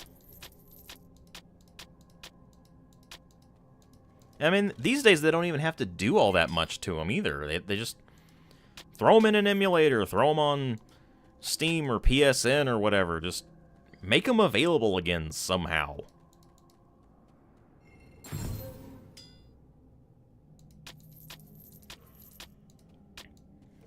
Oh, we got Ramses Greaves, which is just way better than what I'm currently using. I'm going to throw those on.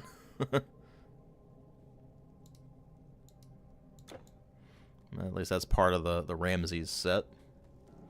Kuon. I don't remember Kuon off the top of my head. Is that one of the horror games they did? Because if that's the case, then that's probably why I don't remember it.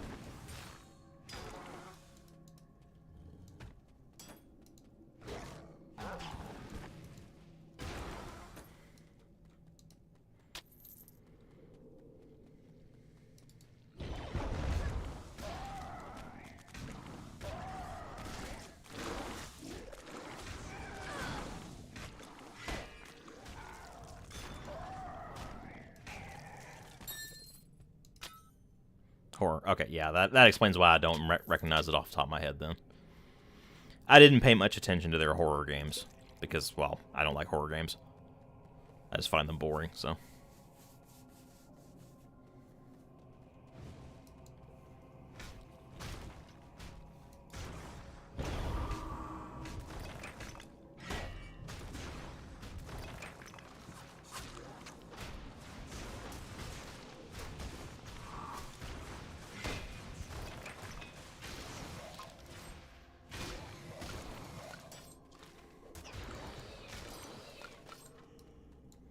When in doubt, clobber the undead.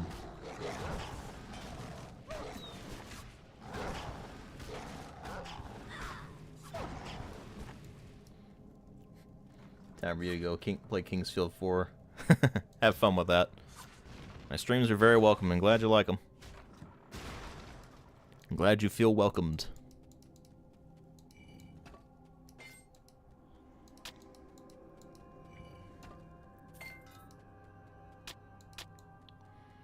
You know, now that I think about it, it is kind of funny to think about over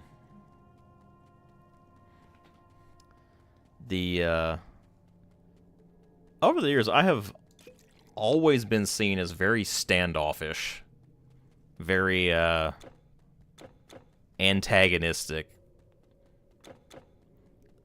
and I really don't feel that way.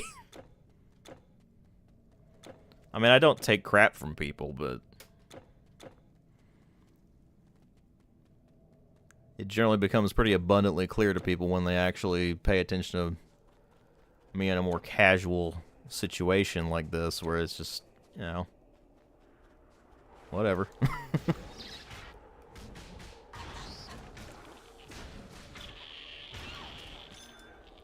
Not trying to toot my own horn here or anything, but...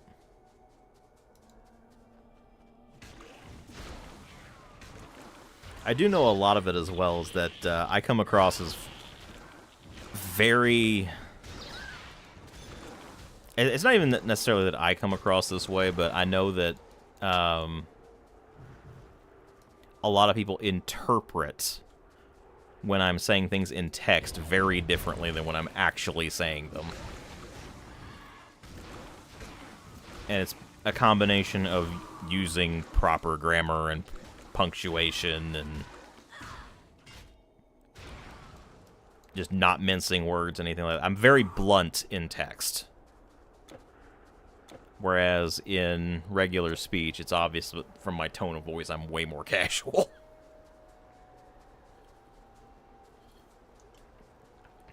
Even when I'm talking to people that I either don't agree with or even that I don't necessarily like, I'm way more chill in regular conversation than I am in text. Just because of the way that's interpreted.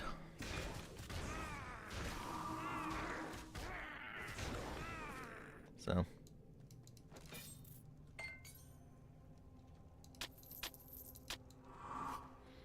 Never got that impression. I mean, it doesn't... It depends on the individual. Some people interpret it more than others. I know a lot of the older folks in the audience don't get that impression as much because they started using the internet in an age where people did actually use proper grammar and punctuation, and it didn't have an association of being kind of passive-aggressive like it does for Gen Z, apparently.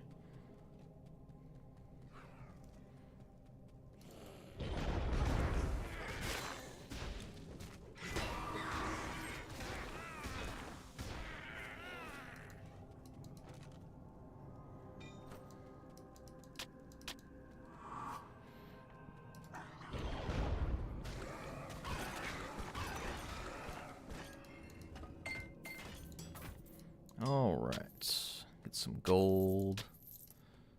Get some potions. So I'm currently sitting on 308 health potions and 325 mana potions. You think that's enough?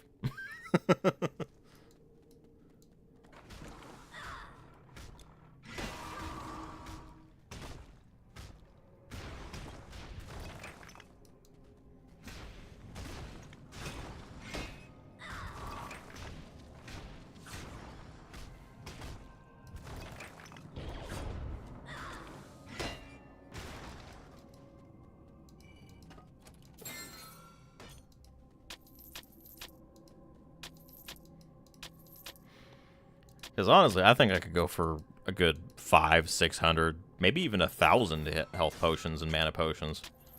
Before I... Oh, we're out of inventory space.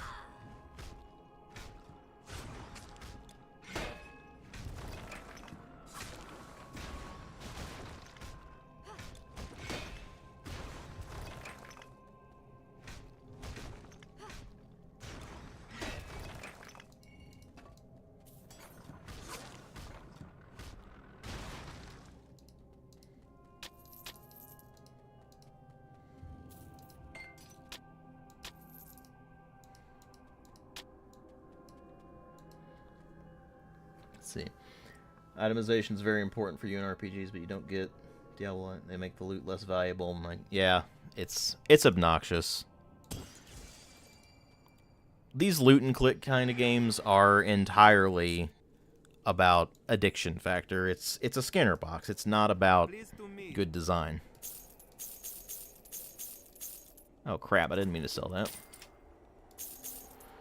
Not that it matters much. I can just quickly rebuy it back from them.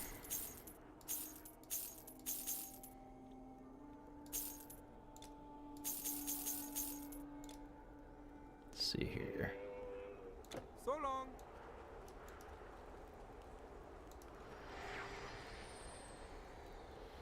Diablo, like, bloated optimization. Yep, it definitely shows. I mean, I'm only grabbing these items so I can sell them. I'm not going to bother equipping any of them because I know they're not better than what I've currently got. See, I have not even bothered trying out Path of Exile. And it's partly because I know that it's just ridiculous at this point. You pretty much have to consult guides to have any idea what the hell to do in that game now. I might jump in and give Path of Exile 2 a try at some point. I don't know. We'll see. I might do Path of Exile 1 at some point just to make a DW plays on it or something like that. I don't know.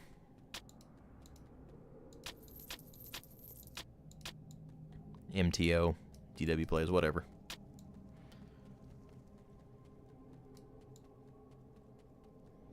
Uh-oh.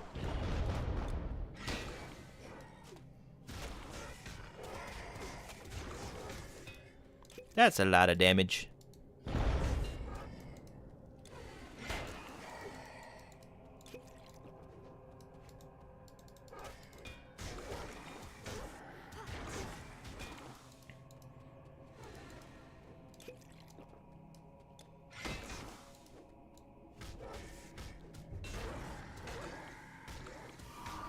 Okay, took care of that guy.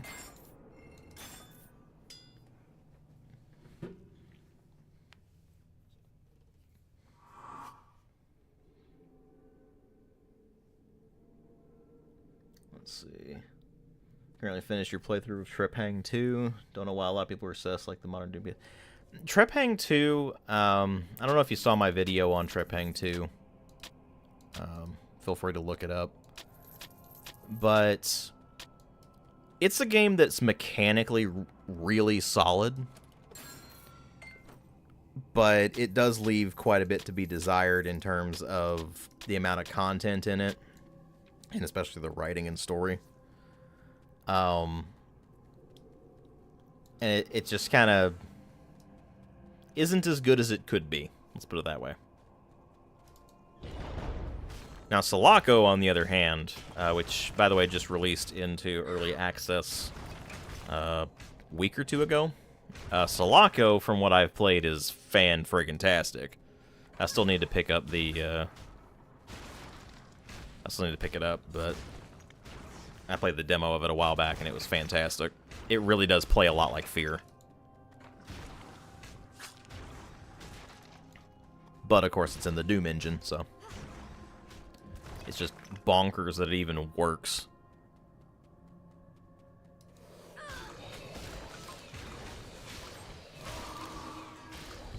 Oh, we've leveled up. How much XP does it take for me to get to level 26? 309,000! We will be at 2.5 million. Oh boy. The stat bloat. Ugh.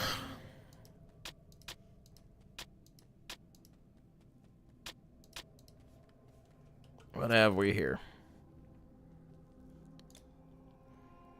Ben Hamon's kilt, which I can't use because it's an intelligence item.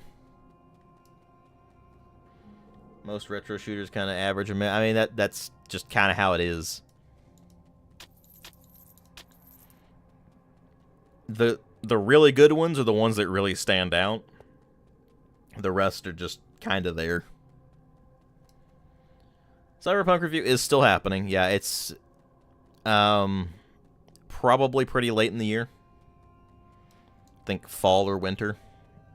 So, like somewhere between September and December, most likely. Most likely. We'll see.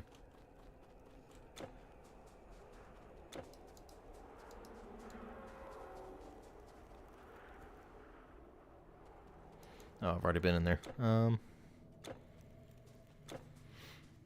So, funnily enough, we're exploring the Valley of the Kings right now, and that is what has been tripping me up with Assassin's Creed Origins and delaying the video so long.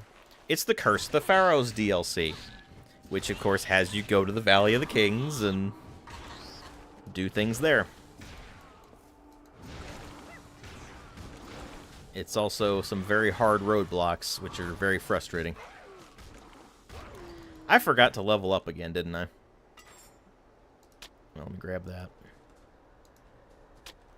Let's see, do we have inventory space? We do not. Okay. Why do I keep forgetting to level up? I'm really bad about this. Alright, let's see here. Might as well go ahead and bump up Dream Mastery again. You thought getting to level 70 in Modern Warfare 2 was a little too much back in the day? Yeah. But hey, at least with getting to max level in a Call of Duty game, it's, you know, you're just playing the game normally, and it doesn't really have a bearing on how well you do in a match. Here, it's just, it drags everything out.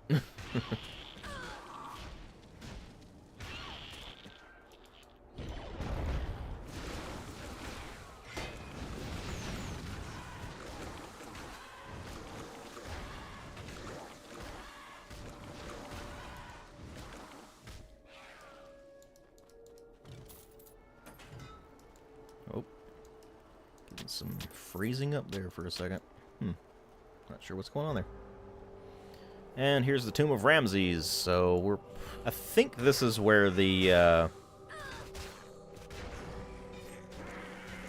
quest location is. So we'll see how that goes.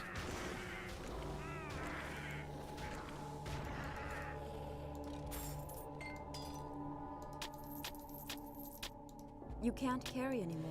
Well, time to go sell our junk.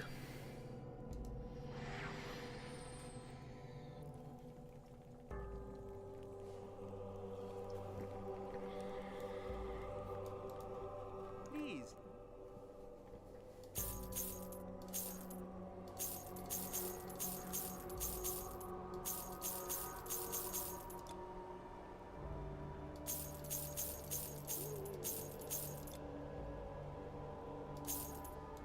Goodbye.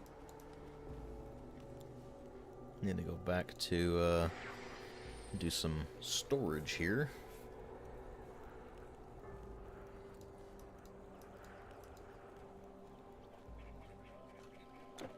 Where is the storage guy?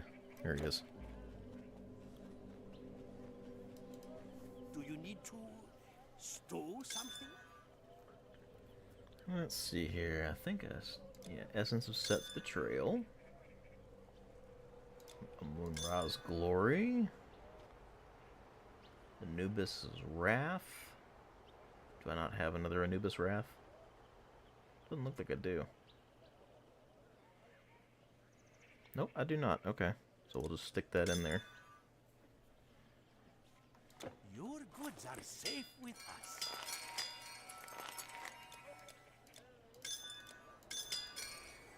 Okay. Very fine crates. Just Keep your drop goods these off in here. It would help if I could click the right things. Surprised I don't have an Essence of Anubis Wrath. Bye. Oh well. It's no big deal.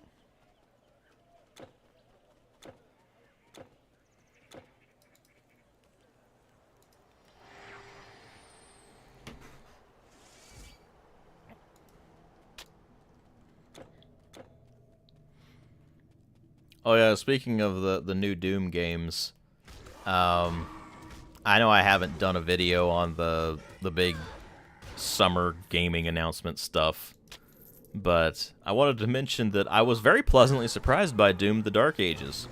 First, I was worried that they were going to basically use Doom to usurp the positions of stuff like Heretic and Hexen, which they did not, thankfully. But more importantly, they had actual metal music. Like actual heavy metal guitar, instead of just the obnoxious electronic noise that plagued especially Doom 2016, but to a lesser extent Doom Eternal. So, hey, they actually have proper metal. Give credit where credit is due on that.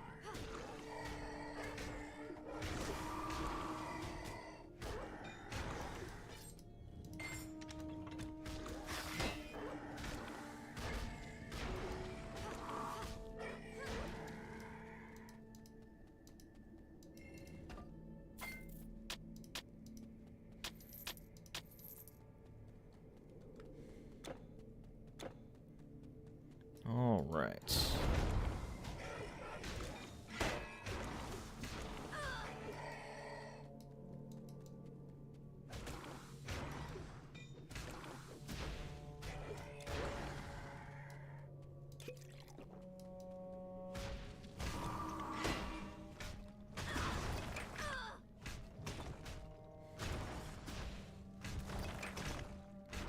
Summer Video Game Showcase video. I honestly don't think I'll do one this year, because there's almost nothing that I can think of to talk about with them. So few games even seem remotely interesting to me.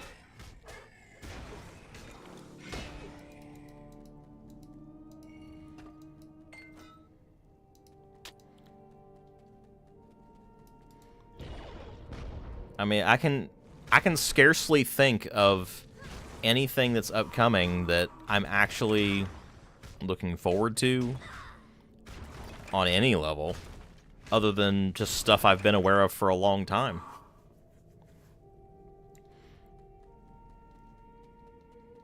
I mean, like, Fallen Aces got released into early access. I've been looking forward to that. I already picked a copy of that up, so, I mean...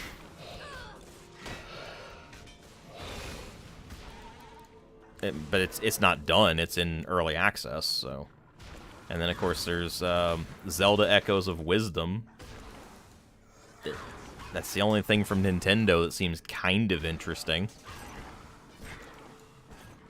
I guess technically Metroid Prime 4 is finally getting released, but... I mean, as far as, like, the Microsoft stuff is concerned, I mean, Avowed, that's pretty much the only thing I've been at least curious about. I wouldn't necessarily say I'm looking forward to it. But we already knew about it for quite a while, so... Just not a whole lot to talk about, really. Didn't even bother looking at New Doom. I can't blame you.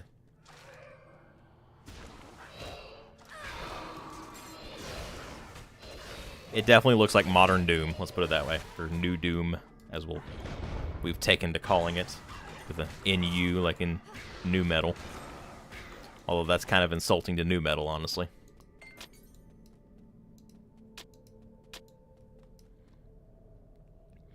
The modern Doom games are not even close to Quake. They are closer to Serious Sam.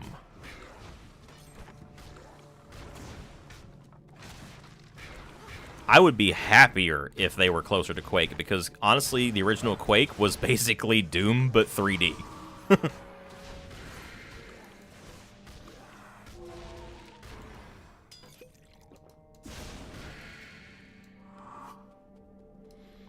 They didn't really show anything about Clockwork Revolution, no.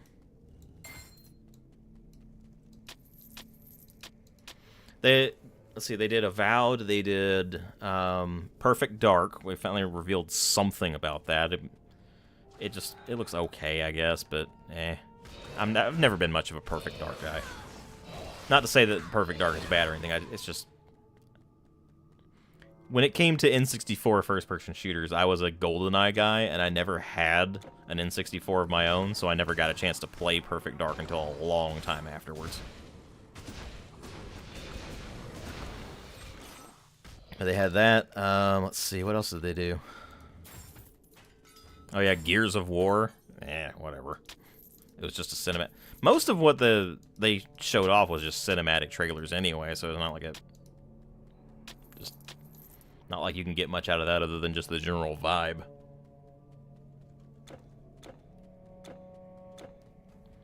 Let's go ahead and just fill in the map over here just to... Oh, of course there's some enemies down here and such.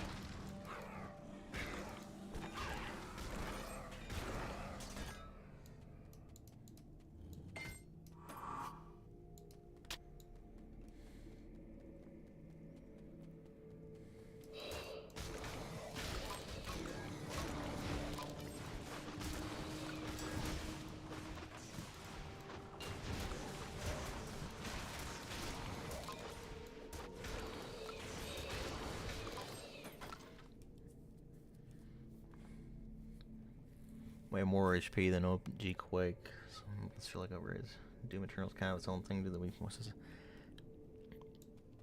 Yeah, I mean, Doom Eternal is basically combining the first-person shooter stylings of something like Serious Sam with the kind of gameplay mechanics we expect out of something like Devil May Cry. Where you attack the big glowing weak points for massive damage and things like that. And there's not really anything wrong with that necessarily, but it's not Doom. It doesn't feel like Doom. But yeah, they definitely don't feel like old school Doom at all.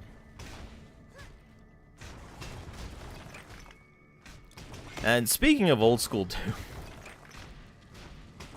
what is it with the modern obsession over Doom 3 being supposedly great? Like, there's just been this kind of surge lately of people acting like Doom 3 is this kind of misunderstood masterpiece, and that, no, actually the shotgun in it is actually really good, even though it's arguably the worst shotgun in gaming history. Actually, no, it's not. It's not arguably. It's bad. It's nowhere near as bad as, say, Road to Fiddler's Green. But that's mostly because that game is just completely deficient as a video game.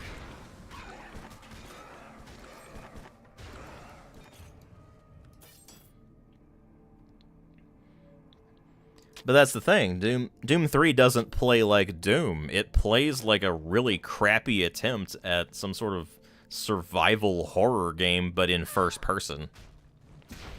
The problem is it's not remotely scary, and as a first-person shooter, it is so laughably easy that I'm pretty sure you'd have to be a concussed amoeba to find it challenging.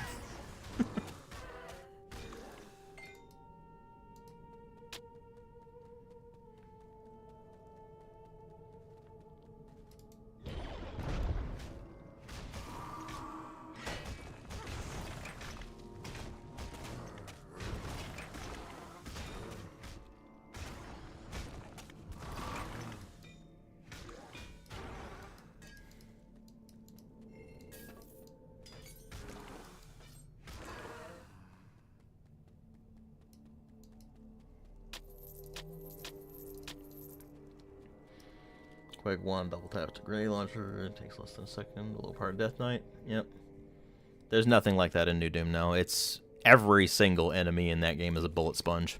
For both Doom 2016 and Doom Eternal. And I'm sure that Doom the Dark Ages will be the same way. I mean, I'll certainly give it a try anyway, because, you know, why wouldn't I give it a try? But I'm not exactly looking forward to it.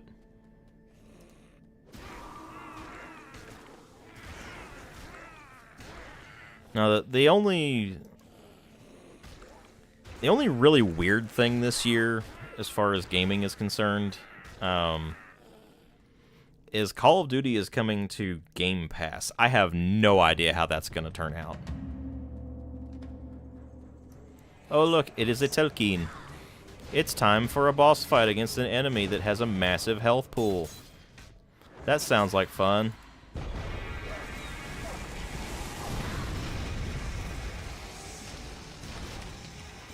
Okay. I can't see what I'm doing.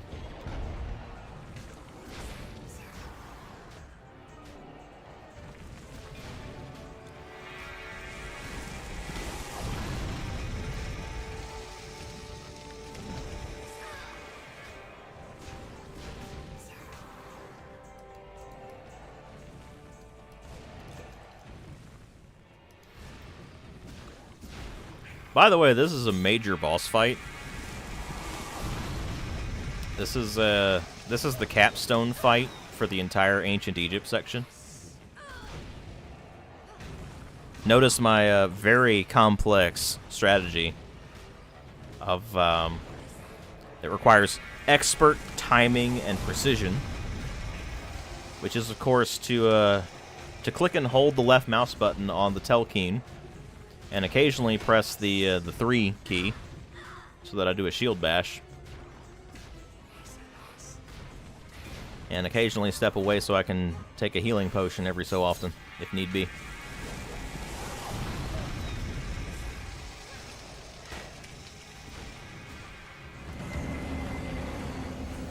Yep, that was a thing.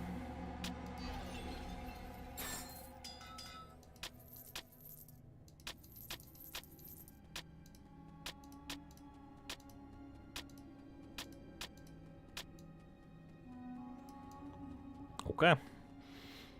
That was the big capstone fight for the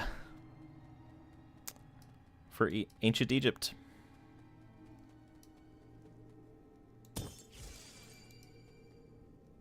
Head back to Thebes.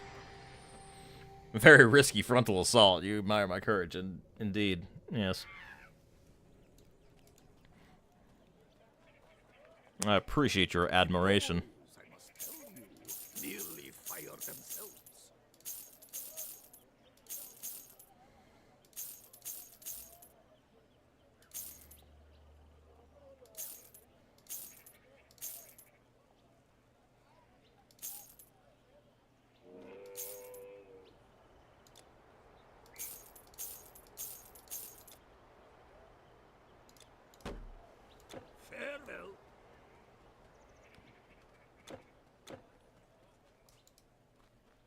You defeated the Telkeen? Excellent! Perhaps there is hope yet. You must get to Babylon. Even now, another Telkeen is assaulting that city. What is this tablet that you found? Let me take a look at it. Oh no, I know now what these Telkeen were looking for. This tablet reveals that within the Temple of Marduk, below the Hanging Gardens, rests the sickle of Kronos. This sickle was used by the Titans in the Great War and possesses the power to kill even a god. If this sickle is at the Telkeen's command, oh, we are all doomed. Hurry! It is most important that you get to Babylon right away. There is no time to go by land or boat. There may be a better way. Go to the Temple of Hatshepsut, where you will find an ancient portal. The Scepter of Eternity is a key to many realms. You defeated the Telkeen? There, the gates are open. All right.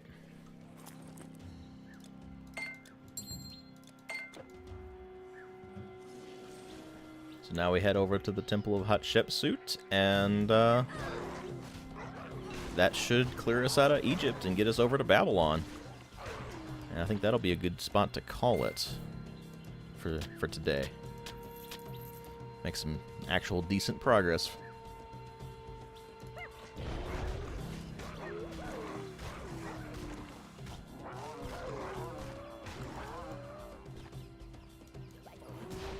But of course, first we have to clear everything out here because, well, as you know, a true hero strives to, well, I had a thought there, but I don't know where it was going. Just sudden brain fart.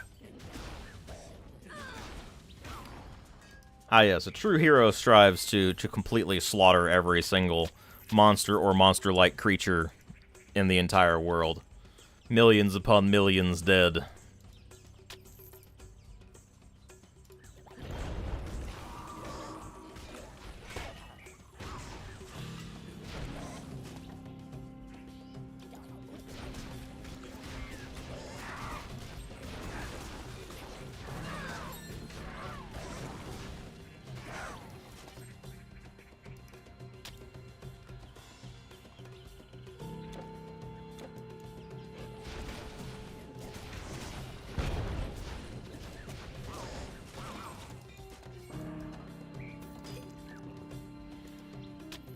As an aside, if I really wanted to, I could just go into a group of enemies and stand still and just let them all hit me.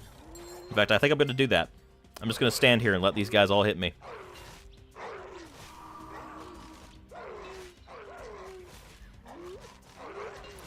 Because this is something that amuses me. They are gradually destroying themselves by attacking me. I don't even have to do anything. I'm just going to take a healing potion here. And there's 1, 2, 3, 4, and 5. That's what my aura does. It reflects damage. So enemies could just attack me and just seal their own fate.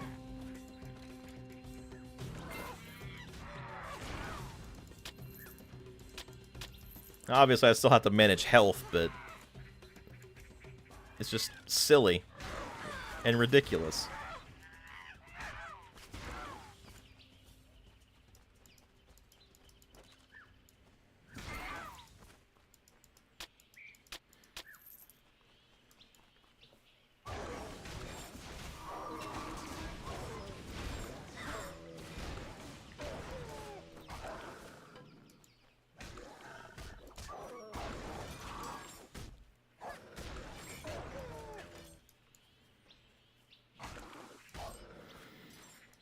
Okay. Nothing worth grabbing, because of course there isn't.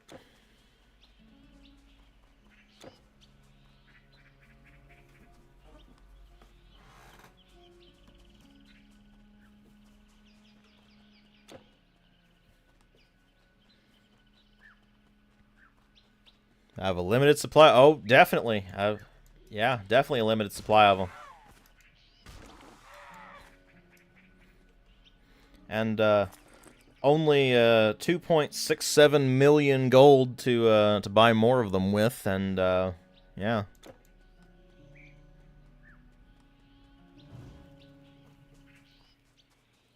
Yeah, that'll go down real quick.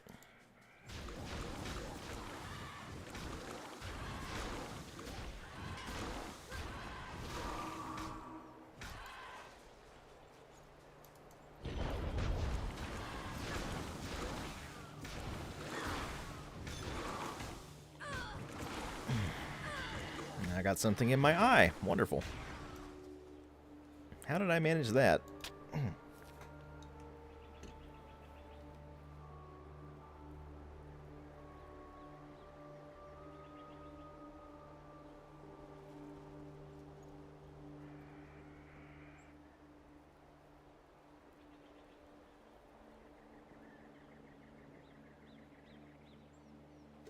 Okay, there we go.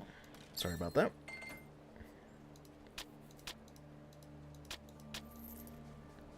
Okay. So this is the Temple of Hatshepsut.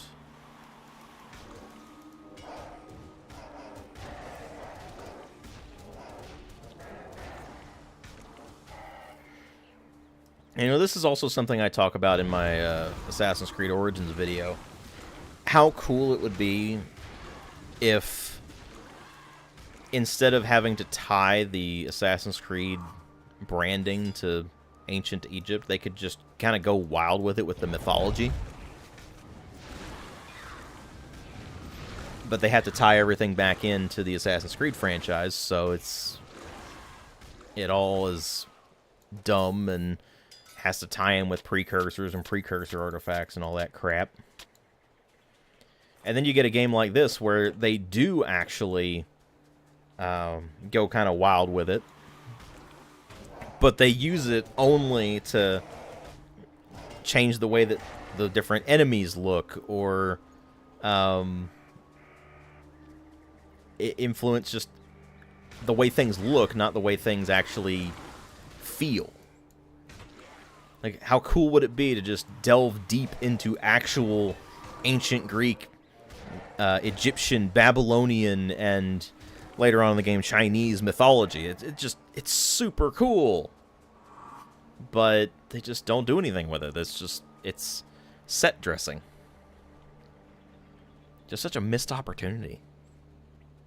It's a real shame.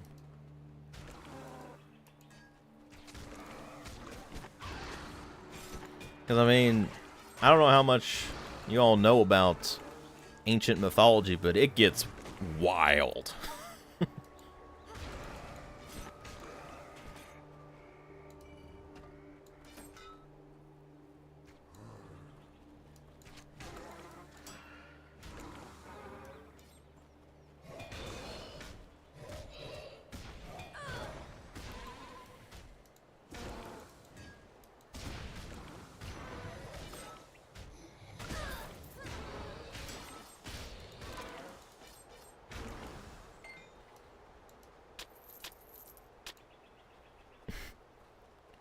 I mean, like, half of ancient Greek mythology is Zeus, do not have sex with it, and he's like, too late!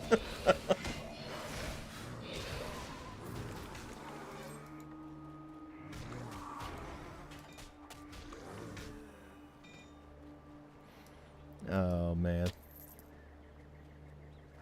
It gets wild. It's like you're dealing with complex complex deities and creation myths. It gets crazy, and there's so many cool stories associated with this kind of stuff, but it's just, they don't make any use of it in a game like this. It's just set dressing. I mean, I will give Assassin's Creed Origins this. They did a fantastic job of recreating kind of the look and feel of ancient Egypt from a historical perspective, of course. They did a fantastic job with that, but then you don't really get to enjoy it, per se. From the Stargate franchise, oh, you're just screwed there, then. I can't help you if your knowledge of Egyptian mythology is Stargate, because that is about as far from the original mythology as it gets.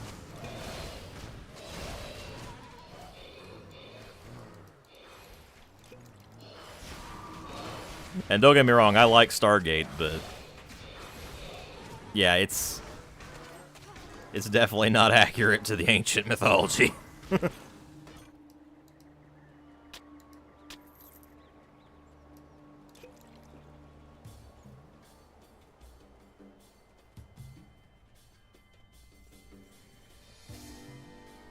When you played the first Diablo, you felt kind of hard and dangerous, but this... Now, when you say easy, I mean, it's... You gotta remember, easy is relative.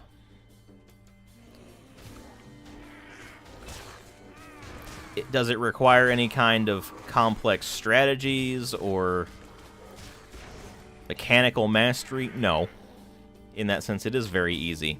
In the sense of everything being related to your stats, and the game constantly throwing massively over-leveled enemies at you, then no, it's not easy.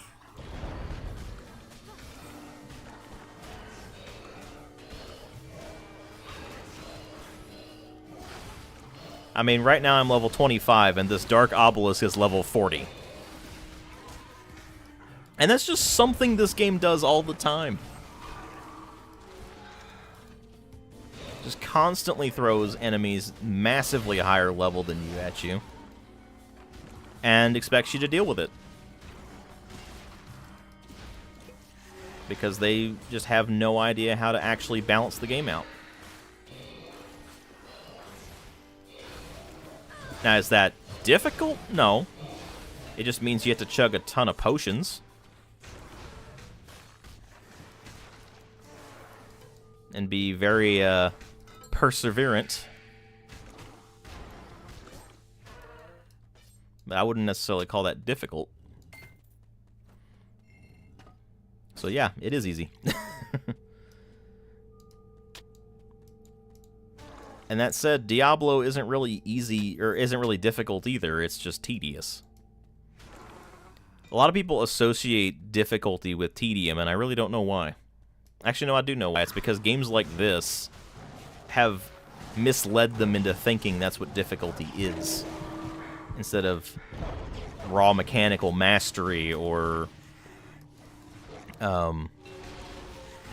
challenging scenarios that require actual thought and cleverness,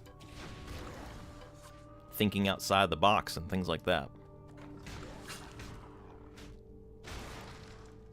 That's why when a game like, say, Dark Souls comes along and becomes popular and people act like it's super hard, you play it and you realize it's actually not that hard. But to most people who have been brought up in the gaming space to think that games like this, for whatever reason, are challenging in some way, well, then it makes sense why they have such a hard time with a game like Dark Souls. And why they think it's so difficult when, you know, people like me who started gaming during arcades and Atari and all that sort of thing, yeah, we know the difference between a difficult game and a game like this that's just tedious. It just requires patience.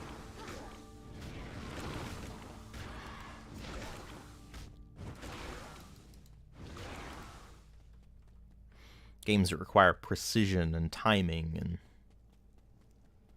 versus games that require just, well, sticking with it.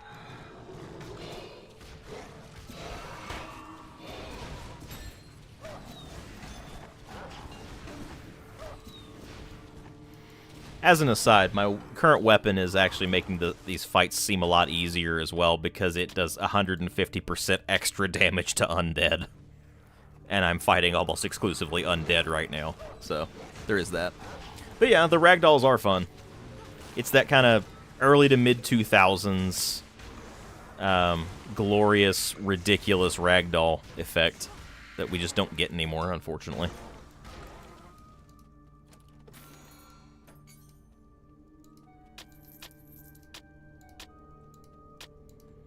Arcane Formula Cinderbolt. What is this? I can make it. It's a lesser artifact. It's not better than what I've got, though. But I'll probably make it anyway, just for the hell of it.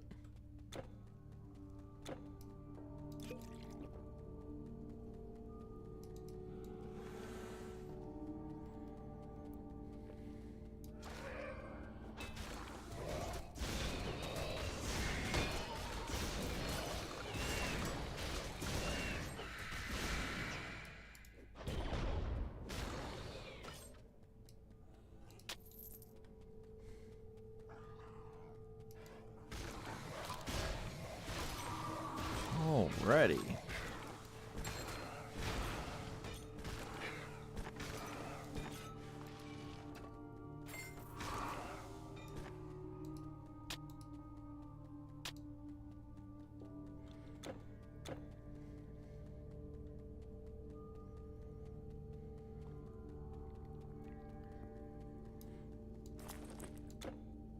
Oh, I have unused skill points. I didn't even notice that I had unused skill points.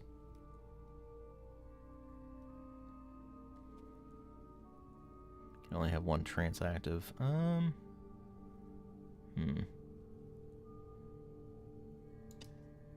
I will definitely get the Distort Reality ability. We'll see how that works out.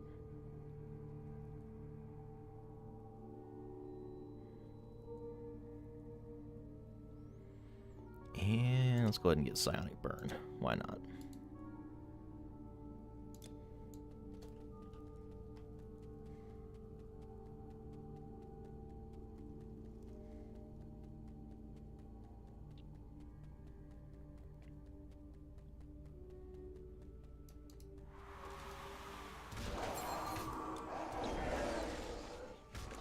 Yep, that's some crowd control, so that's nice to have.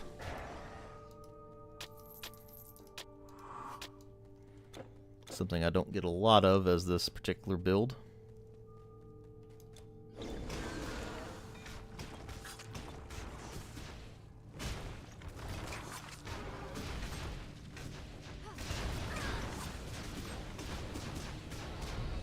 And I've leveled up.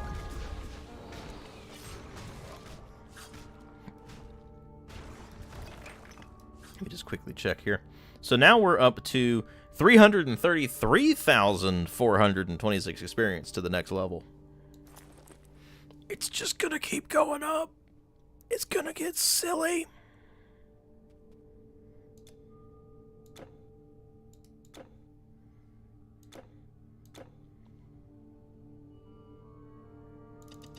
Go ahead and just bump up Psionic Burn there. Why not?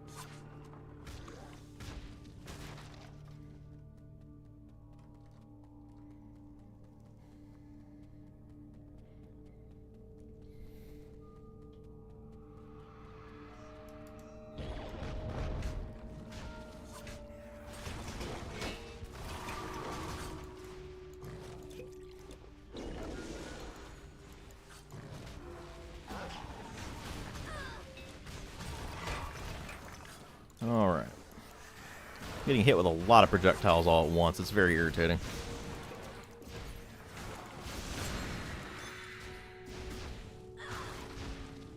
There we go. That's more like it. Okay. Nothing else in here. Keep on pushing down the tomb here. Alright. Thanks for tuning in there, Retro Gamer. Hope you enjoy the stream. Like I said, I'll be finishing up the Ancient Egypt section here, and then once we move on to the next area, then I will go ahead and call it a stream here, because I think that'll be a good spot to end this particular session. Because there's not a whole lot left to do here in Egypt. Just all power to front deflector screens. I really need to get around to finishing up Star Wars Squadrons. I don't think anybody's still playing it online, unfortunately, but I can at least finish up the campaign.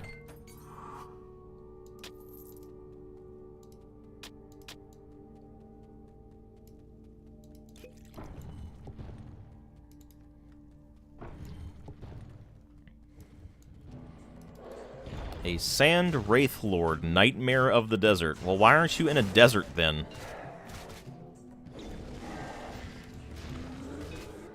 Why are you in a tomb and not a desert? You're supposed to be the Nightmare of the Desert.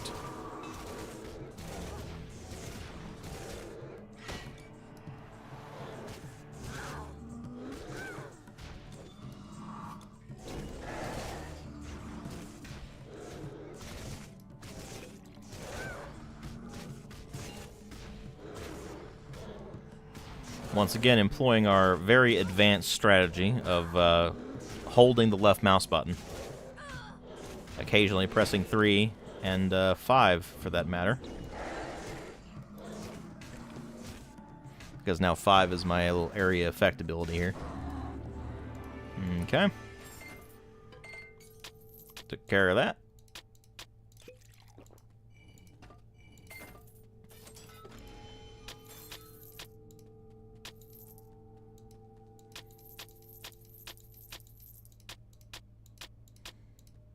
You can't hold anymore.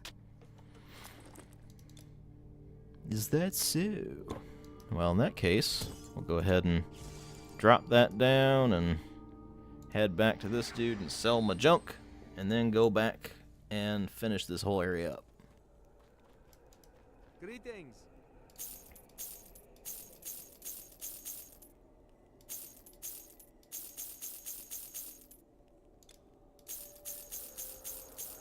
Oh, didn't mean to sell that one. There we go.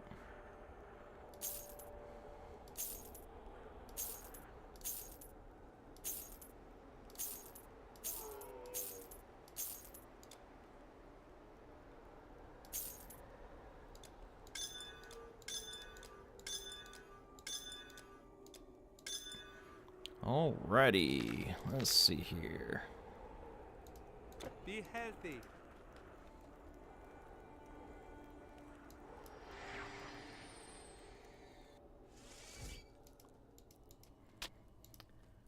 Welcome there. Definitely not me. How's clicking everything to death going? I mean, we're right about at the end of, well, this will take me to Babylon, which brings me to the end of the Egypt section, so, I mean, we're about halfway through the game now. So there is that. And now we're in the Gardens of Babylon. I mean, look at this. This looks really nice. Like, the visuals are just... They put a lot of effort into making these environments look great. By Inanna, I thought the portals were a myth. How did you get it to work? But never mind that right now. That's just, it's all wasted on this particular game. It is good to hear the Order is still fighting in the land of the Stargate Pharaohs. is open, yep. I just hope you are in time. A Telkin is forcing his way into the sacred chamber in the Temple of Marduk. It was guarded by the Order of Prometheus. The Temple of Marduk lies atop the Hanging Gardens. Go! Hurry! Alright. Hello? Sell that bow because it is of no use to me. I'm just going to quickly go here and do some inventory management if I have to. So now we're fighting more of these guys. That's unfortunate.